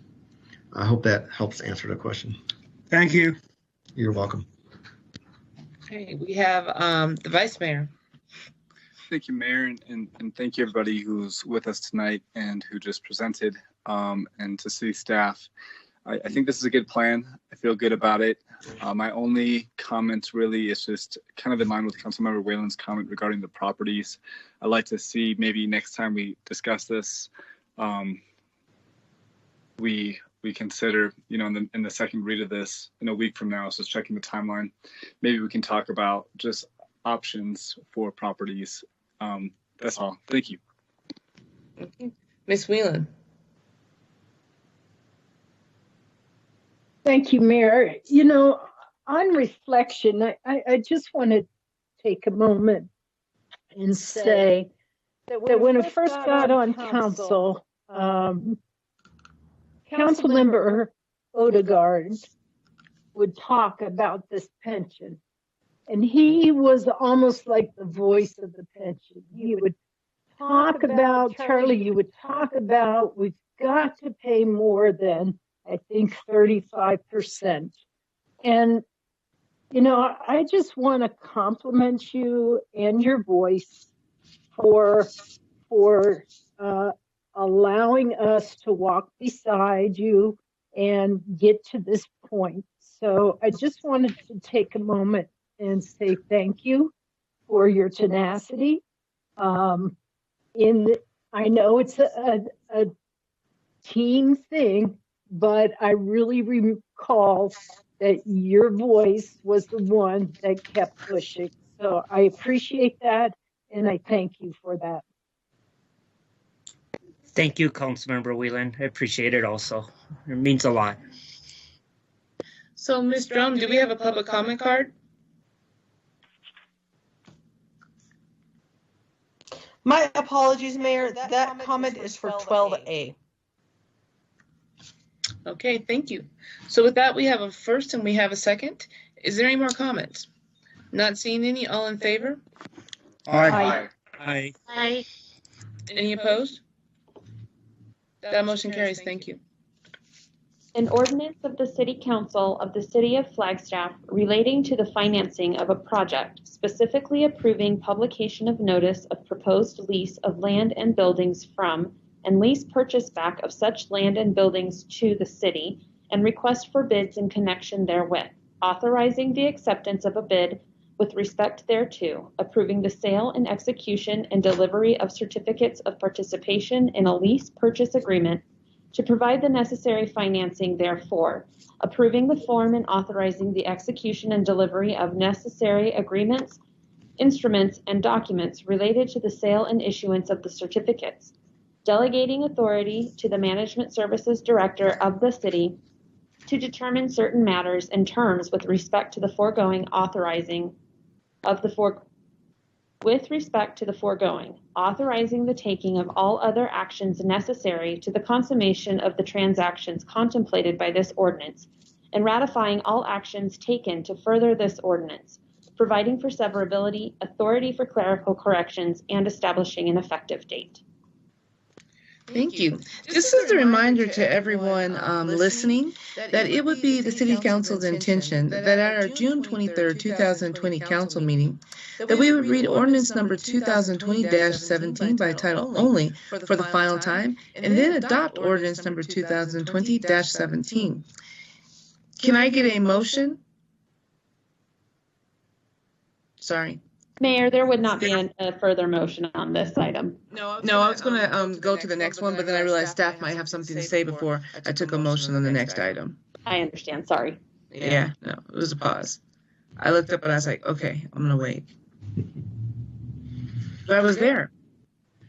All right, so the next item on our agenda is 12C, and this is an ordinance to establish our contingency reserve fund policy. We are setting this policy by ordinance because we feel that council should have the say in this policy and set the guidelines that staff will use going forward.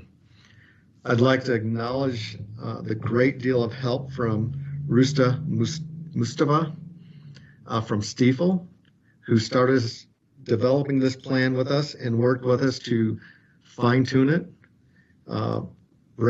Finance Director Brandy Suda, also a lot of input provided to assure the long-term of our pension funding is at the right level and we have the right contingency reserve funds.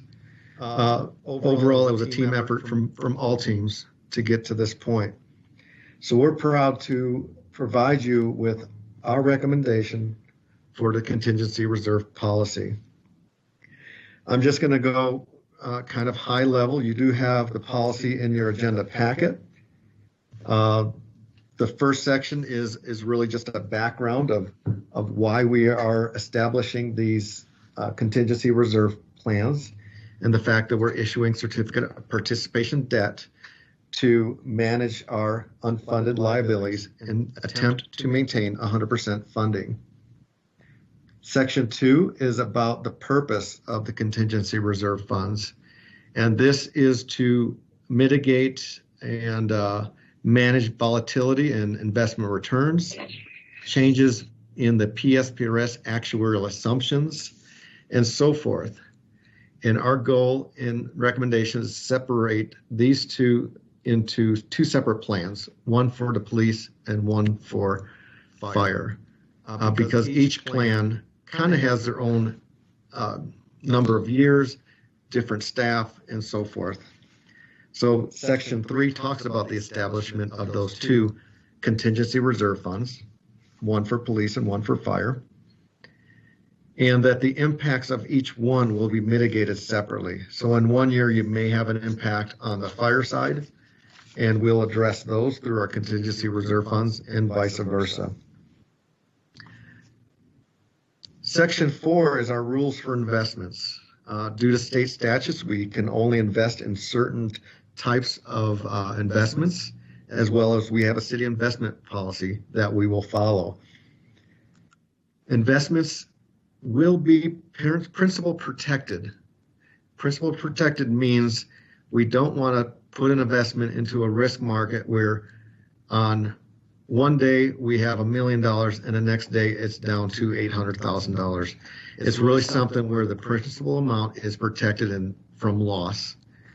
Gross funded means we're not going to use future interest earnings to fund the plans. We plan to have the principal amount in the contingency reserve funds on day one, and we want to maintain that level going forward. Our investments need to be very liquid. We get our actuarial reports every December, and so we want to be able to take action on those the next spring and potentially make additional payments to the PSPRS plans. So we would need cash and liquidity in our investments. Another option in the rules for investment is a future consideration of it's a 151 trust fund that's allowed by IRS and so forth. Currently, state legislation does not allow it, but there is legislation looking to be passed that could allow us to use this type of trust fund with PSPRS to invest our monies in a more proactive manner than the conservative level with certificates of deposits or so forth. But those decisions will be made at a later time. Rules for draws. This sets the outline for when staff would draw down funds of the contingency reserve funds. First, we want to establish those minimum fund balances of our deposits, which will be outlined shortly here.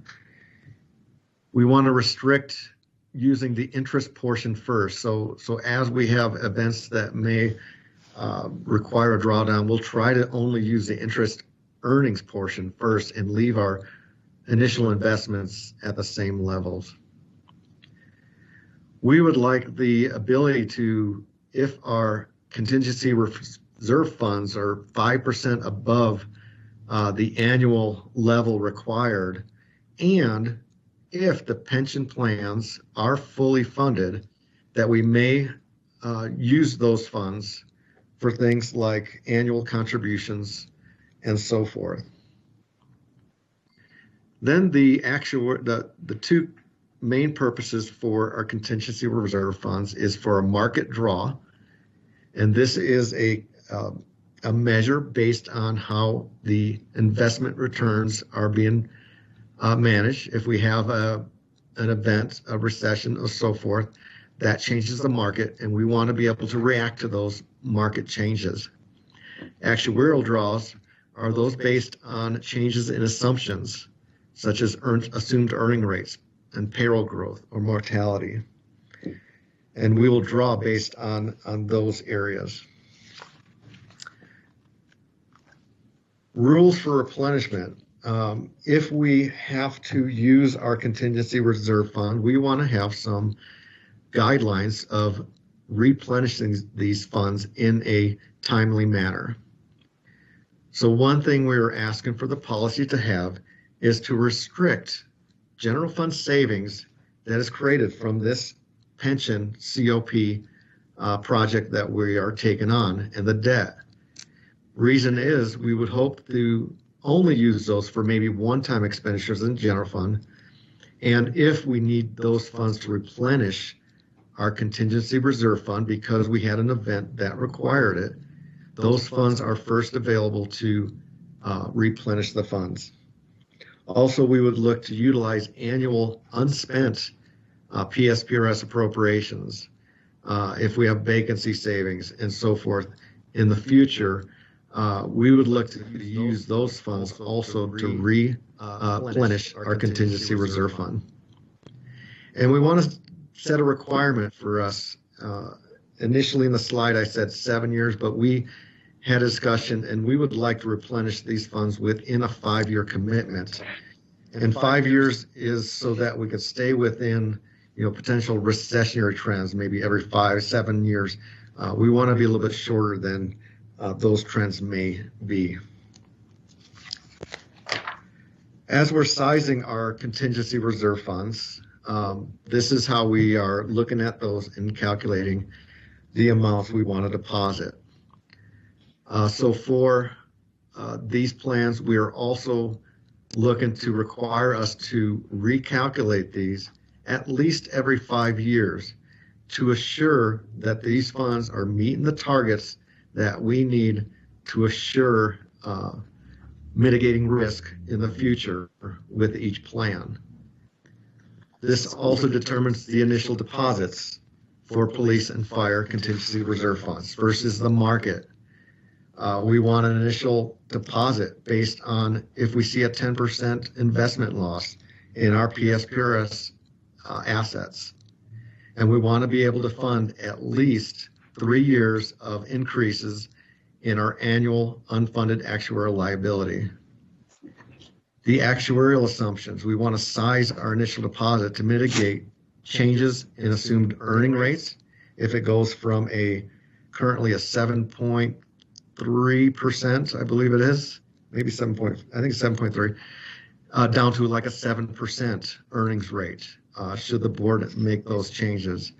If our payroll growth changes and that creates an increase in unfunded liability, or mortality tables update, those are the kind of things we want to make sure when those are approved and changed in our plans, we can address those immediately and keep our contingency reserve fund at 100% funded level.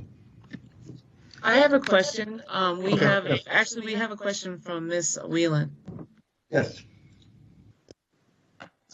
So,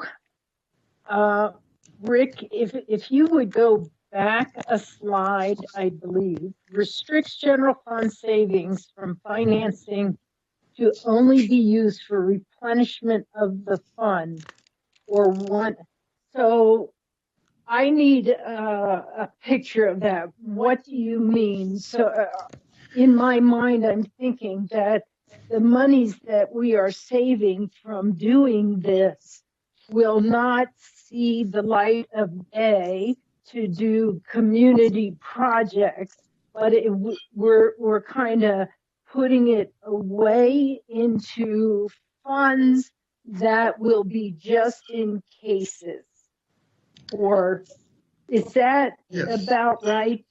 That's very close. So, we may see, sorry. Let me see if I can also frame it a similar way. So we may see, just say $1.5 million in savings annually, starting in fiscal year 21, or fiscal year 22, sorry, that we are okay with using those as one-time fundings for council decision during the budget process and allocate those for those use. But we're not looking to have those committed to ongoing programs, so that in the next fiscal year budget, we can make those decisions, say, oh, wait, we had to use our contingency reserve fund. Let's use those monies to replenish it. If we don't use it, then that may be available for budgeting purposes for council for one-time expenditures. I'm not sure if that was very clear, but I hope that it is. It is clear, Rick, but I'm not so sure that I really wanted to hear it like that. Just, ongoing. So while I really understand and appreciate how prudent our city is, and under the leadership of you, Rick, I know at first I would push you, but I see how all of those things have come together in times like this and have added up to more protection, less risk. So with that being said, somehow I was hopefully envisioning that we would be able to tap into some monies to do the projects of what our community is asking us to do, and to have that money since it would be from the general fund, be accessible and flexible enough to do what we need to do. So that's why I asked questions about, shove my stuff away from you. You got to deal with these behaviors about just brushing your hair, brushing your teeth, and washing your hands. We got somebody needs to mute their mic. Yeah. There we go. So I'm going to go brush my teeth. And no, I'm just kidding. So that's my sense, because, you know, our community currently is asking us to do a lot. And I want to be able to do that. But I was looking forward to having some of these monies freed up so we could do those things. So I just wanted to throw that out. And again, I appreciate the reserved manner in which we're approaching this. But I am also saying that this savings that we're having is also needs to go back to our community. So that's what I have to say. Thank you for listening. No, thank you very much. And we put a 5-year limit on this because we want to be comfortable with how we did this debt financing and making sure we have our contingency reserve funds proper over the next couple fiscal years, just to give us that conservative feel and know that we did hit this right. So that's why we didn't go all time. We just wanted to limit it to a few years to assure we're in the right place. We don't know that what we'll see this coming fiscal year from this project, because we're still trying to size that debt. Right. So I'm not sure what we'll see in the coming fiscal year, but this is really for fiscal year 2021, 2022 budget discussions that we'll have. And I think at that point, council may decide to use a portion of those fundings. And, you know, we have other revenue concerns that we want to make sure that, you know, during next fiscal year we take care of those revenue losses. And as you mentioned, maybe fund balance is one of those things that this money should go to also. So those are just a little more reasons why we wanted to, just for a short term, restrict that. Okay, so you're saying that short term is a 5-year short term? That's Yes. what you're asking for? Yeah, 5 years Okay. after we this year we issued it. Yeah. Thank you. You're welcome. Okay, continue, please. So the last part of my presentation is about dissolving the fund. While this may be 40 years out, unless we pay this debt off sooner, we wanted to have an exit strategy for future councils and staff. So upon repayment of the final debt service payment, staff will seek out council direction to the disposition or discontinuation of the contingency reserve fund. So staff is required to ask council what they want to do with any leftover funds we have. Things that the city could redirect the balances in our contingency reserve funds could to apply to our OPEB balance, which is other post-employment benefits or retired benefits that we have a liability to. I added here, it's in the policy. We could use that toward our annual pension contributions that we may have for the organization, or council may request just to deposit those back to the general fund as a consideration. So that's how we get to the end and dissolve the contingency reserve fund in 2040 or so. So with that, staff recommendation is to adopt the ordinance set forth in our contingency reserve policy.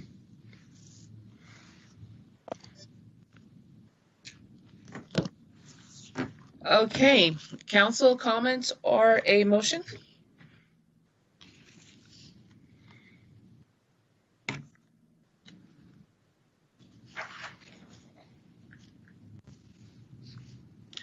Okay, Ms. Salas.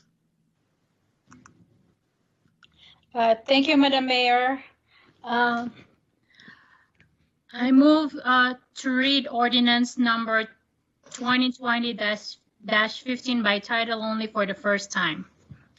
I'm going to take Mr. Odegaard as that second. Is that correct, Mr. Odegaard? Yes, that's fine. Okay, there's been a motion made by Ms. Salas and second by Mr. Odegaard to read ordinance number 2020-15 by title only for the first time. Is there any more comments? All those in favor? Aye. Aye. Any opposed? That motion carries. Thank you. An ordinance of the City Council of the City of Flagstaff adopting a public safety personnel retirement system contingency reserve fund policy, providing for repeal of conflicting ordinances, severability, and establishing an effective date. Thank you, City Clerk. Just as a reminder to everybody who is listening, it would be the Flagstaff City Council intention at our June 23rd, 2020 City Council meeting that we will read ordinance number 2020-15 by title only for the final time, and then adopt ordinance number 2020-15. Thank you. The time is now 5:26. We will return at 5:40. Okay, Mayor, we are back online, yes. Okay. So we're now down to item number 10. Item number 10 are our public hearing items. And we have 3 such items tonight.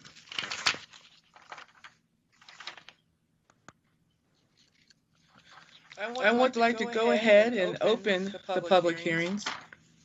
I'd also like to say, if there's anyone who would like to have a public comment on any of these public hearing items, those would need to be submitted now. We're going to start with item number 10A and move through the items. The first item is consideration and adoption of ordinance number 2020-13. This is an ordinance of the City Council of the City of Flagstaff, amending the Flagstaff City Code, Title 7, Health and Sanitation, Chapter 7-03, Water Systems Regulations, Section 7-03-001-0010, Subsection A, Water Rates, to establish a new water resources infrastructure protection through wildland fire management fee, providing for penalties, repeal of conflicting ordinances, severability, and establishing an effective date. Staff's recommending actions that we hold the public hearing for this item, that we read ordinance number 2020-13 by title only for the final time, and then we adopt ordinance number 2020-13. So once again, at this time, the public hearing is open for this item. Do we have any public comment cards? Not hearing any, I'll go ahead and take Mr. Odegaard. Yeah, Mayor. I make a motion to read ordinance number 2020-13 by title only for the final time. Is there a second? Say that again. Actually, Mayor, this is Sterling. Did you close the public hearing? Oh, thank you, Sterling. I'll go ahead and close the public hearing at this time, seeing that there was no cards. Mr. Odegaard, can you please repeat your motion? Yeah. Move to read ordinance number 2020-13 by title only for the final time. Is there a second? I believe the second came from the Vice Mayor. So we'll go ahead and take a motion by Mr. Odegaard and a second by the Vice Mayor to read ordinance number 2020-13 by title only for the final time. Any further discussion? All those in favor? Aye. Aye. Any opposed? I'm in favor. Thank you. Motion carries. An ordinance of the City Council of the City of Flagstaff amending the Flagstaff City Code Title 7 Health and Sanitation, Section 7-03 Water System Regulations, Section 7-03-001-0010, subsection A, water rates, to establish a new water resources infrastructure protection through wildland fire management fee, providing for penalties, repeal of conflicting ordinances, severability, and establishing an effective date. Okay, I see Mr. McCarthy would like to make a motion. I move to adopt ordinance 2020-13. Second. There's been a motion made by Mr. McCarthy to adopt ordinance number 2020-13 with a second by Ms. Whelan. Is there any further discussion? All those in favor? Aye. Aye. Aye. Next up would be B, consideration adoption of ordinance number 2. For any opposed? Sorry. Oh, was there any opposed? All those in favor? I mean, sorry, there's none opposed. That motion carries, sorry. Sorry for the interruption.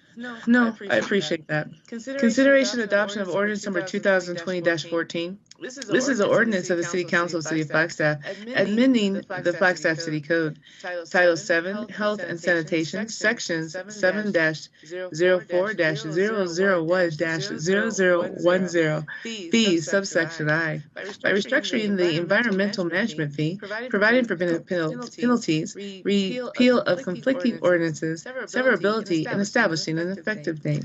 Staff's recommended action is that we hold a public hearing, that we read ordinance number 2020-14 by title only for the final time, and that we adopt ordinance number 2020-14. The public hearing is open for this particular item. Ms. Drum, do we have any public cards for this? Mayor, we do not have any for this item. Okay. Seeing how there's no public cards for this item, I'll go ahead and close this public hearing on this item. Is there a motion?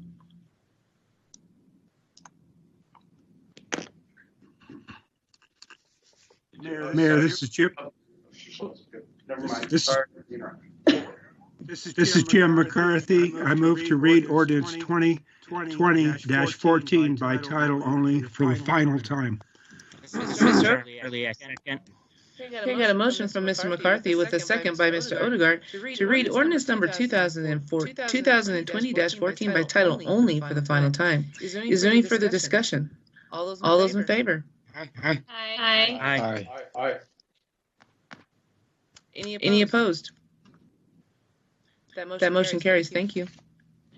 An ordinance of the City Council of the City of Flagstaff amending the Flagstaff City Code Title 7 Health and Sanitation, Section 7-04-001-0010 fees, subsection I, by restructuring the environmental management fee, providing for penalties, repeal of conflicting ordinances, severability, and establishing an effective date. Is there a motion to adopt ordinance number 2020-14? Mr. Mayor. Okay, there's been a motion made by Ms. Whelan with a second by Mr. Odegaard to adopt ordinance number 2020-14. Is there any further discussion? All those in favor? Aye. Any opposed? Ms. Salas, were you an opposed or in support of? I am in support. Thank you, Ms. Salas. Okay, that motion carries. We're now down to item number C. Item number C is a public hearing for the fiscal year 2020-2021 budget and tax and property tax levy. Staff's recommended action is that we open the public hearing, receive citizen input, close the public hearing, and then convene into a special meeting to take the vote on the item. So at this time, I just want to make sure that we are clear with the expectations that are before us and that everyone knows what we are doing. I'm going to go ahead and open the public hearing for this item. It's my understanding that we have 378 public comment cards. And so when you do the math on that, we have approximately 6.5 to 7 hours of public comment that we are going to receive. After we receive the public comment, we will close the public hearing. At that particular time, depending on the time of night, I am going to ask council if they want to go ahead and convene the special meeting, or if they want to pick up the special meeting tomorrow. Tomorrow, so at this particular time, I would ask staff to see what that would look like, or maybe help with that particular motion. But instead of waiting several days to try to get this done, we do need to get the budget done. And so I'm going to see if staff, if council wants to go ahead and continue with the agenda as written, or if we want to pick up a special meeting tomorrow morning. So that would be really what I want council to be thinking about.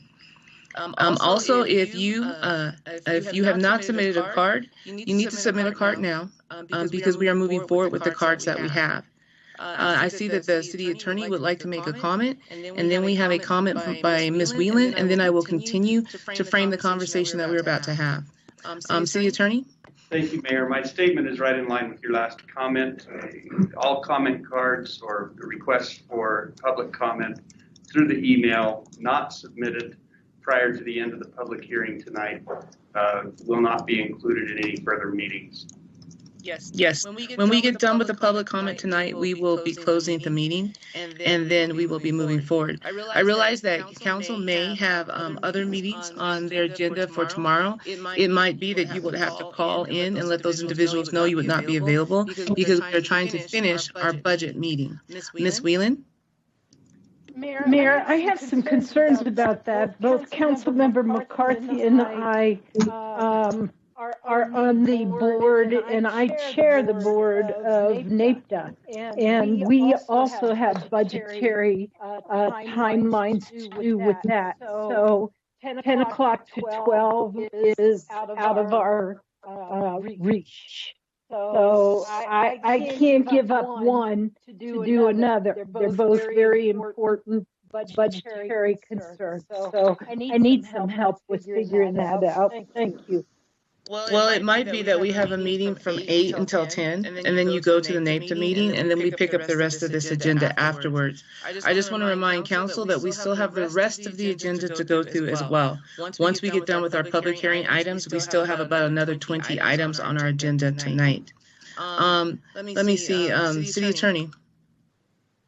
Mayor and Council, this is Sterling. I just want to remind you that we would require a 24-hour posting of the agenda before the next meeting.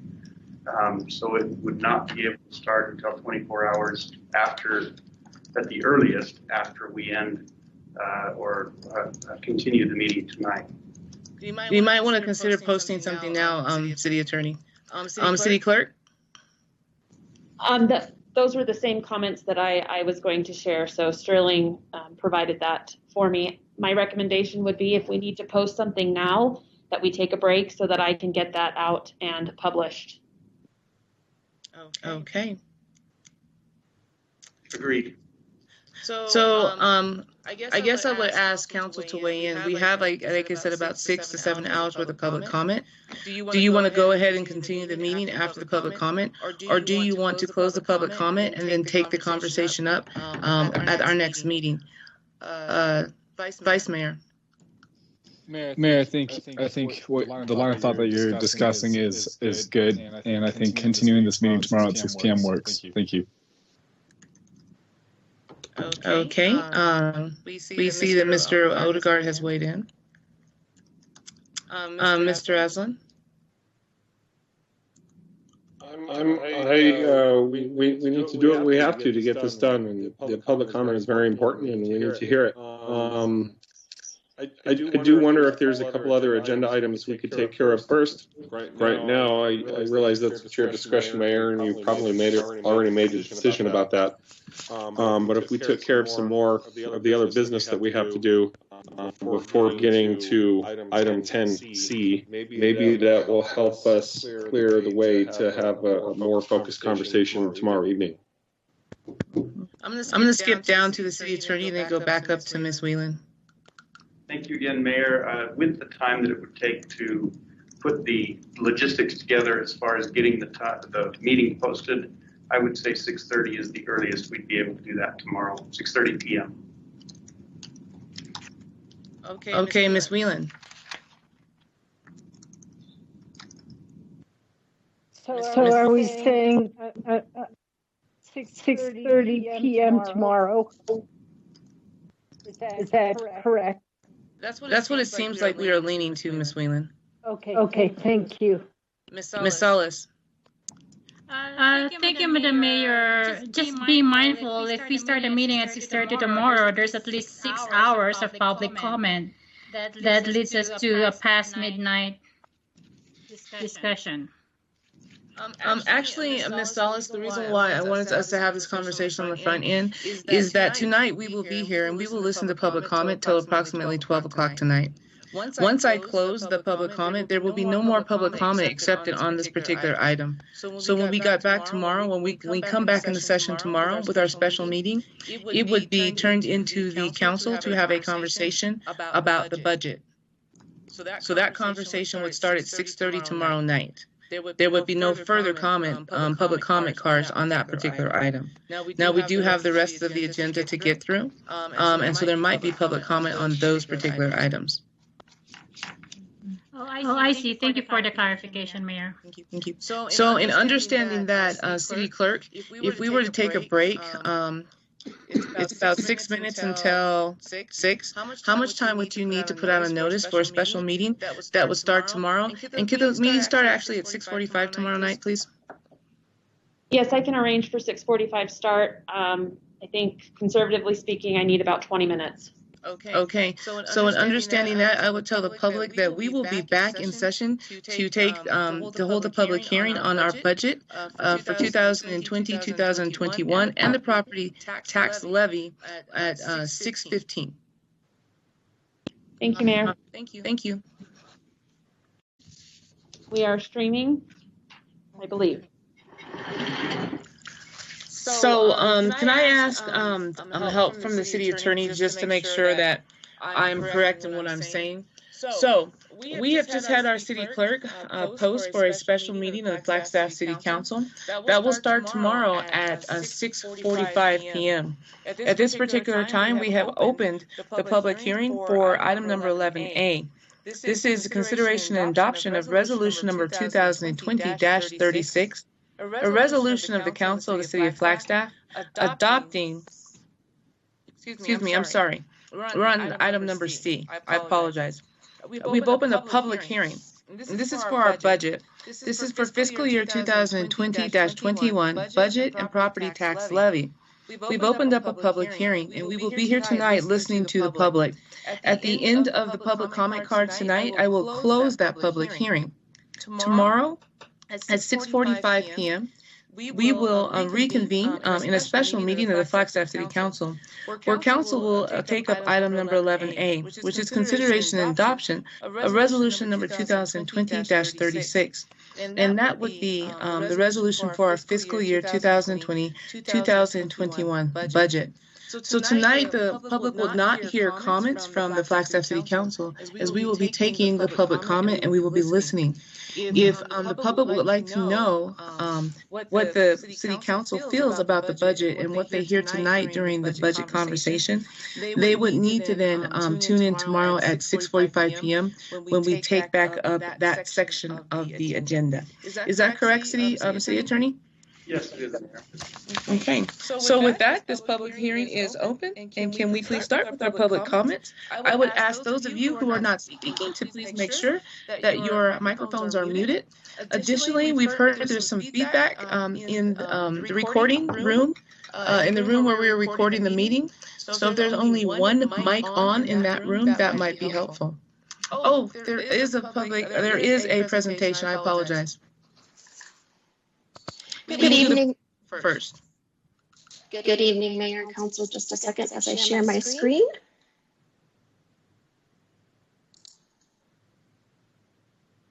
Okay. Good evening, Mayor, Vice Mayor, and Council. Brandy Suda, the city's Finance Director. I will be presenting on the city's fiscal year 2020-2021 budget and property tax adoption.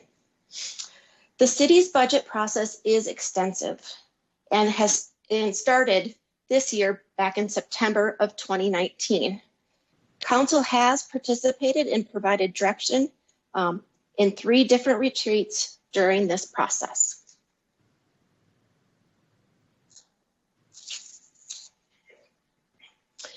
Here is a timeline for the city's fiscal year 2020-21 budget and property tax adoptions. 2 weeks ago, on June 2nd, we had tentative budget adoption, which set the maximum appropriation. Tonight, we will start with the public hearing for the budget and tax levy. Updating this slide now, we will have a special meeting tomorrow for the final budget adoption, as well as the first read of the property tax ordinance, followed by the second read of the property tax ordinance and adoption on July 17th. Or I'm sorry, July 7th. My apologies. Key highlights for the fiscal year 2020-2021 budget process includes the recession plan council adopted in April. By having the recession plan overlap the city's budget, it allows the city to make decisions based on data and enables the flexibility to make changes and adjustments quickly as we see fluctuations in revenue. We are currently at the significant stage of the recession plan as adopted by council. Significant stage measures include items such as position freezes, travel and training freezes, curtailing discretionary spending, as well as compensation increase deferments. This budget is based on an overall no property tax increase. The primary property tax rate proposal is flat except for new construction, and the secondary property tax rate is decreasing for the first time in 14 years. One of the key reasons for the increase in the city's proposed budget for fiscal year 2020-21 is the PRS pension debt and the unfunded liability paydown. This proposed budget includes $122 million in budgeted expenditures with an estimated net present value savings of over $55 million to the city. Further details regarding the proposed budget. This proposed budget includes a $1.5 million increase to the general fund. Key reasons for this increase include state minimum wage assessments, various insurance increases such as healthcare, pension increases, and COLA compensation for employees. However, the COLA increase has been deferred per the recession plan at this time. The city has received 2 CARES grants. Both of these grants are reimbursable basis for specific expenditures. The $18.1 million is for airport operation costs over the next 4 years, and the $8.6 million is for public safety personnel payroll expenditures through December 30th of 2020. This budget also includes independent revenue streams, creating self-supporting activities and reducing the dependency on the general fund. In the airport, the combination of the CARES and creating a potential paid parking with the additional parking lot to increase self-sufficiency at the airport, as well as the new water resource and infrastructure protection fee for wildland fire management activities. This budget also includes a housing budget of $13.6 million across all funds, including operating, capital, grants, and contingency, and this is a $1.6 million increase over the prior year. Staff's recommendation is for council to adopt the budget as presented. This adoption provides the maximum allowable expenditure by division, while allowing the recession plan to continue to overlap the budget and have staff review revenues monthly and reduce expenditures accordingly.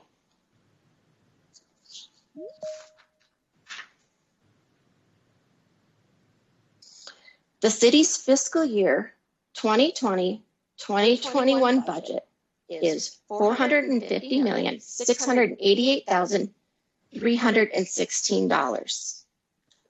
This is a $111.8 million increase over the prior year. Again, the key reason for that increase is the $122 million that we have added to the budget for the unfunded pension paydown. The general fund makes up 18% of this budget, or $81.7 million. Special revenue funds such as BBB funds, Highway User Revenue Fund, library, transportation taxes, and the parking district represent 21% of the budget, or $94.9 million. Debt service funds such as the GEO bond, our secondary property tax, and our new pension COPS fund represent 29% of the budget, or $129.4 million. Capital project funds such as the courthouse, FWPP, USGS expansion represents 4% of the budget, or $20.3 million. And lastly, enterprise funds such as the water services funds, solid waste, sustainability and environmental management, the Flagstaff Housing Authority, and the airport make up 28% of the budget, or $124.3 million.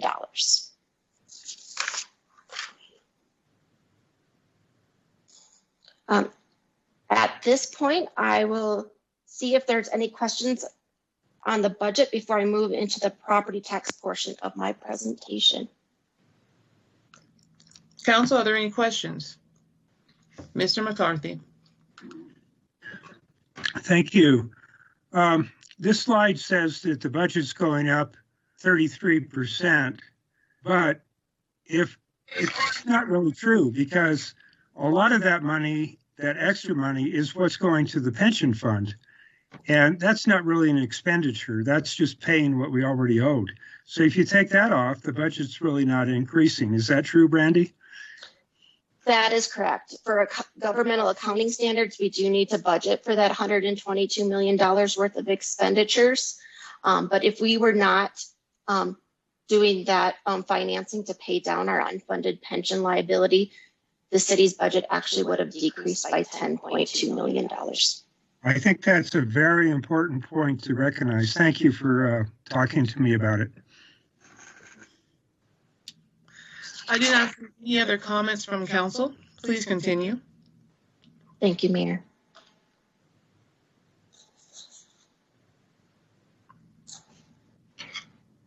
Property taxes. Here is the formula for calculating the city's property taxes. The tax levy is set by council within our statutory limits. That amount, or tax levy or revenue, is then divided by the assessed valuation. This is provided by the county assessor's office and is fixed to equal the tax rate that is then adopted by city council via ordinance.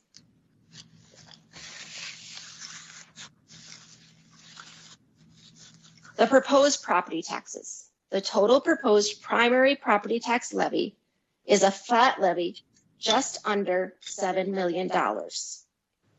This levy does include new construction totaling $60,474.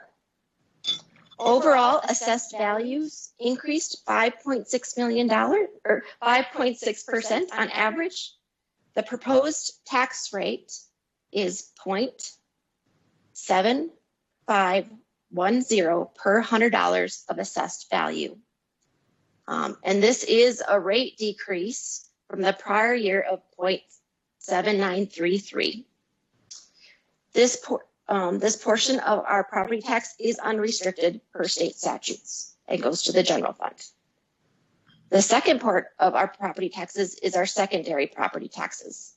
And that proposed levy is just over $7.4 million. The proposed rate that is required to generate this levy is 0.8000 per $100 of assessed value. Again, this is a rate decrease from the prior year of 0.8366.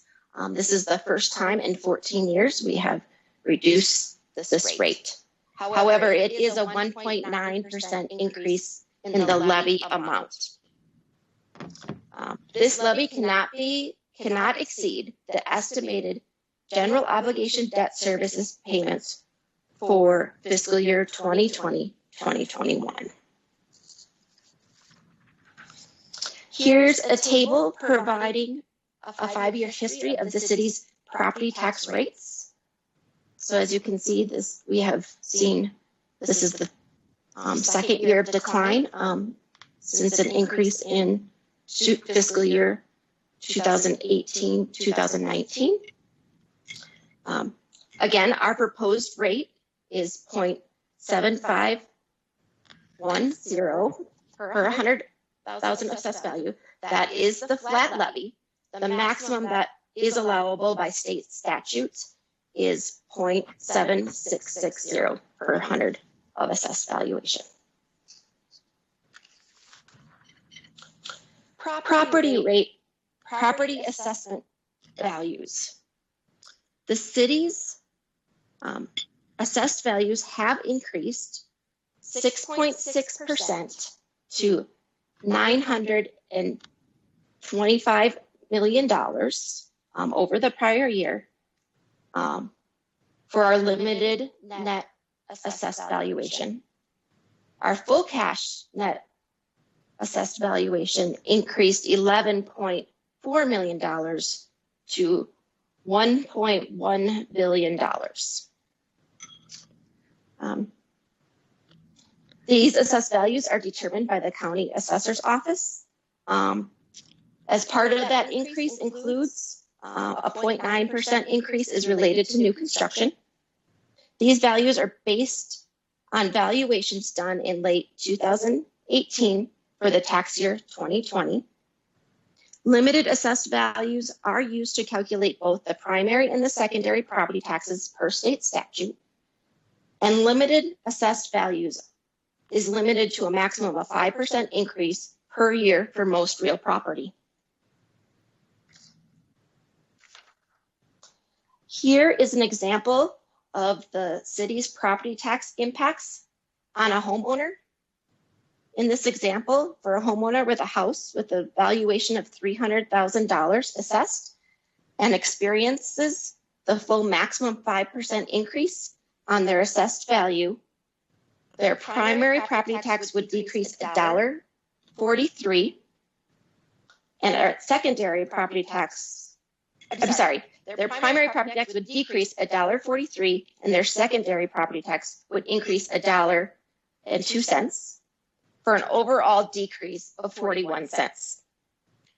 Just as of note, in fiscal year 2019, the city's property taxes represented about 22% of the total homeowners' property tax bill.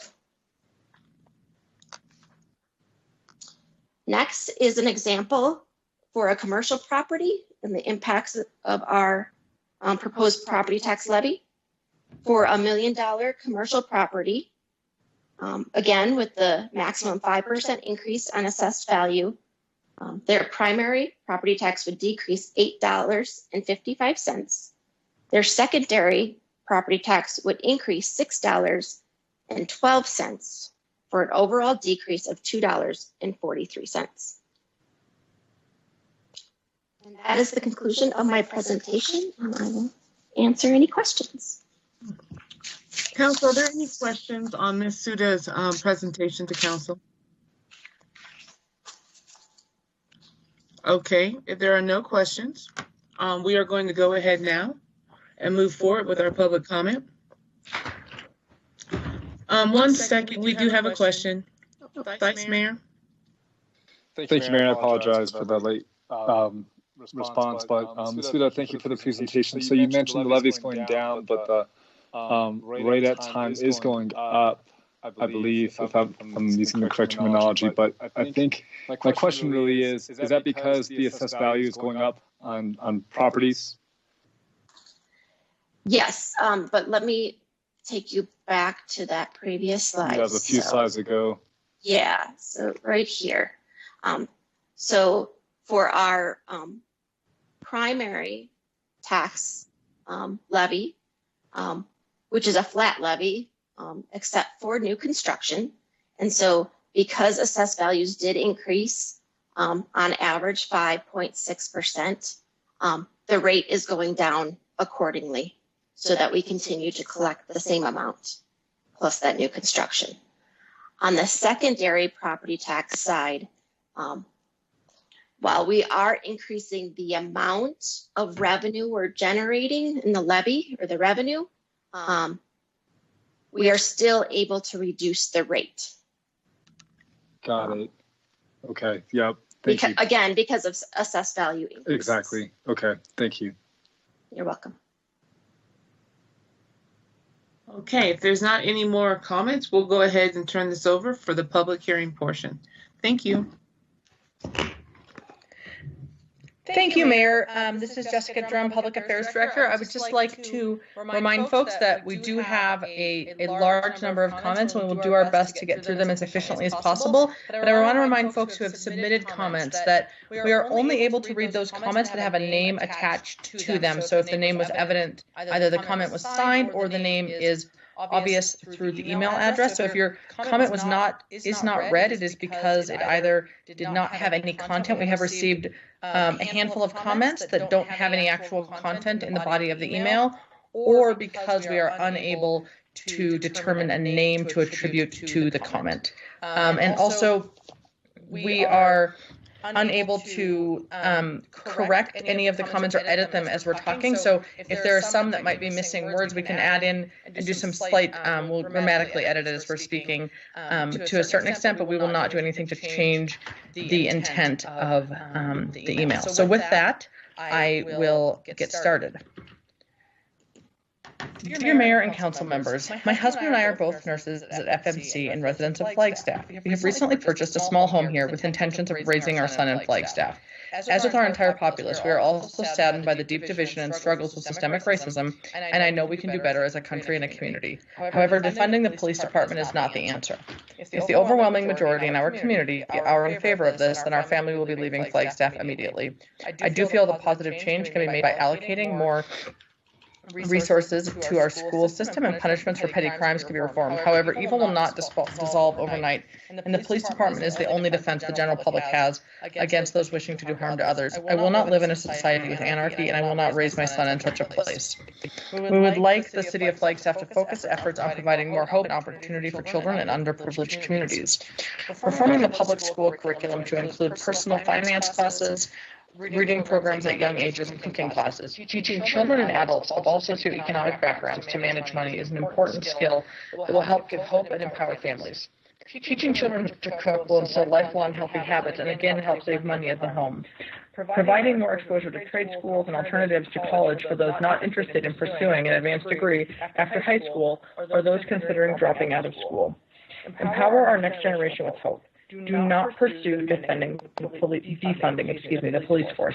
This will not have the positive outcomes those advocating for it are hoping to achieve, and the consequences will be more than our community can bear. Thank you for your time. I hope our community can move forward with a well-constructed, safe plan that is created in the absence of emotional and anger. Best regards, Sarah Strauss. Hello. My name is Dunya Cope, and I have been a resident of Flagstaff for over 8 years. I'd like to speak on the importance of using this moment in history to reflect and think critically about increasing the budget of Flagstaff Police Department at a time when the city has lost revenue and other crucial services like housing have seen their percentage of the budget decrease. Defund the police doesn't have to mean making a radical change overnight. It really should mean looking at all the issues we expect police to deal with in the city and decide whether these functions might be better addressed by unarmed emergency responders, and increases in services to housing, substance abuse treatment, and mental health. I, along with many of my friends, have worked in community mental health and other social services for years, and we all know the pleasure of being expected to do more with less. Oh, pressure, excuse me. I have also seen time and time again how even with the best of services, if people can't afford housing in this town, it's so much more likely that they will experience homelessness and substance abuse. What if we diverted resources upstream instead of either putting Band-Aids on a systemic issue or making people's lives even more difficult as they get caught up in the exploitative legal bail and probation systems? Although we may not have the same egregious issues of abuse as some big city departments, arrest rates show that Indigenous people make up 87% of arrests for public consumption, while making up less than 10% of our population. We don't see massive arrests for public consumption during Tequila Sunrise. If more bias or diversity training would actually solve this issue, why hasn't it been done so already? Rethinking the role of police in our town would also be one small step towards repairing the legacy of racism towards Indigenous communities in this country. Respectfully, Dunya Cope. I hope Flagstaff uses this time to evaluate what policing should be done in the 21st century. For example, if there are situations where police get called and social workers would be a solution, let's do it. If there's a way to fix homeless solution other than arresting, let's figure it out and do it. There's no reason cops need to look like they're in a war zone on their regular duty. Get rid of guns and flak jackets and learn how to de-escalate situations. Andy Griffith can show you how, or the many police groups in the EU and UK and Europe that currently police this way. Thank you for your time, Laura Trout. I have lived in Flagstaff for over 20 years. For 7 of those years, I've lived in Plaza Vieja. I have heard the police kill 2 people while I was in my bedroom. I fully support the list of demands by community members to defund the Flagstaff police. These demands have been submitted to you all through email. I insist that you support the effort to remove police from schools in Flagstaff to disrupt the school-to-prison pipeline. I urge you to defund the Flagstaff Police Department by 50% of the allocated funds and reroute them to programs that address the root cause of crime and to meaningful methods of community care. I'm advocating that you prioritize redirecting funds to the following services: rehabilitative justice, affordable housing, culturally appropriate mental health services, services for the unsheltered, BIPOC arts support, and environmental justice. People are marching in the streets because they know that these changes will create healthier and more just society. It is the duty of the City of Flagstaff. It's the duty of the Flagstaff City Council to listen to the public's voice and make tangible changes to the city's budget reflecting their demands. Emily Davalos. I am writing as a concerned citizen of Flagstaff. I have spent the last 2 years in Flagstaff employed at NAU. I'm writing to formally support a divestment in the police department and a redistribution of resources to social services such as local police education, local public education, local libraries, health and human services, and victim advocate.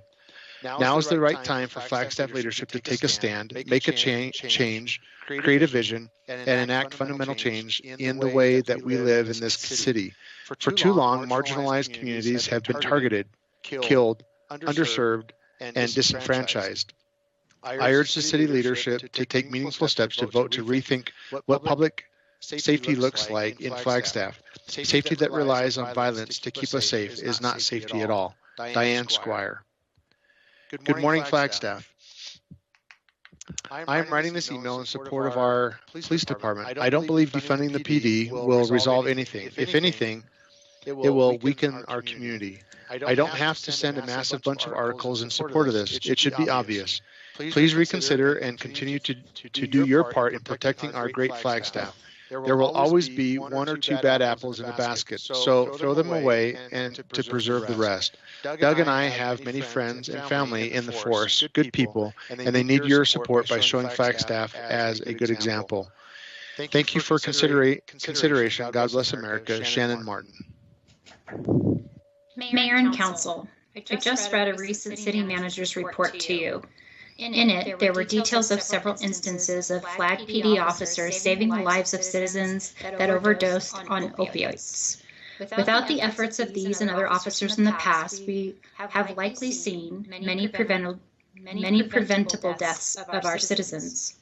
This is just one example of why having a fully funded and supported police budget is so important. The suggestion that cutting funding to the most critical public safety entity will somehow make us safer is ludicrous. I would suggest that instead, funding currently delegated to enhancement of life projects like FOOTS, ARTS, and others be redirected to the critically underfunded social services and mental health programs. It is obscene that we turn our backs on those most in need of critical life-saving, altering care while we fund optional quality of life improvements for those that need the city's help the least. We know that during the next fiscal year, revenue will be down significantly. We know that during times of economic hardship, the demands on police departments increase. Now is certainly not the time to cut funding to them. Sincerely, Rob Wilson. I rarely post anything political or anything not funny. I am a local business owner and I am a Christian. I believe in acting in love. I believe we can be friends even if I don't believe or agree with everything you do. I also believe and agree with standing up for what I believe in. I am careful with my words because I truly believe they have the power to build up or tear down. I can speak life or speak death. I am a bridge builder, not a bridge burner. I believe that abolishing the police department is wrong. I back the blue and Flagstaff. I came from a city where the police department was corrupt and full of bad apples. But Flagstaff is not that place. It is full of good people, compassionate people, and our police department are our neighbors, our friends, with families, hopes, dreams, faults, and failures.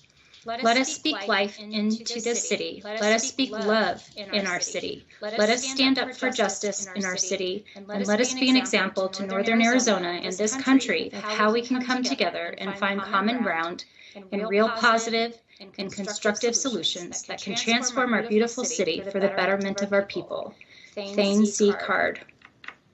Please do your duty and pass the police budget. There will always be police naysayers. The protests have been hijacked by rioters who have resorted to looting, property damage, assault, and murder. I support the fine men and women of the Flagstaff Police Department. Robert White.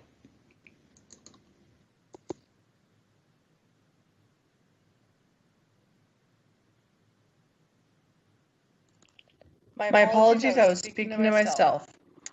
Hi, I live at 1915 Northeast Street, and I am emailing to ask for a reallocation of funding, increasing funding towards public housing, social services, public housing, and decreasing funding for the police. I'd really love to see more non-armed responders to domestic complaints, as well as a more balanced distribution of the police that exists. Thank you. Aaron. Honorable council members, this comment is intended to be a message of strong support on behalf of full and additional funding for the Flagstaff Police Department. Our police department leads the way in our state for their progressive and thoughtful focus on community policing. Our officers are well-trained, compassionate members of our community who consistently go above and beyond to serve our citizens. The individuals organizing public comment for defunding of the police department in Flagstaff are the group NAU Democrats. These students are not included in the population estimates used in city budgeting for the hiring and retention of officers. These students do not pay property taxes in our city that help fund local government, including our police department. Our city council has worked hand in hand with our police chief to build a better community for all residents in Flagstaff. You have led the way in progressive reforms that make me proud to be a citizen of Flagstaff. Today, I ask that when approving the final budget, continue the support of the Flagstaff Police Department and the citizens of Flagstaff who wear the badge every day to keep our community safe. Thank you for your thoughtful consideration, Sierra Sharovsky, Flagstaff property owner. To Mayor Coral Evans and Flagstaff City Council. As the mother of 2 Flagstaff police officers, I have come to recognize the role of law enforcement in a much fuller perspective. Only through doing ride-alongs and having conversations with my children have I realized the scope, importance, and impact that law enforcement officers have in helping all people and keeping the town safe and livable. Most residents have minimal contact with law enforcement and therefore lack an understanding of the many ways in which the department interacts with all the layers of a community. As such, the police department can be easily unrecognized and underappreciated in the eyes of the public. The terms defund and abolish are getting a lot of attention these days. Sadly, these terms are a poor choice of words. They are often taken literally and end up being misguided call-outs, misrepresenting the original intent. I'm sorry that Flagstaff, the nation, and even the world are the recipients of the fallout of bad policing. Yes, there are some officers and PDs that have problems, and this certainly needs to change. We shouldn't place all of our officers or police departments into that category. Much of the law enforcement community is understandably appalled with what happened and disenfranchised by the setbacks this has had to their constant upward battle for acceptance in the community. Locally, the fallout has forced PD to redirect its limited resources to ongoing protests. One son told me that he's seen buses unloading people from out of town to protest. I don't appreciate folks coming here and creating a situation which our police department has not been a part of, but now needs to manage. I think the Flagstaff Police Department is ahead of the curve, having already implemented many of the demands for change. Let's hope that protesters can soon shift from the streets to doing the hard work of negotiating change with community and national leaders. In my opinion, police funding should be increased, not decreased. It would be nice if the city of Flagstaff would support our PD with greater funding for salaries and equipment. They are sorely underpaid for the scope of work and risks involved in their jobs. The low pay scale leads to constant staff departures and excessive recurring costs for training and new hires. As for equipment, their ballistic vests come to mind. They can be considered an officer's first line of defense, yet they have a limited lifespan of 5 years. One sentence vest is 3.5 years past its expiration date. Some police departments don't allow officers to work outside the office with expired vests. I understand this is not a mandate for FPD. This should change, and funding should be provided for all officers to have current ballistics vests. I support the council and mayor's statement that there are currently no plans to reduce funding. Please keep that so, and even increase funding. Since respectfully, Sue Priest. To whom it may concern, I have not seen, read, or heard anything more outrageous than what is proposed by a defund police demand. There are few ideologies more outrageous in our history than what is being presented with a demand for defunding police and the 7 other demands from activist groups like 8 to abolition. I demand that any such agenda, ideology, and motion towards any act to abolish police, law, jails, prisons, etc. be removed from the public discussion and lawful consideration. Regards, Aaron Graves. Please do not take these steps to defund our police.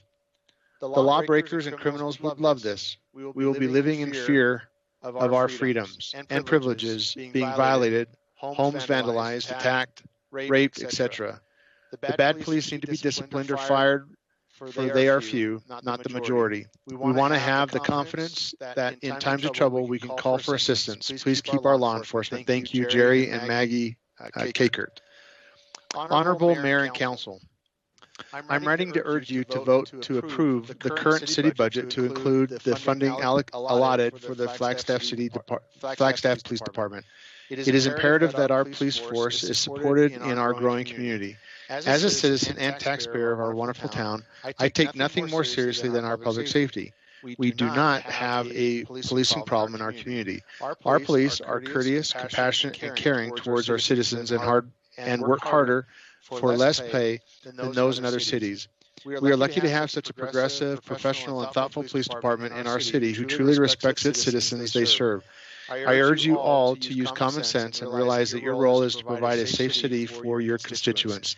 And that directly means supporting and funding the police department so that they can continue to secure our safety and allow us Flagstaffians to live our best lives ever. Thank you, Alex Charovsky. Defund the police. In this time of significant economic decline, it is unconscionable to increase funding for the police department when nearly every other city department is facing a decrease.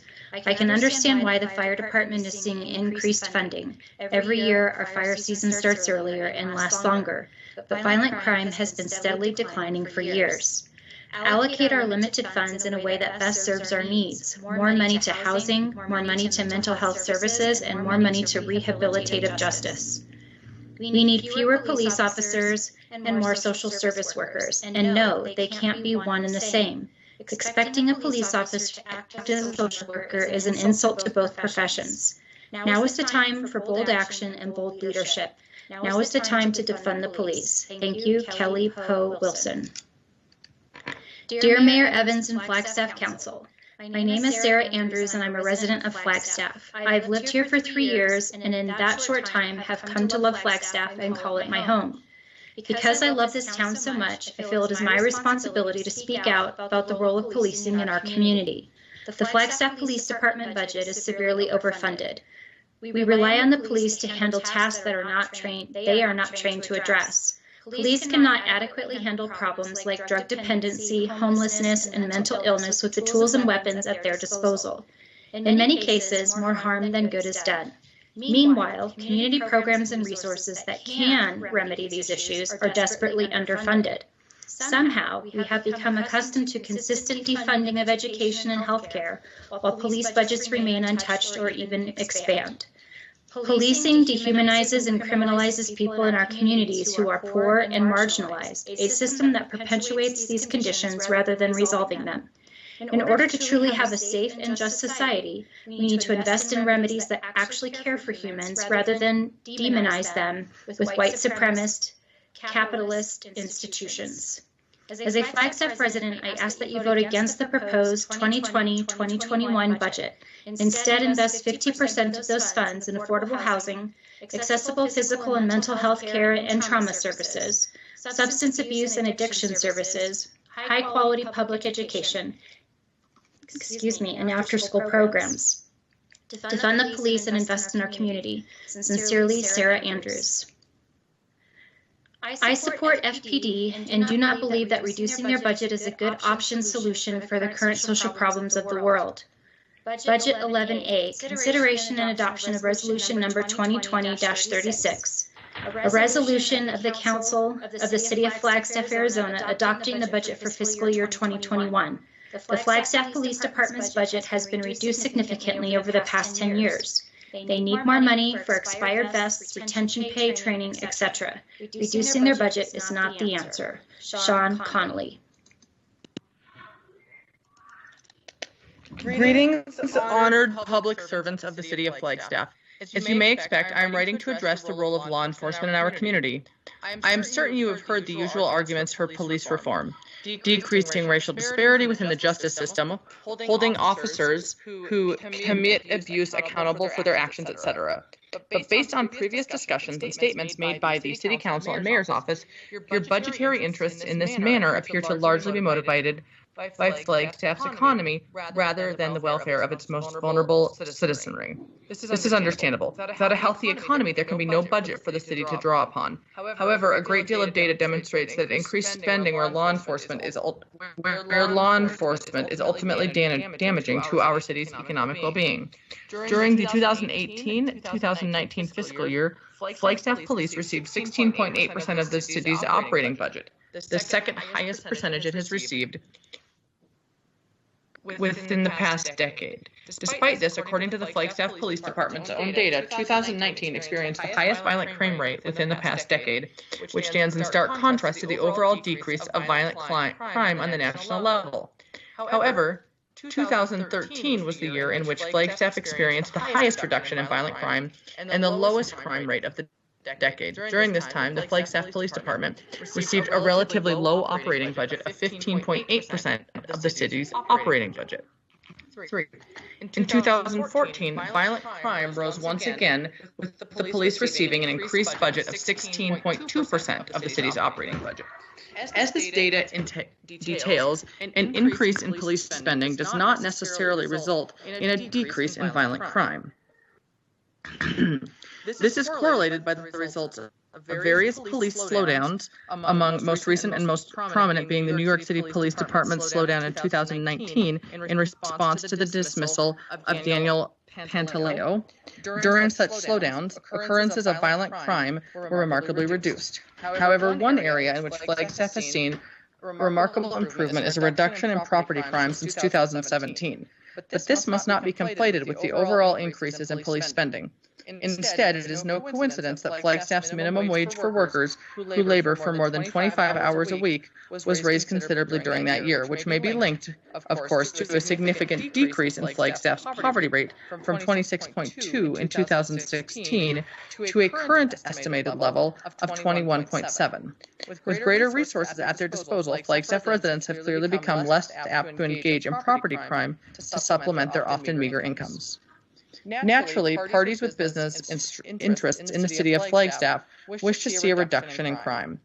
More crime results in fewer tourists staying at our hotels and eating in our restaurants, fewer well-paying companies supplying jobs to our too often impoverished citizenry, and fellow students enrolling in the supreme economical driver that is Northern Arizona University. But instead of espousing... Okay, and that comment comes from Alexander Chopin. Next comment. Dear Mayor and members of the Flagstaff City Council, there is a grave concern and a huge amount of important rethinking going across the country regarding public safety. I believe this is a fertile and creative moment to which elected officials such as yourselves should respond. Communities, Flagstaff included, are seeking to reimagine our approach to ensuring public safety.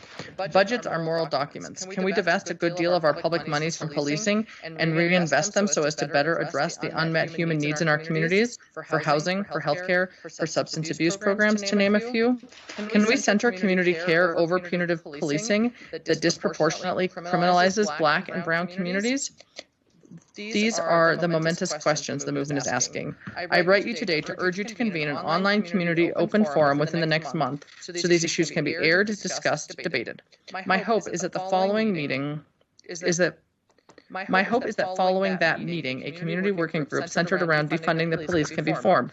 This rethinking will take time, thoughtfulness, debate, and deliberation across our community, but it cannot be ignored. This is what democracy looks like, imagining and reimagining the work of justice and freedom. Thank you very much. Sincerely, Kim. Thank you very much, sincerely, Kim Curtis. To whom it may concern, I am shocked that we are even taking the time to discuss this. Our Flagstaff police are understaffed and worked very hard. How can you even consider defunding a department that is grossly underfunded to begin with? Tate now.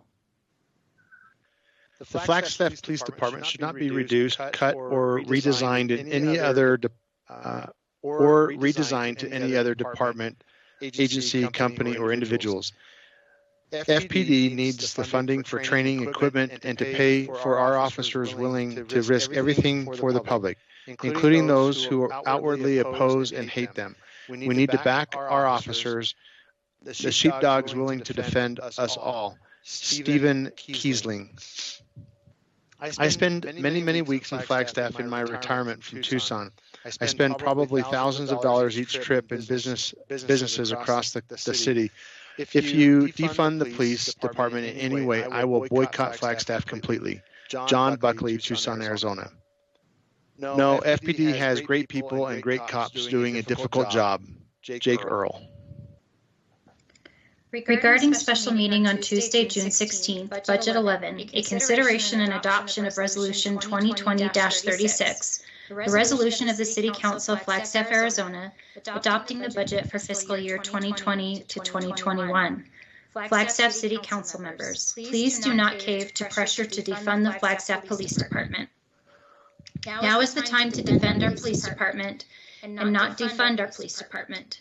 We need them out on the street doing their job now more than ever. In my town of origin, South Bend, Indiana, there were over 300 gunshots fired in one night last week by criminals in several separate incidents. 5 people were wounded, including a 13-year-old girl. Local citizens pleaded for more police patrols. However, the department is short 20 officers and could not even respond to the incidents as quickly as they would have liked. Prevention, though more presence, is impossible. Prevention through more presence is impossible. The South Bend City Council recently caved to special interest groups and tabled a raise that was already promised to the police department personnel. The officers were already experiencing low morale due to a perceived lack of support from the previous mayor and council, which very possibly led to the scarcity. Many believe breaking the promise to raise pay will cause another wave of retirements for veterans that are eligible and add the difficulty of recruiting diverse, qualified applicants, exacerbating the critical shortage of officers. Is this what we want for our police department? Please consider the track record of our police department and examine the data before passing judgment based on emotion. Adopt or increase the budget that was created before recent events encouraged a proportionately small representation of our population to believe that all police departments, including ours, are oppressive and need to be dismantled. Defend, don't defund our police. Sincerely, Scott Talboom, 42-year Flagstaff and Coconino County resident. As a lifelong citizen of this city, this is one of the most ridiculous subjects that our elected officials have discussed. I will ask that you don't even consider this absolute idiotic request to defund our police. Matt Gibbs. Hello, my name is Jamie. I am a nurse and my husband is a firefighter. I'd like to express my concerns and disgust over this ludicrous proposal. The supporters of defunding and disarming our law enforcement are the first ones that call us for help. Society has always had law and order in one form or another. By defending the police, do you think things will be better? No, vigilantes will come in and run things another way. How is this safe for our communities? I have been in a biracial marriage for 21 years. I know there are stereotypes, there is racism, it comes from all races. It's not white to black or white to any indigenous ethnicity, it comes from humans. There will always be bad people. There are bad doctors, bad nurses, bad police, bad firemen, bad grocery clerks, bad salesmen, bad teachers, and the list goes on. Humans will make mistakes, and you can't judge them all by a few bad apples. When my husband leaves the house, we don't know for a fact he will come home. Him, his colleagues, my colleagues, and our FPD families would and do put our lives in danger and the lives of our families every day. We treat people with unknown diseases, including COVID. We enter burning buildings not caring who is inside. PD rushes to the scene of domestic disputes, child endangerment, dead-on arrivals, traumas, shootings, aggressive citizens, citizens under the influence, and the list goes on. We respond to these calls because we care about people. Do you think when the real bad ones are over, they are really over? No, we carry our stories with us. They sometimes haunt our dreams. That's because there is a deep level of caring involved.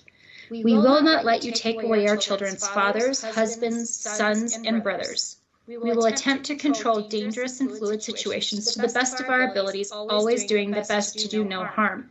Disarming police, including school resources, is insane. Have we learned nothing from the history of the last 20 years? School shootings yearly, then monthly, then several in a month. I believe we are smarter than that. The supporters want to repeal laws that allow, hide, or excuse use of force. How about people stop breaking the law, stop doing drugs, stop resisting arrest, and stop playing the victim? They want our leaders to stop cooperating with immigration. I'm a law-abiding citizen, and I appreciate our government enforcing the law. Free people from jail and prisons, starting with the indigenous and undocumented? Really? You all lost your rights? I don't care what color you are. You can pay your debt, be a time in jail, then come back to society and try again. No, we won't give you free housing. We won't turn our hotels and buildings into free housing. Somewhere, someone in your family loves you. Clean up your act, apologize for your behavior, get a job, and be a contributing member of our community. For those that can't, there are already services for them. Free and accessible health care. There's no such thing as free. It may be free. That's the end of my time. This is from Jamie Gutierrez. Flagstaff City Council members, I am writing you regarding recent movements to defund the police. As vague as that phrase is, I am sensitive to the concept that my views are shaped by my world experience. I have not lived firsthand what I do not doubt is legitimate discrimination. I have experienced anti-Semitism and empathize with the feeling of being marginalized. From my personal perspective, this is a complex issue with multiple layers. First, I think there is a legitimate conversation to be had about police tactics. Are there some officers today who should not be wearing the badge? Yes. There are people in every profession that should not be in their chosen field. So how does the police department identify, correct, or remove these individuals? Is it a staffing issue, training issue, oversight issue, exposure issue, etc.? Consider we are asking human beings to be exposed to terrible events for an extended amount of time and not be affected. Impossible. Second, are there efficiencies that can be found by shifting some of the duties and responsibilities to civilian personnel? Maybe. Our police department has already demonstrated this with their civilian personnel that show up to direct traffic at car wrecks, etc. Lastly, can monies be directed to other services such as community centers, education, job training be a benefit? Yes. Still, those ideas should be funded by means other than taking it away from the police department. I'm sure our Flagstaff Police Department is willing to any and all of these conversations. We are fortunate that many of our police officers are local folks. Our police department is invested in our community, and we should not want to change that. At the end of the day, there will always be opportunistic people who seek to take from others, be it property or life. Our community deserves a fully staffed, trained, professional police force. It is my opinion that funding potential, worthwhile ideas should not be at the expense of public safety. Sincerely, Mark Goldberg. As a resident and tax-paying citizen, I oppose any cuts to Flag PD. They should receive an increase, not a cut. Jennifer Becerra. Dear Flagstaff City Council, thank you for your previous support of the carbon fee and I'm sorry, this one is in the wrong place. My apologies. I support the Flagstaff Police Department wholeheartedly and absolutely oppose defunding of the police department in any way, shape, or form. Paul Sanders.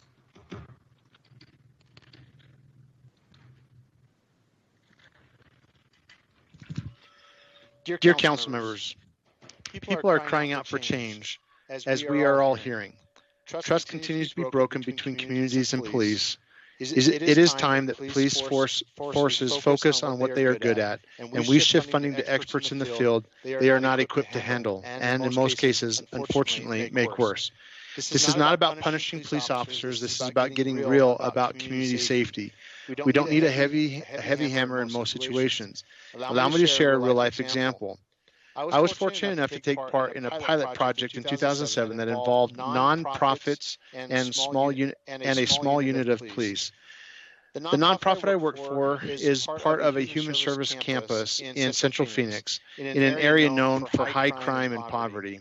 The campus had a range of providers from a shelter to mental health services, veteran services to addiction counseling, job services, and more.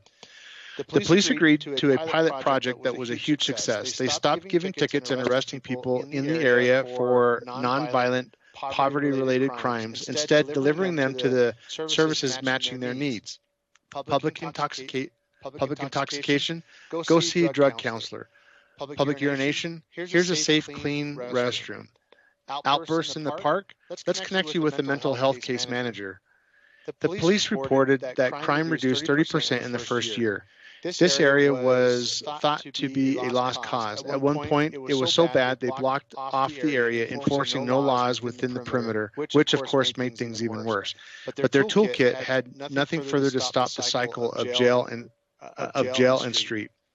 This is just a small piece of the possibilities. I urge you to meet with local organizations to see what we might do, how we might, again, be on the leading edge of safety. If we continue to fund the same things in the same way, we'll never know what better results we might achieve. Thank you for looking out for the safety of the community, doing your best to ensure equity, opportunity, and a safety net for every member of this incredible Flagstaff community. Blue Russ, local business owner. Council members, when I watched the longer version of the arrest of George Floyd on the Washington Post website, I could see that moment when life left Mr. Floyd's body. I could not believe that a man of law could be so arrogant as to have his knee on a man's neck for 8 minutes and 46 seconds, all the while relaxing there with his hands in his pocket. I could speculate that in his mind he believed the justice system would see his actions as justified. The American people did not. None of us should believe that what that officer did was justified. It did not get angry at all. I did not get angry at all police. I got angry at that one. I got angry at that climate his leadership must have allowed to foster. I got angry at the fact he was wearing a uniform that I hold to high regard. I was angry that George Floyd got no justice and that his children lost their father. However, the call to defund or abolish the police department without plans for maintaining a safe community is reckless. Having worked in an organization that received support from the Flagstaff Police Department for 20 years, I saw officers come and go.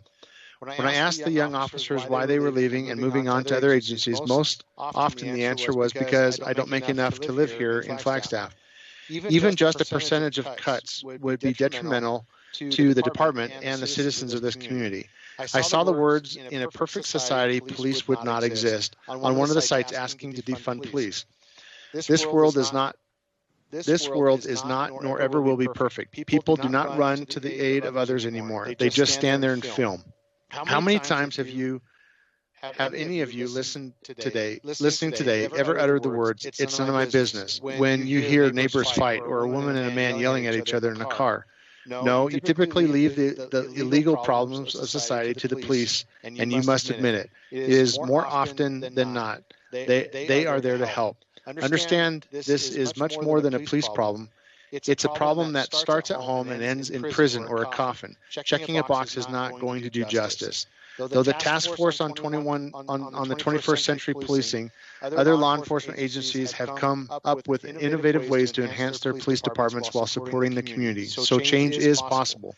Council members, the answer is not defunding or abolishing police. It's working to be proactive and transparent to strengthen relationships between the community and law enforcement, so no Flagstaff citizen, civilian, or officer becomes the next headline. Stephanie Jefferson. Good evening, Mayor, Vice Mayor, and City Council members. I'm writing to you all as a lifelong Flagstaff resident growing up on the south side, attending Kinsley Elementary, Flagstaff Junior High, then Flagstaff High School, ultimately graduating from Sonawa High School. I find myself troubled by the abolished Flagstaff Police, and even more so that the Flagstaff City Council has entertained the proposal being put forward. This proposal seems to abolish all rules of law, suggesting that arrests not occur as well as individuals be freed from detention facility.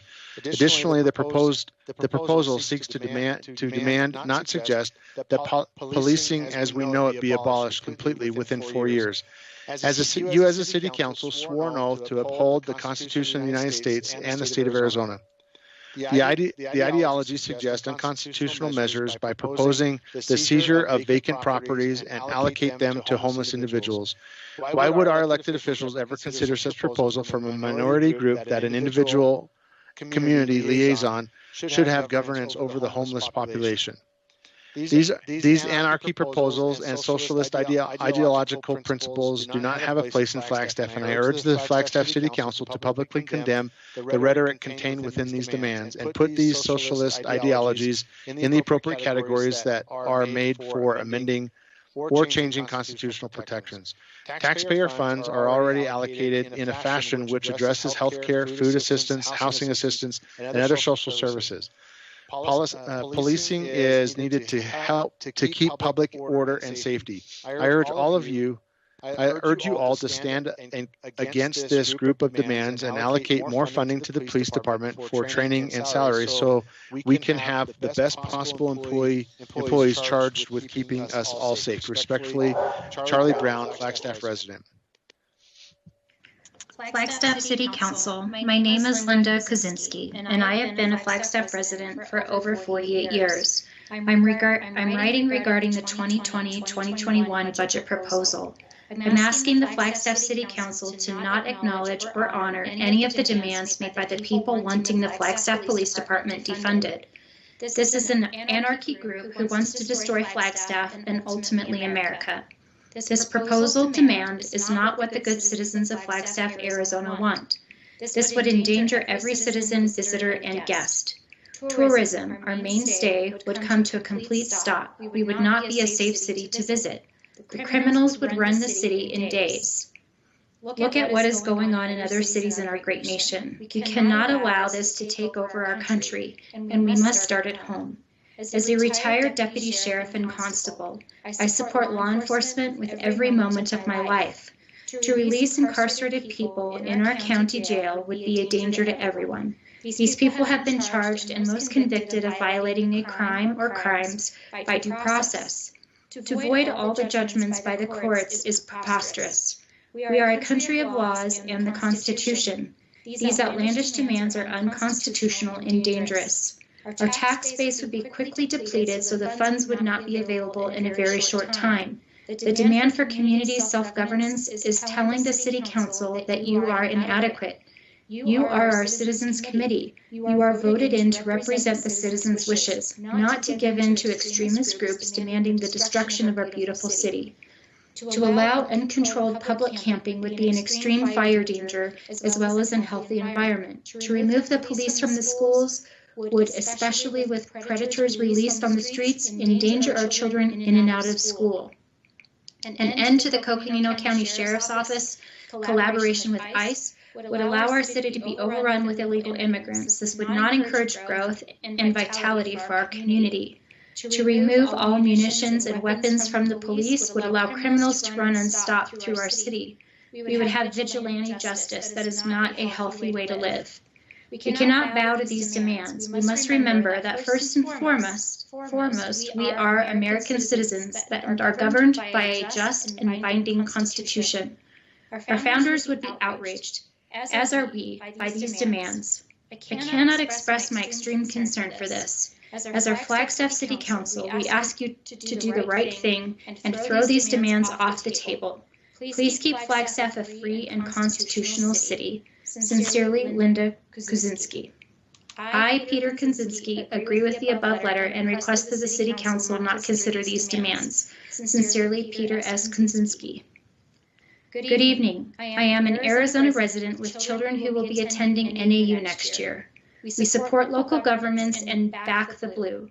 Please do not defund the Flagstaff Police Department. If this happens, my children and many I know will not be attending college in your area. Thank you, Diane Beardsley, Bullhead City, Arizona. Dear Honorable Mayor and Council members of Flagstaff, Arizona, as elected officials, you took an oath to uphold the Constitution. Your number one priority is public safety. You owe your constituents the public safety that you promised when you took the oath, and that includes police protection. Defunding your police department is inappropriate on so many levels.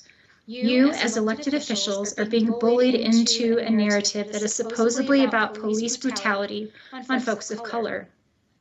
It's not. This whole thing with George Floyd, as tragic and as sickening the way this man died, has now turned into an excuse to riot, attack police, kill and maim police, and just become what appears to be a lawless society, which appears to me to be a political movement. This mentality is not in the best interest of our community now or in the future. The last 3 weeks have been a nightmare in America. Why? How many buildings have been burned, businesses shut down, looting, rioting, cops injured and killed, etc.? Think about this. Can you imagine what the last 3 weeks would have looked like without the police? We would be a third world country by now. Sadly, we are already looking that way. I am pleading with the mayor and council of Flagstaff, Arizona, to reject any and all defunding of any police budget. I'm asking you to stand up and not be bullied by a narrative of racial tensions and police brutality.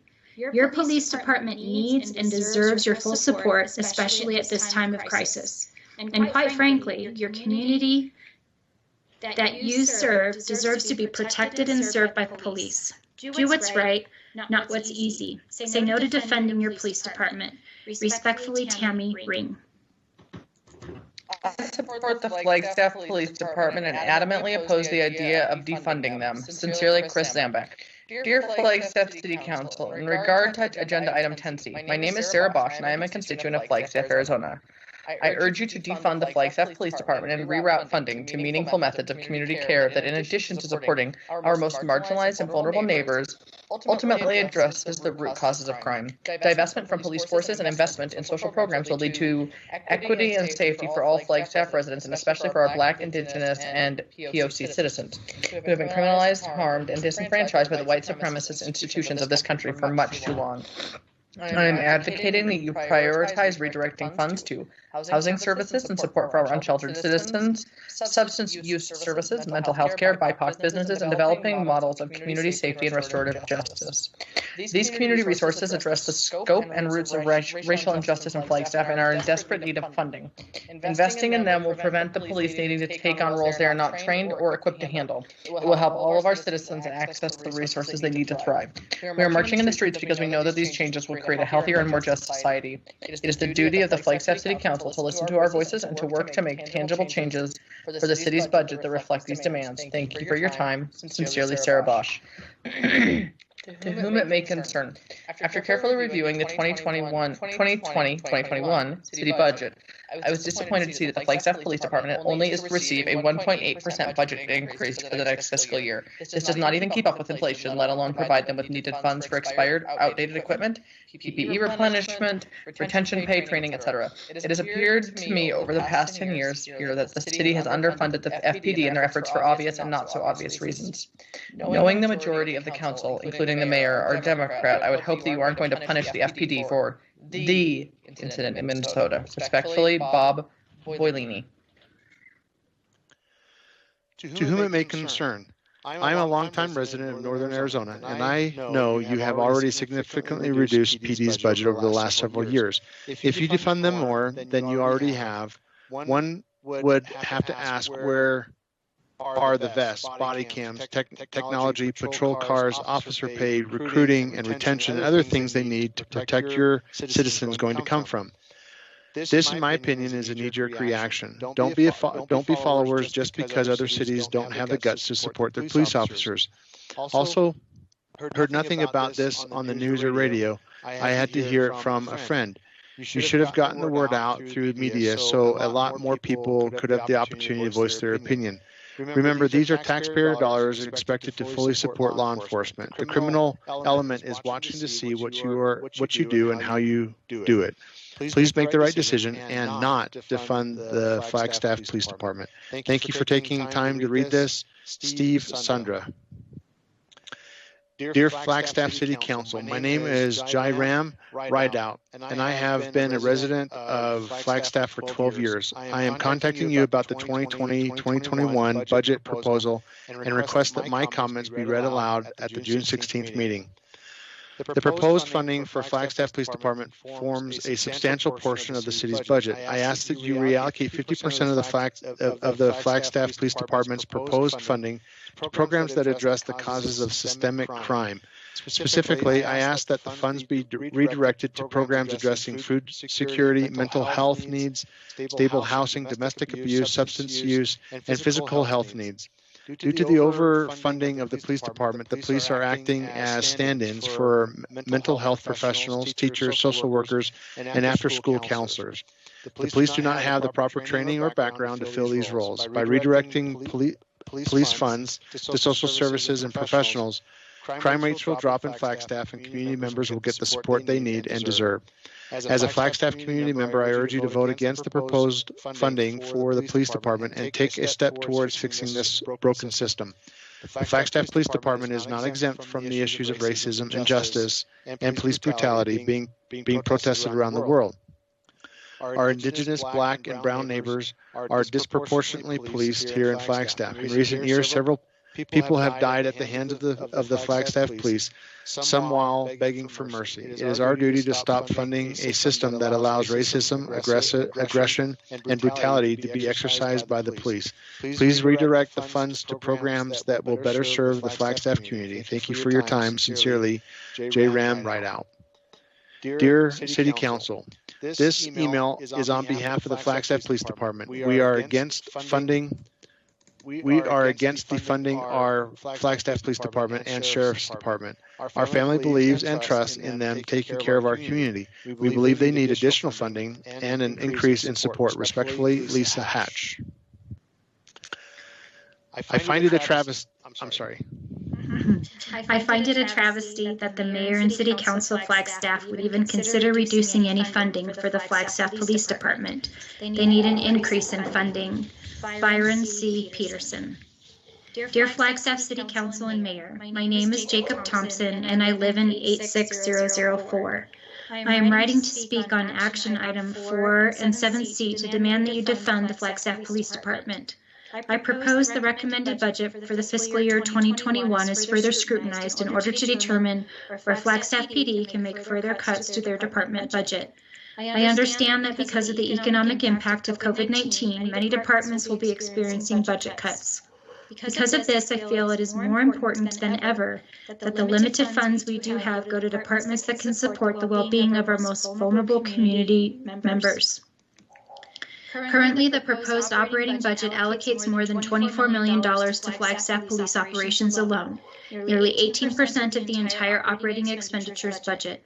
The only division that takes up a larger percentage of that budget is Public Works, page 12. Flag PD is allocating $20,000 in grants for bulletproof vests, but have completely defunded the PD's mental health first aid training program on page 122. Meanwhile, the proposed operating budget allocates less than $5.5 million to Flagstaff community development, only 4% of the operating expenditures budget. This budget is what we rely on to fund community housing services, a critical need for this community.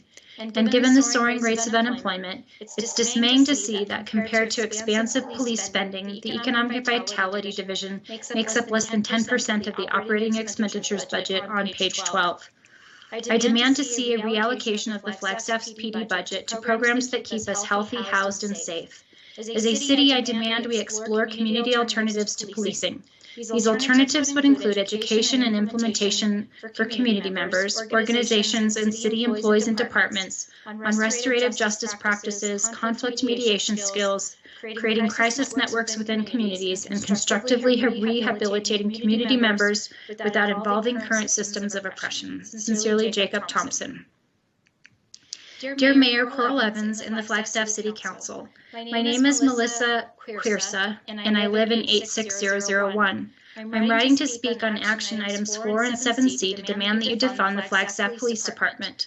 I propose the recommended budget for fiscal year 2021 is further scrutinized in order to determine where Flagstaff PD can make further cuts to their department budget. I understand that because of the economic impacts of COVID-19, many departments will be experiencing budget cuts. Because of this, I feel it is more important than ever that the limited funds we do have go to departments that can support the well-being of our most vulnerable community members. Currently, the proposed operating budget allocates more than $24 million to the Flagstaff Police operations alone, nearly 18% of the entire operating expenditures budget. The only division that takes up a larger percentage of that budget is Public Works on page 12. Flag PD is allocating $20,000 in grants for bulletproof vests, but have completely defunded the PD's mental health first aid training program on page 122. Meanwhile, the proposed operating budget allocates less than $5.5 million to Flagstaff community development, only 4% of the operating expenditures budget. This budget is what we rely on to fund community housing services, a critical need for this community. And given the soaring rates of unemployment, it's dismaying to see, compared to expansive police spending, the Economic Vitality Division makes up less than 10% of the operating expenditures budget on page 12. I demand to see a reallocation of the Flagstaff PD budget to programs that keep us healthy, housed, and safe. As a city, I demand we explore community alternatives to policing. These alternatives would include education and implementation for community members, organizations, and city employees and departments on restorative justice practices, conflict mediation skills, creating crisis networks within communities, and constructively rehabilitating community members without involving current systems of oppression. Sincerely, Melissa Quirsa. I'm contacting the Flagstaff City Council today to raise my voice to request that Council takes serious consideration to defund and abolish the Flagstaff Police Department. The challenging situations and issues that our general public face on a daily basis are better addressed by public services and programs designed to support our most vulnerable populations via systemic change with proactive measures. The severe lack of funding for public housing, community mental health, and substance abuse prevention and recovery are better alternatives to invest in. Police pose an existential threat to BIPOC. Research demonstrates the ineffectiveness of inherent bias training for changing policing behavior. Time and time again, BIPOC are murdered by police. I often hear status quo supporters saying those hateful police are bad apples, and not all cops are like that. Those few bad apples are being protected by the rest of their boys in blue, and the silence is deafening. Our system does not work. Protesters are showing up on the City Hall lawn to voice their support of defunding the police. We need to be heard, and we need you to listen. I understand the Council received a bulk of letters from a silent majority prompted to send letters by the City Chamber of Commerce. I hope that you as Council members are able to look deeper and hear the marginalized voices of those who are showing up to protest and, like me, are in support of defunding the police. I urge City Council to redirect a significant amount of funding from the police to proactive and preventative public services needed by our community. Thank you, Garrison Garcia. Dear Flagstaff City Council, my name is Will Ambrose, and I live in 86001. I am writing to speak on actions item 4 and 7C to demand that you defund the Flagstaff Police Department. I propose the recommended budget for fiscal year 2021 is further scrutinized in order to determine where Flagstaff PD can make further cuts to their department budget. I understand that because of the economic impact of COVID-19, many departments will be experiencing budget cuts. Because of this, I feel it is more important than ever that the limited funds we do have go to departments that can support the well-being of our most vulnerable community members. Currently, the proposed operating budget allocates more than $24 million to Flagstaff police operations alone, nearly 18% of the entire operating expenditures budget.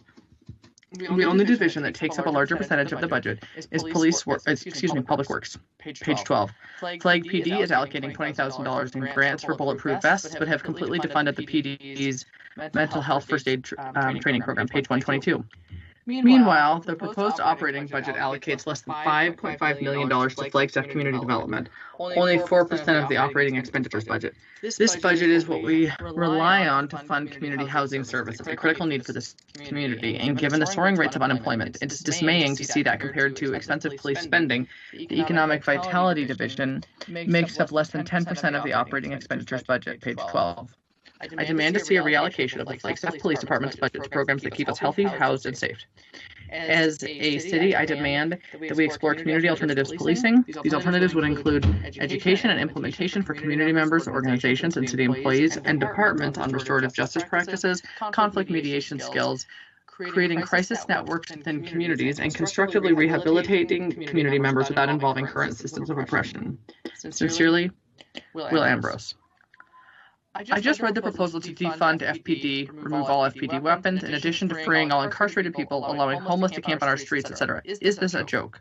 What are these people thinking? Who are they going to call when an armed schizophrenic walks into a school and starts killing our students? Or when the free prison inmates are breaking into our homes? Who are you going to call when you hear a girl getting raped in an alley downtown? So clearly, my opinion is to not defund or demilitarize the Flagstaff Police Department or any branch of law enforcement. This is ridiculous. Trish Hutton. Over the years, I have known many members of law enforcement. I never knew one who was inclined to abrogate to a citizen's rights. To a person, they truly believe it is their mission to protect and to serve. I strongly disagree with the idea of defunding any law enforcement entity. Sincerely, Gail M. Tobin. Hello, City Council. My name is Kylie Wells, and I'm a long-term resident here in Flagstaff. My family has lived in northern Arizona for 4 generations, and I'm proud to call this city home. During the past week, I participated in many protests and marches concerning the unjust murder of George Floyd and the systemic oppression of people of color in our world. While protesting, I'm always amazed by the number of people that flip me off, yell at me, or drive their trucks close to me so that I choke on diesel exhaust. What part of Black Lives Matter do they disagree with? Don't we all deserve the same human rights? Don't we all deserve to walk safely down the street, participate in activities of worship, or sleep in our own beds? I don't understand how someone could disagree with that. Lately, I think that a lot of people have come to different understandings of what the phrase defund police. Some community members think that our protests are meant to defund the Flagstaff Police Department entirely and assume that their businesses would be put at risk and that tourists would no longer come to Flagstaff to generate revenue. From my perspective, defunding police should take the form of decreasing the FPD's annual budget. I think that we should be spending less money on a service that does not equitably support all of our community members, especially people of color, and spend more on community services that provide greater benefits for all. Here are my proposals for moving forward. 1. Schedule a series of listening meetings where the City Council and other city employees hear more about racial justice concerns brought forward by a community and gather information about what defunding the police could look like. 2. Direct funding from the FPD to the City of Flagstaff Housing Authority, Sustainability Program, Water Conservation Program, and other departments that help to build our community in more diverse and inclusive ways. 3. Require all city employees to attend diversity, equity, and inclusion trainings as a part of their initial employee orientation. We all know that this is a complicated issue and that there are no easy paths to moving forward. I hope that you will see this time of uncertainty as an opportunity to rise up and create great change in the Flagstaff community. Thank you for your time, Kylie Wells. Hi. Thank you all for reading through so many comments and all the tireless unseen work City Council and City of Flagstaff staff do for the community. I have worked with youth experiencing trauma and homelessness in Flagstaff for over 12 years. I have seen kids grow up to succeed, and I have had youth I cared for complete suicide by train, shot to death by police, and overdose and pass away. Every single day we fail to invest proactively in our children and at anywhere near the rate we invest in new police cruisers, quality of life crime response, prevention, and in our jails and prisons. Kids need people with the time and emotional space to care for them completely, to advocate with them for their needs and to protect them. We need to deeply reform our criminal justice system, our child welfare system, and our social welfare system to ensure the only caring adults runaway, homeless, and trauma-experienced youth face are not just social workers, shelter staff, and emergency responders. Poverty breeds crime, and poverty often is crime. If you're homeless, a number of your actions are criminalized, especially in your town. Sleeping, urinating, stealing food to eat are all crimes, but necessary for survival. A ticket you can't pay becomes a suspended license if you're poor. Then you can't get insurance, can't drive to work, lose your job, and lose your health insurance. And maybe you want to apply for food stamps, but the staff yell at you, so forget that and forget applying for access too. And have you ever asked a city judge to reduce a fine? No, they can't do it. State law mandates a fine amount. So they can only reduce whatever portion the city controls, usually something like $15 or less. I've included a U.S. government report explaining how court fines and fees target Black Americans and people of color, but also anyone experiencing poverty. And I hope you are aware that Indigenous people are underrepresented in misdemeanor citations by Flagstaff Police Department and likely in other criminal statistics as well. My father was a police officer in California for 30 years. My sister was a sheriff's deputy in Washington for another 25. My stepmother is a retired prosecutor. I wasn't born thinking the police didn't help. I went to NAU to become a police officer. I used to say goodbye to my dad every night thinking he might not come home. I viewed policing as honorable, thankless, and selfless profession that only kind of compassionate individuals choose as a career. Through my experience working at NAU Police Department, studies at NAU, and my friendships with people experiencing homelessness, I had a gradual realization that the written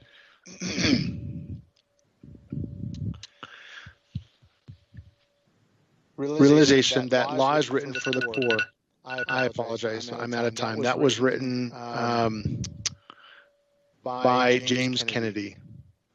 Hello, I'm a concerned constituent of Flagstaff. I'm writing today in hopes that my local government, chosen by me to best serve me and my community's interests, will choose to take action rather than twiddling their thumbs and pretending to care yet again. While the city's cops kneel in front of press but refuse to do so away from the cameras, you, the elected officials, continue to choose silence and ignorance. I'm concerned about the upcoming budget meeting on June 16th. It would appear that there have been some major cuts in some areas and a lack of such in others.